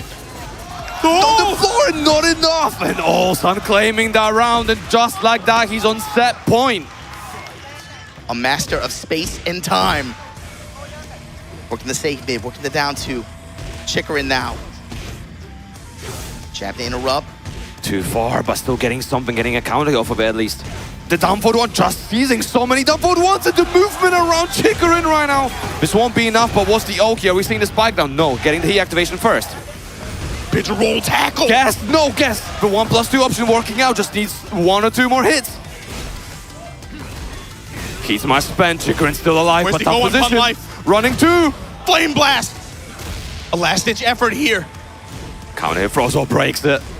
Still alive, he available and gets the wall, and Ulsan staying alive and moving into that top 8 after all. On this stage, we've seen these two play for high stakes. This was just to make it into top 8. Ulsan gonna be the winner this time. And he's so happy as well. The show of mutual respect between both players. Great sportsmanship. And of course, the crowd behind popping off for Ulsan. He felt so unsure earlier in the weekend as well. He wasn't even sure if he's going to make it out of groups. But now he's here making that top 8. Making that top 8. Congratulations to Ulsan. But everybody in the house, give it up for Chikrin. The former champion. I'm sure we're going to see him back next year and many years after that as well. Such a strong, strong player, and was almost there as well. And look, this is another guy who is riding the energy. We'll get to that in a minute. Focus on the replay.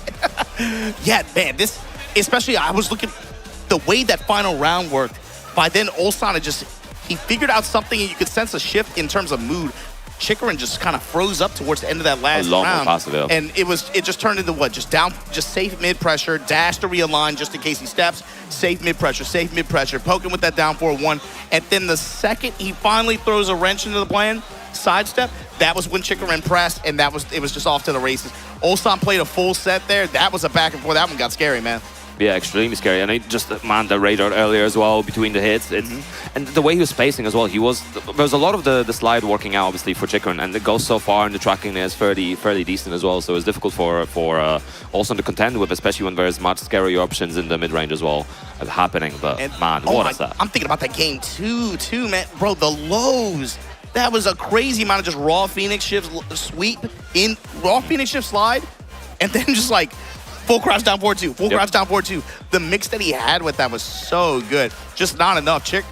man, Chikarin, he came really close, but Ulsan right now riding this energy, riding this momentum, and just the feeling of playing in front of this crowd, man.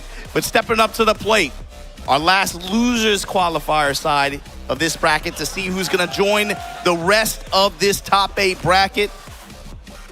Breadman, your regional qualifier from South Korea, had a phenomenal performance in that side of the bracket, going up against Knee. 5-time finalist before, but 6-time, including this one. He's fun little trivia. He's the only person in top 20 to have empty spaces on his results table. He only went to 1 challenger, and he was still 5th. Of course, able to, on this tour, of course, this year, that marquee performance at EVO Japan where he broke down Mogul like a shotgun, and then was able to finish that up with pretty good consistency at some other master events. Of course, Combo Breaker, I remember off the top of my head. But man, going up against Countryman and Fellow, this is a guy that they have a lot of play experience against each other, right? They played, in tournaments, I want to say several times in the past few months, especially. Yeah. Especially considering, there's dojos and there's training camps and things going in Korea before the TWT as well. It was going to be interesting, but this is, I think, our last qualifier for the top 8 as well. Absolutely. One spot remains, Breadman or Knee, who's going to take it? So a key point, I want to see what Breadman, how he plays around the mid-range, especially against Brian and Knee-specific timing on Cannonball Straight. 100%, 100%. We're going to see how much of that leading jab we're going to see from Knee as well. Oh, tank through all the hits. It was definitely worth it as well, and it paid off. Armor for days, and the heat usage from Knee, able to just truck over Breadman in that round. Chain punches, though, to open things up here. Stepping low, 1-2-1. Oh, the step around each other as well. Looking for his Cannonball Straight. So you're talking about mixing up on the third one, going for the Requiem. And so now it's the rules of 2s and rules of 3s. How is Breadman going to start to operate in that space now around that Cannonball Straight? That's something that defines this matchup for a lot of players against Knee. 100%. Step and activate. Again, Cannonball Straight, Requiem, he's mixing up the patterns. Him. Oh, already using the Cade. We're only in the second round. I don't think this is enough to kill, but it's still going to be a lot of damage for Breadman. Never mind, it is enough to kill. Spoke too soon. He did that with confidence. He knew Pun Life. Dash up down for 1 to realign. Got the Vulcan punches off. Oh man, they're moving it from both of them as well. So confident in stepping. Fishing with that knee as well. He wants that counter hit. Nice, again trying to continue pressure. Good patience from Knee. You see constantly Breadman rotating into the foreground, doing that sidestep double kicks, looking for the Hermit pressure after. Frame advantageous. Nice forward 3 again, looking for that counter again, going for the Hatcher, going for the Requiem. Goes for it again, working out this time as well. Nice confirm from Knee. Vulcan punch is able to interrupt the armor. Tries to go for some Spockies there, not gonna work out. Knee advantage. And the delay on bush strings can be very beneficial, but Cannonball Straight, big counter hit. Yo, cut the other stuff, man. Let's get straight to business. Let me crack your jaw real quick. Let me leave you. Hold on. Leave you at the wall. Ooh. With the cross. Nice. Tremor punches. Big chunk as well. Keeping that slice of 3+4 pressure active. Chain punches whiffing. Hatchet. Not gonna try to press into him on accident. No need to risk it. Step in low, activate this time. Nice little punish as well. Good looking for the Yakosaro. Oh, and the Heat Smash connecting as well. This won't be enough to kill. Knee on a little bit of a deficit. Oh, the massive forward 3 as well. Can he seal the deal here? The round sealing 4-3. The game sealing 4-3. And gonna leave him on fire. Knee cooking here. Game 1, trying to seal his path for top 8. We're not even in top 8 yet, dude. This is crazy. The final qualifier, our oldest player is looking for that trophy. He wants to claim it as his own. It's a little bit of a bigger stage here to work with. Breadman, he found momentum, especially when he was able to find the wall, took good use of it to be able to steal that one round, especially with that good combo confirmed out of heat. Yeah, Knee looking for the homing move as well, trying to stop Breadman from stepping. Fish with down 4-2. Breadman cancelling out stands as well, trying to overcommit a lot of his options. He's trying to mix up his patterns, make sure that Knee is not trying to catch on. Nice, down 1+2. He activated as well, going low. Again, out Castaro looking for a couple of them. He's fishing really hard for it. Chain punches. Again, just the passive chip as well. especially while he's in heat. Low touch while standing 4 on the block punishment. Okay, Breadman. Okay, Breadman. All those lows stacking up as well. And goes low again. Side mid kick. Rotates his options, holds, duck in his face. Outcast arrow, finds the counter hit, finds the launch. Breadman's turn here. Gonna activate, gonna get the wall. Nice, good conversion, good thing it's a sidewall. Step with him, reposition, sidestep, double kicks, orbital flash. And that heal is gonna make you pay. Snake Eyes, activate. Carry to the wall, not quite, but still getting the wall positioning. I'm waiting for that incinerator string, but no, it doesn't go for it. Gets the Requiem instead. Just wants to push, just wants the wall. Heat no longer on the table. You got what you asked for, everybody. Oh, but a 1-4 gets the wall splat and Knee moving on. I wonder if Knee's actually, because we saw a lot of incinerator from earlier, I wonder if he's being very careful about it because of the throw of that parry as well. Yes. That's something that Breadman specifically showcased, I think, against some of the other Brian players so far in this tournament. Interrupt on the cane. Still got it, though. The cane's still in the tank. That's so cheap. Homing attack, hatchet kicks, 4 threes. Counter confirm as well, big chunk of damage. Uses it this time, going low. Has heat available, can he steal the deal? No, he can't, not this time. Uh-oh. Uh-oh. 1-2 with the wheel kick. Damn, what an interrupt. Unfazed and Breadman trying to equalize now. My man is working this Wing Chun, working these chain punches and baby, here we go. Man, that's nice to bright jet upper as well. Jet upper, got the wall, stepping off you. No charging up, step tries for the cannonball, almost worked out. Step activate. Finally, the incinerator string. And the step on the kip up, heat smash, knee on set point. Can he close it out with Requiem? Definitely a good start to this round. Going low, a little bit of a toe tap. So he's not greedy at all. Willing just, yo, give me that low. Give me that low, I'm in heat, I'm cool. Going for that knee as well. Looking for the counter hit. 3, this time the hatchets. Pun life, they're adding up. He had the step. He got the upper. Man, this is going to be so much damage as well. With Requiem, he should be able to reach the wall. There we go. It's not going to be enough to kill, but this is the damage. Snake Eyes Span needs something more. Wake up, Outcast Arrow. Breadman said the hell with it. Still has the available as well. And Rage. Sidestep double kicks. Feints out of it. Goes with the chain punches after. Step in low. Goes for the Outcast Arrow again. The step from knee. Oh, Breadman going low. He's looking for the counter hit. Nice break. About even right now. Cannonball. Another one. That's it. One more. Here's the Bucky. Still alive. And Breadman counter hit, guaranteed hit. And we're going to the final game. Man, this game going the distance right now.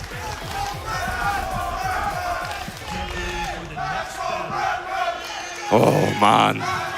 Both of these players. Bread Life wearing... Man, Bread Life. Breadman is wearing that on his face. Dude, he got that last hit. Instant fist pump. He just wanted to be able to extend this set like this. But this time, this is where the villains come to play. Evil Arena. Bombs on the walls. You gotta remember. Low touches, both of these guys. We want...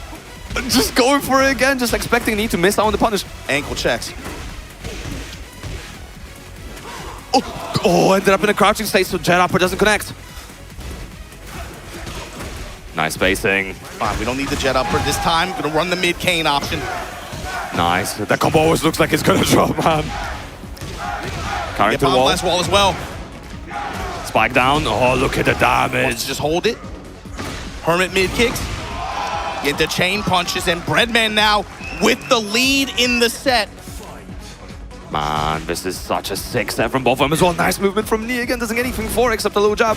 Sidestep double kicks, and again, going to chain punch option. Gets out of it, goes right back to neutral. Run up orbital, sidestep on the Outcast Arrow. Here comes Knee. Vulcan punches. That's homing attack. That's nice. Probably working out beautifully for Knee as well. He's looking for something nice movement again and just claiming the small whiff punishment. Constantly rotating into the background. He's been able to find a lot of openings. Here comes Requiem. Incinerator string. Good confirm. Punches. Ooh, gets counter hit. Shades of the end of that last game. Absolutely. Sweet bang. Breadman trying to get back in it. He activated. Bringing all the lows out. Got the raw heat activation. And that's enough to kill as well. Set point now for Breadman. Fun Life, what are we looking at? Are we looking at Breadman threatening to eliminate Knee from this tournament before we even make top 8? Counter hit. Knee definitely has something to say about that still. He's not out of his just yet, carrying to the wall as well. Keeping that in play, that explosive wall is going to be a threat. Nice confirm again. Key activated on Breadman's side, recovering all that heat. Requiem. Requiem, nothing behind it. Shield orbital, and here we go. After the activation, this should be more than enough to kill. Keeps it simple, keeps it clean. Set Knee's him on still fire, alive. give him that Viking funeral, and here we go. Knee now. Fighting to take back what was his. Oh my God. These lows from Breadman, and finally, oh my God. Pun Life, activate. Able to carry to the wall as well. Spike down, this is so much damage as well. Knee about 10% left. Doesn't commit. Sagebits banging on Outcast Arrow. Vulcan Punch. Going under it as well. Still Husky available, hasn't been able to activate as well. 2-1s. Nice movement, and just like that, 2-2 sealing the deal. Breadman eliminating Knee and putting himself in that top 8. What a performance from the regional stage. Look all at the way emotion, here. Man. Breadman, he got the keys to the bakery, and this crowd loves it. They've been making noise every time he gets the hit. Congratulations to him moving on in this TWT final bracket. But everybody, give it up for the legend of Tekken. Give it up for Knee. What a performance from both of them. Knee's path getting cut short, but man, am I excited to go see Breadman in this top 8. I think this crowd is too, man. They popped every time he was able to land a hit. They love them some Breadman out here. But look, that was a hell of a run in loser side of the bracket here. I guess expanding to our top 12. So now we have our top 8 of this bracket. Check it out, man. Manja going up against Low-High. Korea versus Korea. Usama Abbasi versus Atif. Each one of these fighting for the right to see who is the representative in winners final for that traditional Pakistan versus Korea matchup. Then you got loser side, the John versus Farzine, Breadman versus Ulsan. The exact same scenario on loser side of the bracket. Half Korea, half Pakistan. 2 strongest region remaining here as the strongest regions, but no surprises, you know, and it's been such a crazy weekend as well. From the regional to the group stages, to the redemption, to the LCQ, to now, we've had so many killer matches, and it's been such a pleasure to be able to commentate all of them as well. Yeah, I mean, this event, you know, it's always hard to predict. Things never go as planned. You've been keeping all the data for years at this point. There's no way the numbers could have predicted the way this bracket worked out. I'm just happy to have been a part of it in the way that I have in the past couple years. Appreciate it, everybody. And big ups on behalf of like Spooky, MYK, Chips, everybody out there who's been a part of the tour. You guys know who you are, and I mean that. You know who you are. Thanks to all the TOs running events out there, everybody who's been running dojos, challenges, master events. This was really, really a thing to behold like this. And let's see where the future takes us, man. Let's see what's coming next. But Pun Life, it's been fun. And this European audience, man, I forgot what it's like to do this in front of a live studio audience. Y'all been a hell of a treat. Thanks again. And with that, our top 8 is decided. Pun Life, you got anything you want to say? Thanks for having me, man. It's been a pleasure. My first ever TWT finals this year has been incredible. I'm just happy to be here. I love all of you guys. So with that said, let's take a little bit of a breather, right? Don't go anywhere. We'll be right back with more of the TWT finals here in Malmo, Sweden.